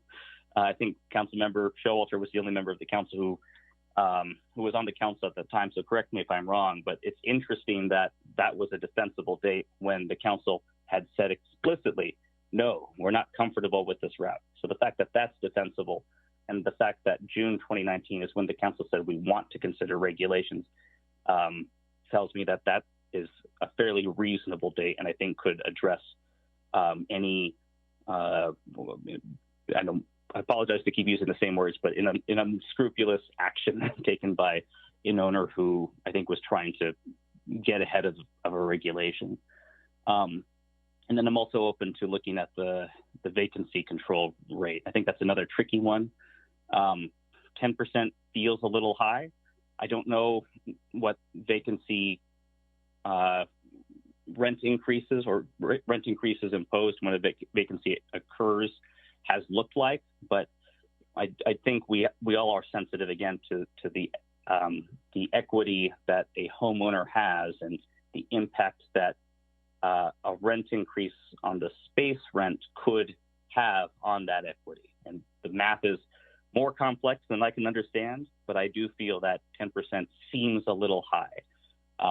Where, again, with apartment rent control, I think vacancy decontrol is essential because that's the way we can ensure that an apartment owner is able to get rents back up to market. So I think those are some considerations that we should be thoughtful about.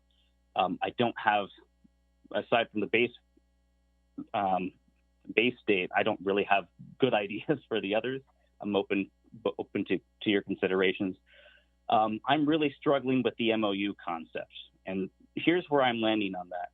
I think the MOU works when it's truly voluntary, and I think we dropped the ball when we didn't begin the negotiations in the manner that Sunnyvale has.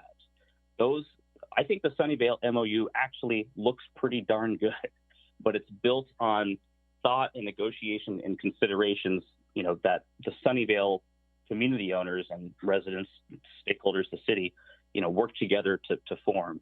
And it may not necessarily make sense for our park owners. The only park owner in Mountain View who participated in the Sunnyvale discussion is also the only park owner in Sunnyvale who has not signed on. At least that's the information I've gotten from a couple of Sunnyvale council members as of today. So that tells me that our considerations may be a little bit different. I think the Sunnyvale MOU is very thoughtfully structured and probably essential to make the math work for park operations in Sunnyvale, but it doesn't include the input that I would like to see from Mountain View community owners. So I want to be thoughtful about how we craft terms that actually make sense for community owners here.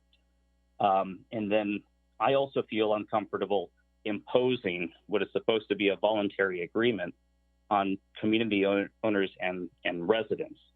And so I think that if there is an MOU exemption, we have to be really thoughtful about how do we ensure that it's actually a voluntary one that would include terms that make sense to keep a community operational and also provide meaningful protections for the residents.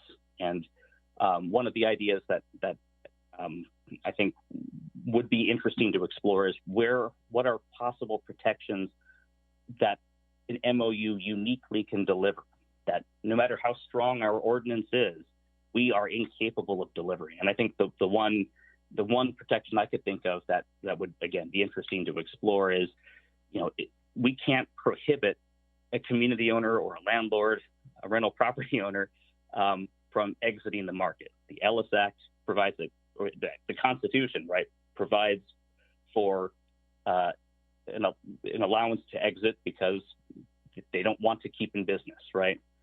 That's something an MOU could provide, a protection against. Although somebody did ask me the question, well, what happens if a park is financially infeasible and not able to remain in operation within the time frame of the MOU? I don't have a good answer to that. So I think that's another thing that we would want to consider. So I didn't mean to confuse things further. I think what I mean to say is the staff recommendation is not sufficient for me. I do think the three top line things are important to explore. I think if there are satisfactory answers to the MOU concerns, I'd love to hear them. But right now, I'm very uncomfortable with imposing an MOU involuntarily onto owners who did not have any input on that in the terms, and potentially on tenants, depending on how exactly this works in practice. Mr. Phillips had had, I think, said that there was some uncertainty about the hypothetical situation I asked about in the questions. If we could address for that, then that would be very helpful too. So I'll stop there. I'd love to hear other thoughts. I didn't mean for this conversation to go on much longer than it already has, but those are some of the things I'm looking for. Okay. So I'd like to go to Councilmember Showalter as the motion, the substitute motion maker, which is the motion that is on the floor now. And then Councilmember Lieber, I may need some help. I tried to take notes and need you to clarify the 3 items that you added. So it sounded like Councilmember Showalter's original motion was the staff recommendation without an exemption. That was Councilmember Showalter's original recommendation, staff recommendation, no exemption. And then I think the friendly amendments we're hearing from Councilmember Lieber are to include an emergency eviction or emergency protections, eviction protections, amend the TRAO process, and provide the right of return to units that are brought back into the market. Did I get that right? Okay, I see a thumbs up. Okay, good. I try to keep it all straight. Okay, Councilmember Showalter, your response to these friendly amendments? You're unmuted. Yes. My question is to the attorneys. Okay. If we, so you're a yes. Councilmember Hicks, are you a yes to the friendly amendment? Sorry. Is it okay if I ask the question to the attorney first before I make my answer? Sure. But I need to see if Councilmember Hicks seconds the amendments, and then you can ask your questions. Oh, the amendment has to be seconded as well. Yeah. Sorry. Okay, so it's the TRAO, the eviction moratorium, and the vacancy control. Yes, I accept those. Okay, thank you. Okay, Councilmember Hicks, back to you. Or sorry, Councilmember Showalter, back to you. Okay, my question is about timing. City Attorney Chopra or Mr. Phillips, if we were to add those 3 things, would you be able to, would we be able to pass it tonight and then have the second reading on the 28th? You know, there's some different things at play. The most immediate concern would be the eviction protections before the effective date of the ordinance, and the timing for the ordinance would be, assuming an ordinance passes tonight, there's a second reading on September 28th, and then for a regular ordinance such as this, it goes into effect 30 days after, which would be October 28th. The emergency protections could come back on September 28th, and they would cover the period from the second reading until the ordinance goes into effect on the 28th. So for a short period of time, that window where the ordinance is not in effect, yes, that could be done. The amendments to the TRAO, as we discussed earlier in the evening, the Community Development Department would need time to bring that back, and our office as well. And I believe in the council questions, we said that the soonest we could bring that back would be Q1 or Q2, because that's going to be part of a more comprehensive effort to amend the TRAO. And then finally, with the right of tenants to return, I think we would have to find out where that would live. I might look to Eric for some guidance on that, if that would be where that regulation would live and what the timing would be on that. Would potentially be either something that would be an amendment and could be added in to this ordinance if it were adopted, or there could be a standalone ordinance, and it could apply more broadly also to, like, for example, apartment rental units that were removed from the market. So ultimately, it would depend on the scope of the protections that council directs to be included. But I don't know that I can make commitments on behalf of staff in terms of when we would be able to deliver that back. Just to summarize what my understanding this would mean is, we would pass the ordinance tonight. as we discussed. But and then you would come back to us on September 28th with the emergency eviction protection. Then the TRAO could be done in the winter. I think you said Q1 or Q2 22. And then the right of return could be done as a future amendment. Is that what you're telling me? That's all correct, yes. Yes. So Okay, that's fine. Is that fine with everybody? Sally and that's fine. Yes, I accept that.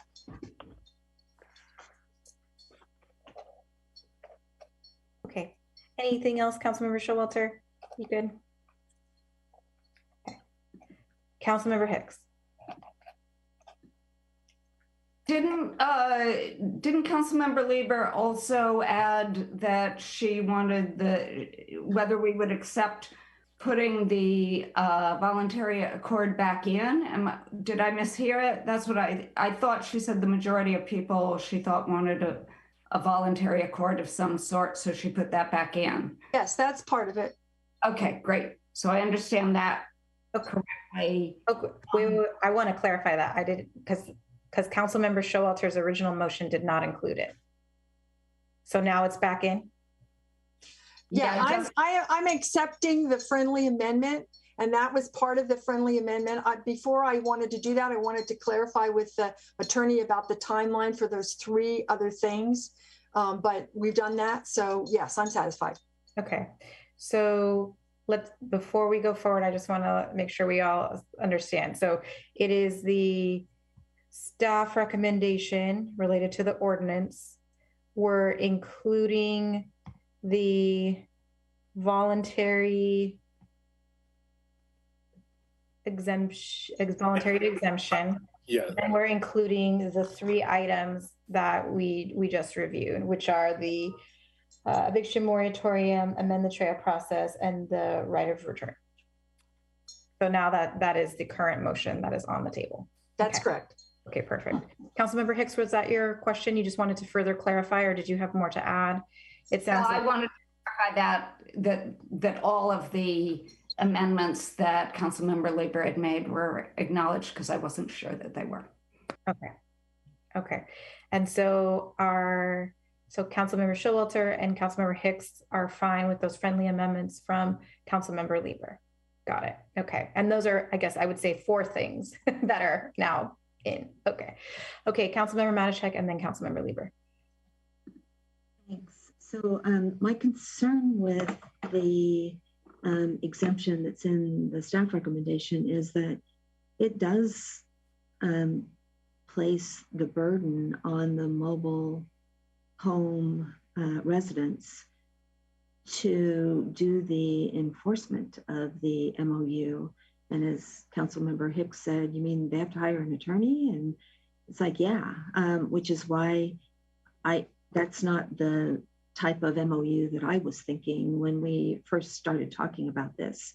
So the Sunnyvale model puts the burden on the city.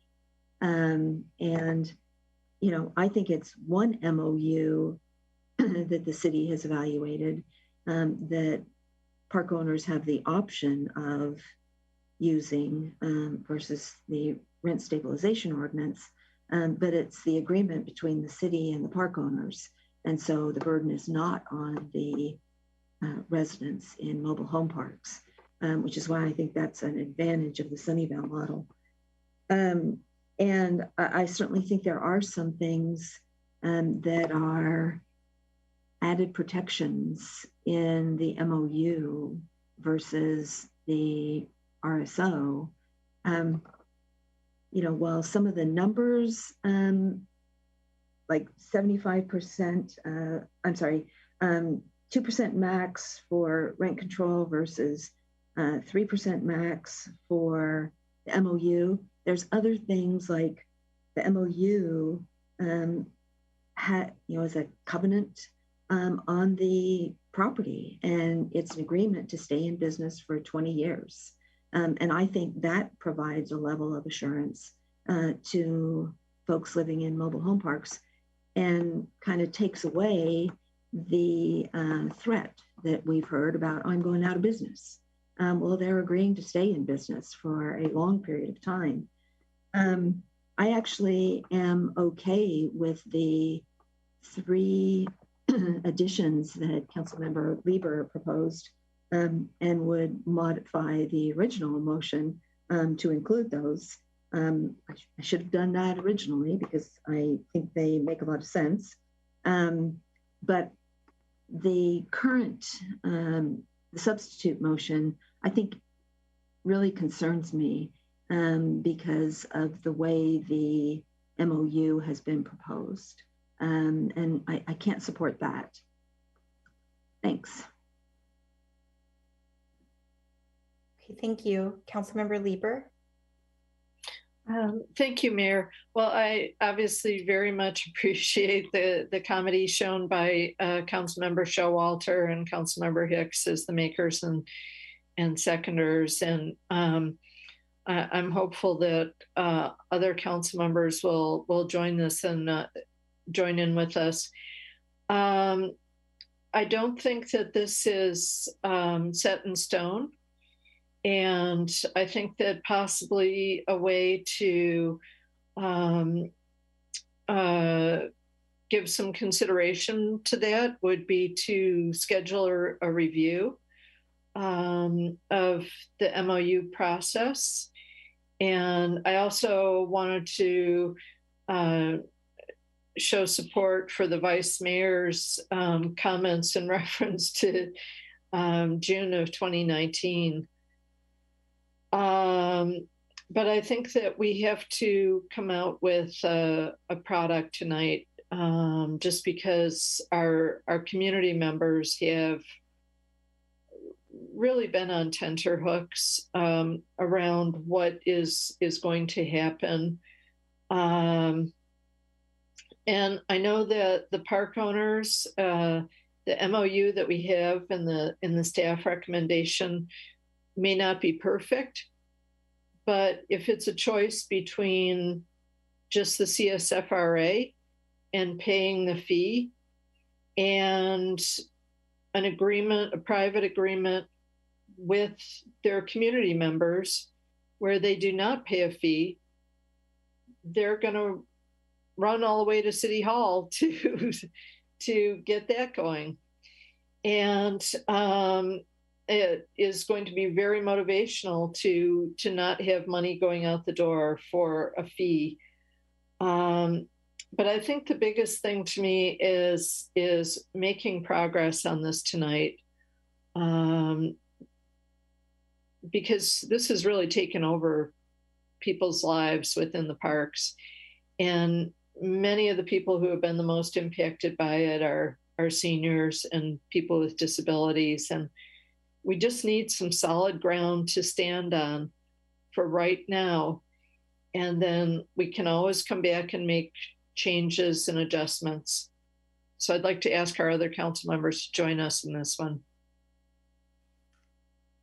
Okay, thank you. Councilmember Abe-Kobe. Thank you, Mayor. I appreciate all the comments of my colleagues, and I appreciate the attempt for us to come up with a consensus. I support that attempt. I think we really do need to make some decisions and move forward. I supported Councilmember Natachek's motion because when I looked at the Sunnyvale MOU, and I thought it was actually much simpler in that it eliminates this, having to go through the hearing process for a Vega adjustment and fair rate of return, which has been, I think, what's complicated a lot of the issues with our CSFRA, and which is not perfect. And I think most of us who have been on council for the last several years have seen the challenges and the impediments of CSFRA, especially when it comes to things like seismic retrofits. So, I want something that's actually improved. And so I think, frankly, it would take more time to do that.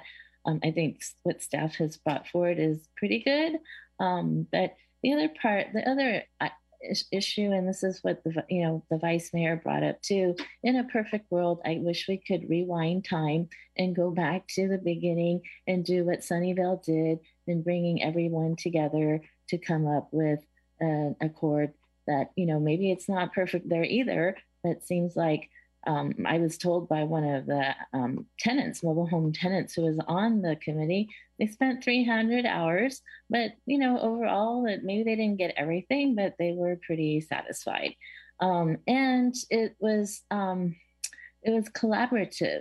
What I've seen over the years here, unfortunately, this issue has been divisive, and I really want us to go in a different direction of collaboration. And so that's really where, and I appreciate the substitute motion, including the voluntary accord. I could support that as long as we can flesh out more flexibility. I don't see, if it's just going to follow the ordinance, I don't see a whole lot of benefit to it. But this is where I thought, having heard from the various emails we got, those who might want a lower monthly rent, maybe they can give somewhere else, and vice versa. And that would be, a way for both parties to work together to see if they can come up with something that they could agree upon. And I mean, that's what I'm really looking for, is us going back to a place where we could talk things out and learn, go back to, I think, the Mountain View way, which was a collaboration and compromise.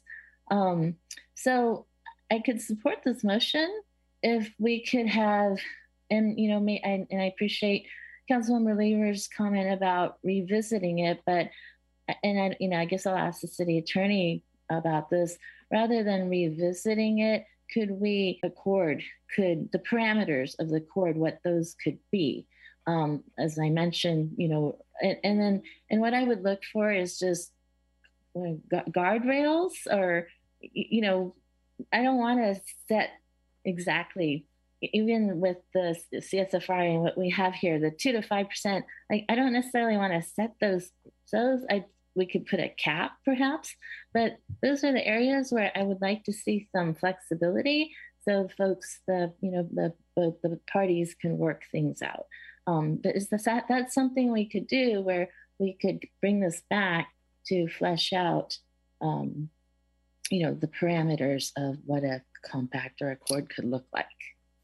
One way to potentially amend that right now, and the way the ordinance is structured, the accord is defined as a written agreement between the park owner and the tenants who live there, but that could be amended to be an agreement between the park owner and the city.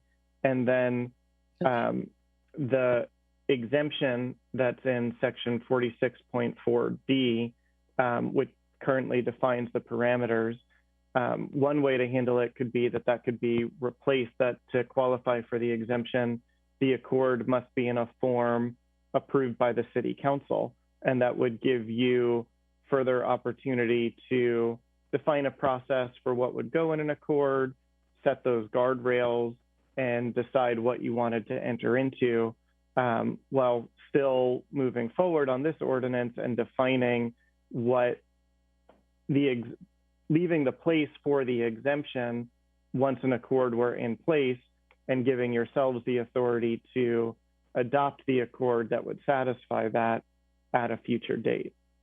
In the meantime, there wouldn't be that exemption, but it would allow the ordinance to go forward. Okay, and then city attorney, how soon do you think we could bring this back to flesh out the accord? Yeah, I think that was going to be, I was going to jump in and provide some comments on timing. I think it would take some time. I would like to be realistic. I think it would probably be in the same time frame as the Treo Q1, really at the earliest. I don't think it's something we would want to rush. If council wants a careful look at the parameters and guardrails of that MOU, and assuming that council wants to make the change to have the agreement between the city and the park owner. I would just want to be realistic. I think it would be Q1 would be realistic in my mind. Thank you. Would the maker of the motion and the seconder be willing to accept that friendly amendment of coming back to flesh out the details of the parameters of the accord, the voluntary accord? Well, Pat, as the maker, do you go first? Because I'm willing to reply. Yeah, Councilmember Showalter. Well,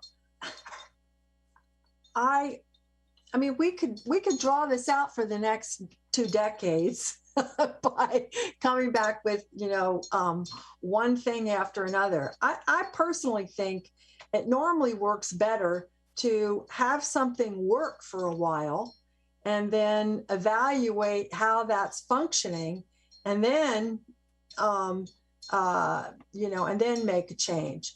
To me, we're not going to have that experience in, in 2 months. It would be better to have a review of the situation, I think, in a year. But, I don't know what other people feel about it. I don't think that this is a particularly helpful. I don't see that as workable based on my experience and watching government processes work. I mean, you can theorize things for a long time, but there's always unintended consequences and things that don't work quite the way you thought they should, that you need to come back and review them. So I think that is actually more effective. But if it's what we need to do to get it passed tonight, I mean, I guess, we could do that. The other thing I would like to bring up is, the lack of collaboration. I really have been impressed with the collaboration between the mobile home parks. I mean, at the beginning of 2016, when the rent control discussion blew up in Mountain View, the mobile home parks were not talking to each other at all. They didn't see each other as, a group that they had a lot in common. And since then, the mobile Home Tenants Association has gotten to be a very cohesive group that brings people together and provides information. And, so there's been a lot of collaboration in that community that didn't exist before. So I just want to, I want to bring that up as something that has been good and healthy. So to say that we haven't had any collaboration on this, I don't think that's not how I see it at all. But I'm seeing a lot of nodding heads for saying we want to go ahead this way, and we do want to get it done tonight. I mean, I really think it's time to get these protections. So let's do it, and let's call for the question. Okay, so as the second, yeah. So what I heard was a reluctant yes, and I'll allow it as well, so that we can get through tonight. Okay, perfect. So it sounds like Councilmember Abe-Koga's friendly amendment was also accepted by our motion maker, Councilmember Showalter and Councilmember Hicks. So now our motion incorporates our friendly amendments from Councilmember Lieber and Councilmember Abe-Koga. Yes, City Attorney Chopra. Yeah, I want to allow the other council members to continue speaking, but I just want to make sure that we build in a pause before any vote so I can read back into the record exactly what the motion is. And I know you have a very accurate tracking of it, but we need to be very clear about what exactly the motion is. Yes. I wouldn't do that to you, Christian. Don't worry. Okay, so I see Vice Mayor Ramirez and then Councilmember Matichak. Thank you, Mayor. And actually, I apologize because I was going to seek clarification on the motion on the floor, since I'm a little confused. And depending on what that motion is, I ask for a few amendments. So would it be possible to summarize the motion so far? Sure, I can do that. We have a motion by Councilmember Showalter, which was seconded by Councilmember Hicks and incorporates a friendly amendment from Councilmember Lieber for the staff recommendation, meaning the ordinance as drafted with the MOU provision in it, with an additional 3 bring back items: an eviction protection to cover the period of time from the second reading till the effective date of the ordinance on October 28th, a bring back of TRAO protections for mobile home residents, which will be brought back in Q1 or Q2 of 2022, and also a first right of refusal for units which are taken off the market to be reoffered to the tenants, and that would be brought back likely in Q1 as well, when there's time, probably synchronized with the TRAO efforts.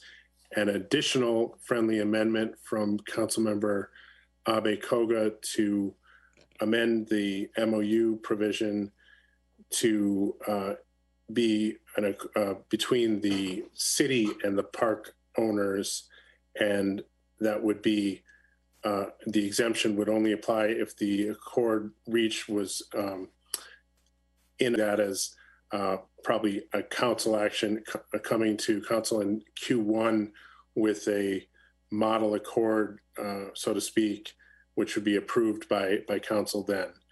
So I believe that captures it, but please, Eric or Mayor, jump in if I missed anything. You have a thumbs up, I think, from both of us. I think you captured it. Yeah, okay. All right. Okay, Vice Mayor, is the motion clear now? Yes, it is. Thank you for clarifying. I would like to ask the maker for 3 amendments.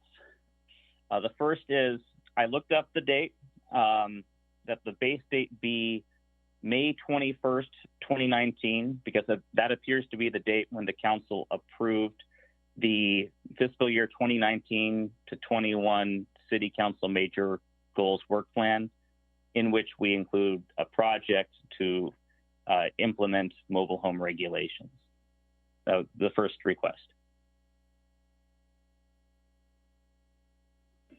Okay, Vice Mayor, why don't you just do all 3 first, actually, and then we can, just to try to move our meeting along, why don't you put all 3 out on the table, and we'll see what the motion maker and the seconder feel.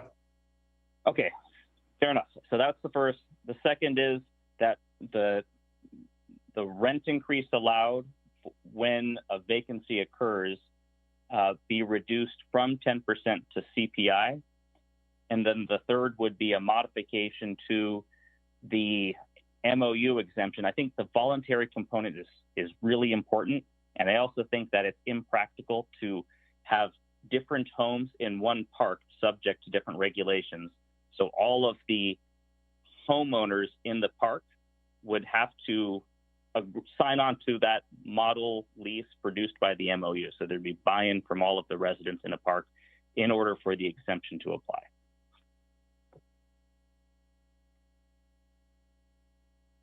Okay if I go? All right. Yeah, I agree to the second and the third one. I think that when I look back on the issues related to the CSFRA that created the most angst, one of them was the rollback date. And we have had a lot of outreach to both the mobile home community and the park owners. And this is a number that was come up with that kind of maybe nobody's not happy with, but I think it's a good number. I think that by putting in a date that's further back, we are going to create many more hard feelings in the park owner community that will be transferred, could be transferred onto their residents. So I think the idea of changing the rent vacancy to the CPI and requiring that each park be covered by the same kind of measure is fine. Okay. Okay, so I agree to those changes. City Attorney Chopra and Mr. Phillips, you got those? They were, it was the second and the third change, not the rollback date. That's correct. So correct. For the sake of clarity, the vacancy control would be amended to be reduced from 10% to be equal to the CPI. And then the accord amended definition, which is accord shall mean a written agreement between a park owner and the city, the form of which has been adopted by the city council. And then the amendment would be to, and ratified by each of the residents in a mobile home park.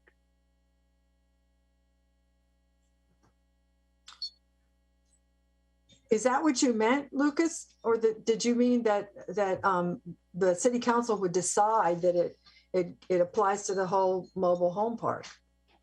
Oh, I'm uncomfortable with imposing what's supposed to be a voluntary agreement on the stakeholders it regulates. So I would much rather have the homeowners say, we agree to the terms of the MOU, which are basically approved by signing a model lease, right? That's how the MOU works, as I understand it. So if all of the residents say, we're comfortable with this, that's okay. And I think that's better than a scenario where half of the folks opt into the MOU, the other half don't, and so they're subject to the CSFRA or the ordinance, and then the park owner has to figure out which homes are subject to which agreement.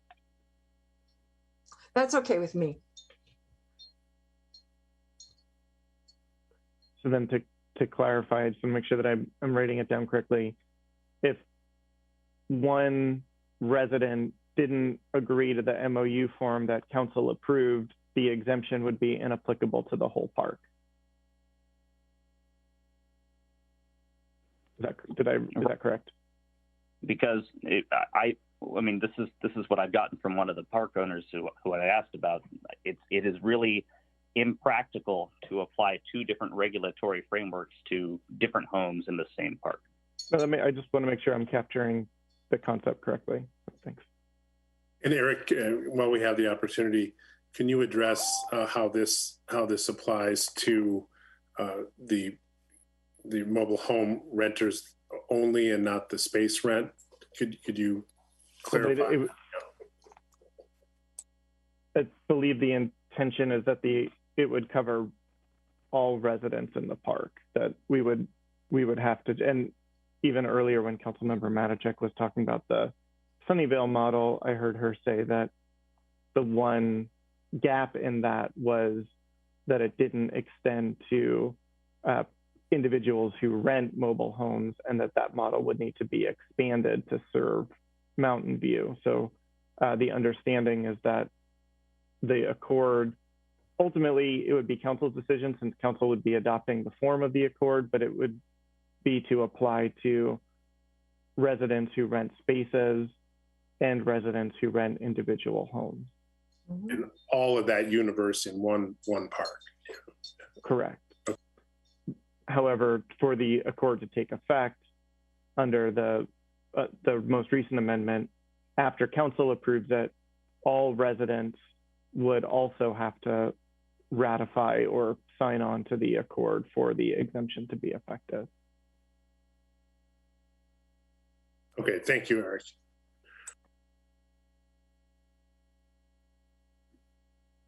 Okay. Councilmember Showalter, are you okay with those two items then, as Mr. Phillips laid out now? Yeah. Okay, great, thank you. Councilmember Matichak.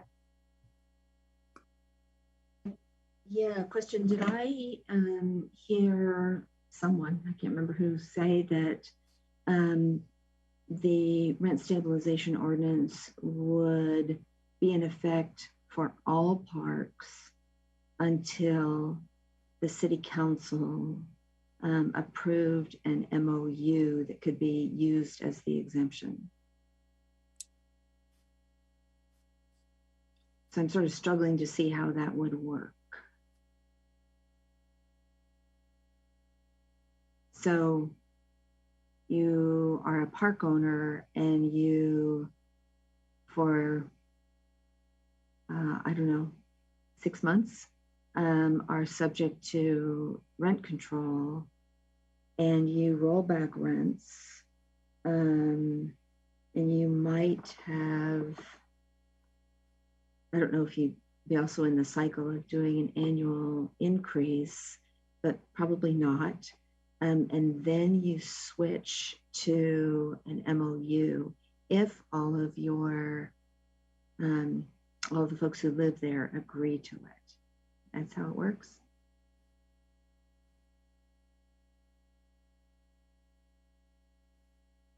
I think that's a question. Yeah, I think that's a question for staff.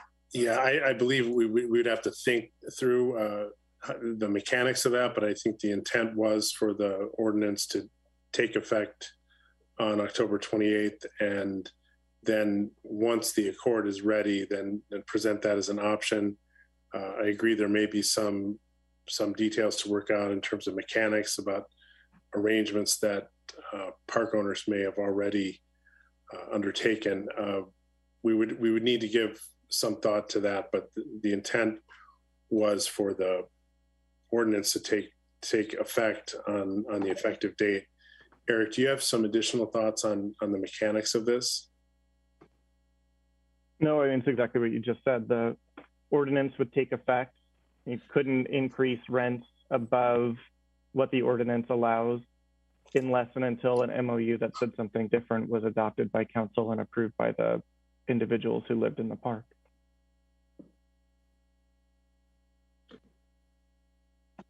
Okay, thanks. Okay, so we've had robust conversation. 3 people have added amendments. So I think at this point, we should just review what the motion is and call the question.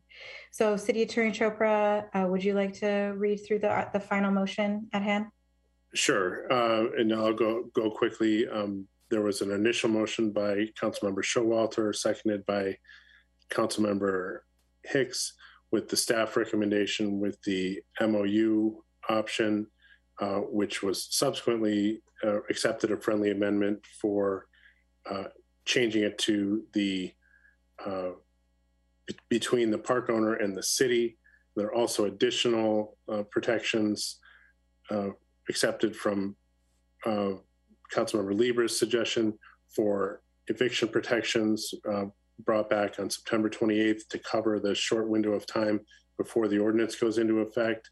Then also TRAO protections brought back in Q1, right of return brought back in that same time frame.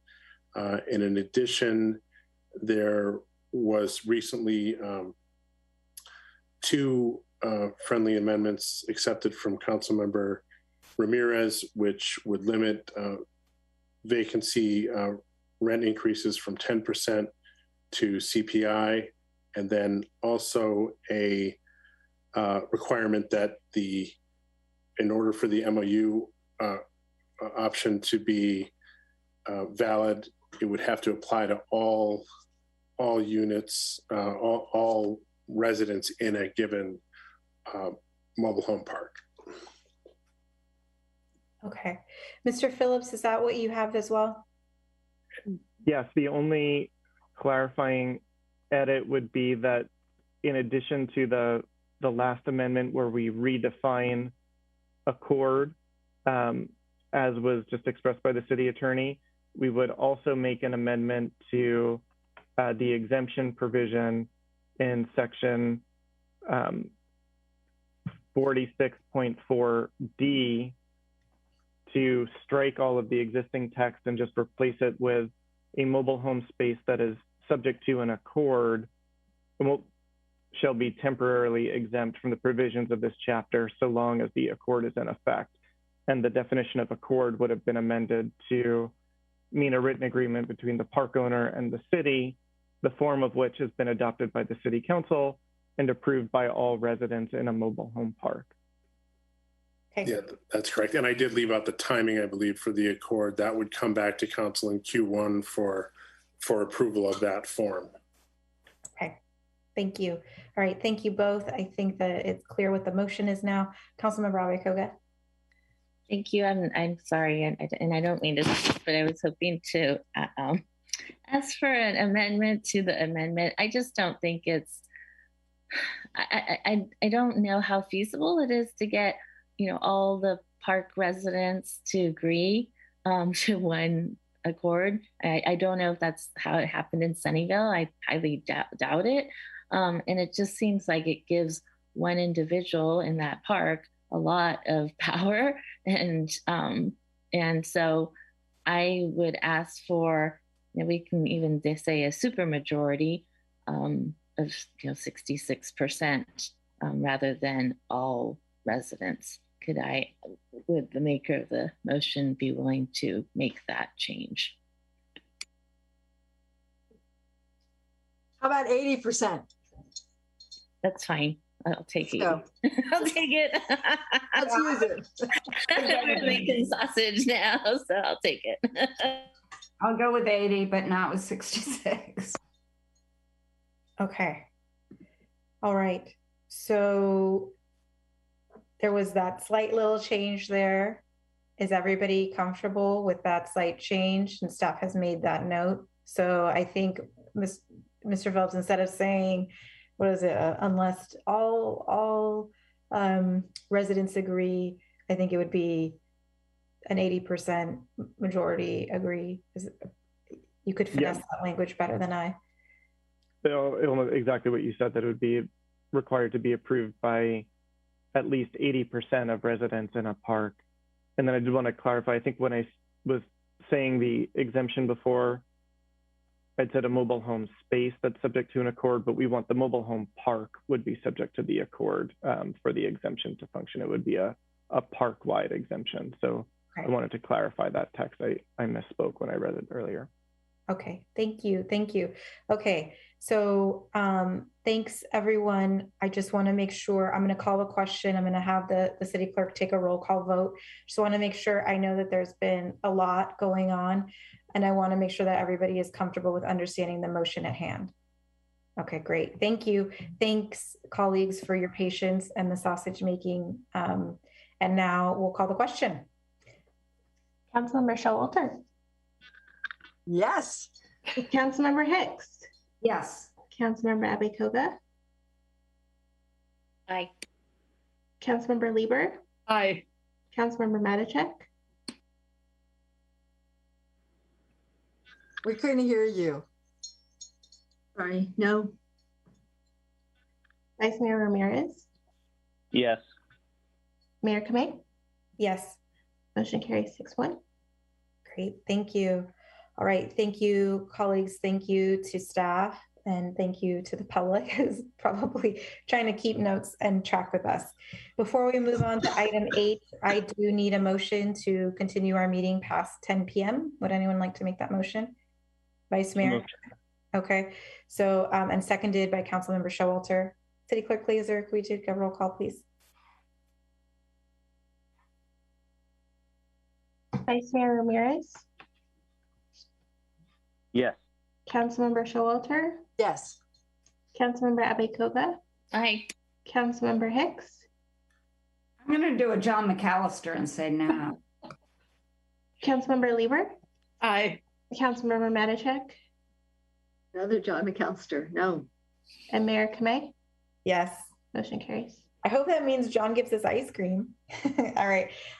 So we'll move on to item 8, which is our council staff committee reports. Does any member of council or staff have anything to report? Councilmember Abe-Koga. Thank you, Mayor. I had a couple of reports. I wanted to pull one up, which I just lost. But I guess I'll just report off the top of my head. Clean Energy passed its annual budget, and we've had some challenges over the years. As folks may know, a lot of our rates and then our budget is related to PG&E and their rates and how they increase or decrease their rates. We have always maintained at least a 1% lower rate than PG&E. We're able to continue to do that. The financial outlook improved over the year, and so we will maintain that 1% discount and also be able to increase our reserves, which helps in terms of being able to put out more programs for the community. So we're in a positive financial situation, and I'm pleased to report that.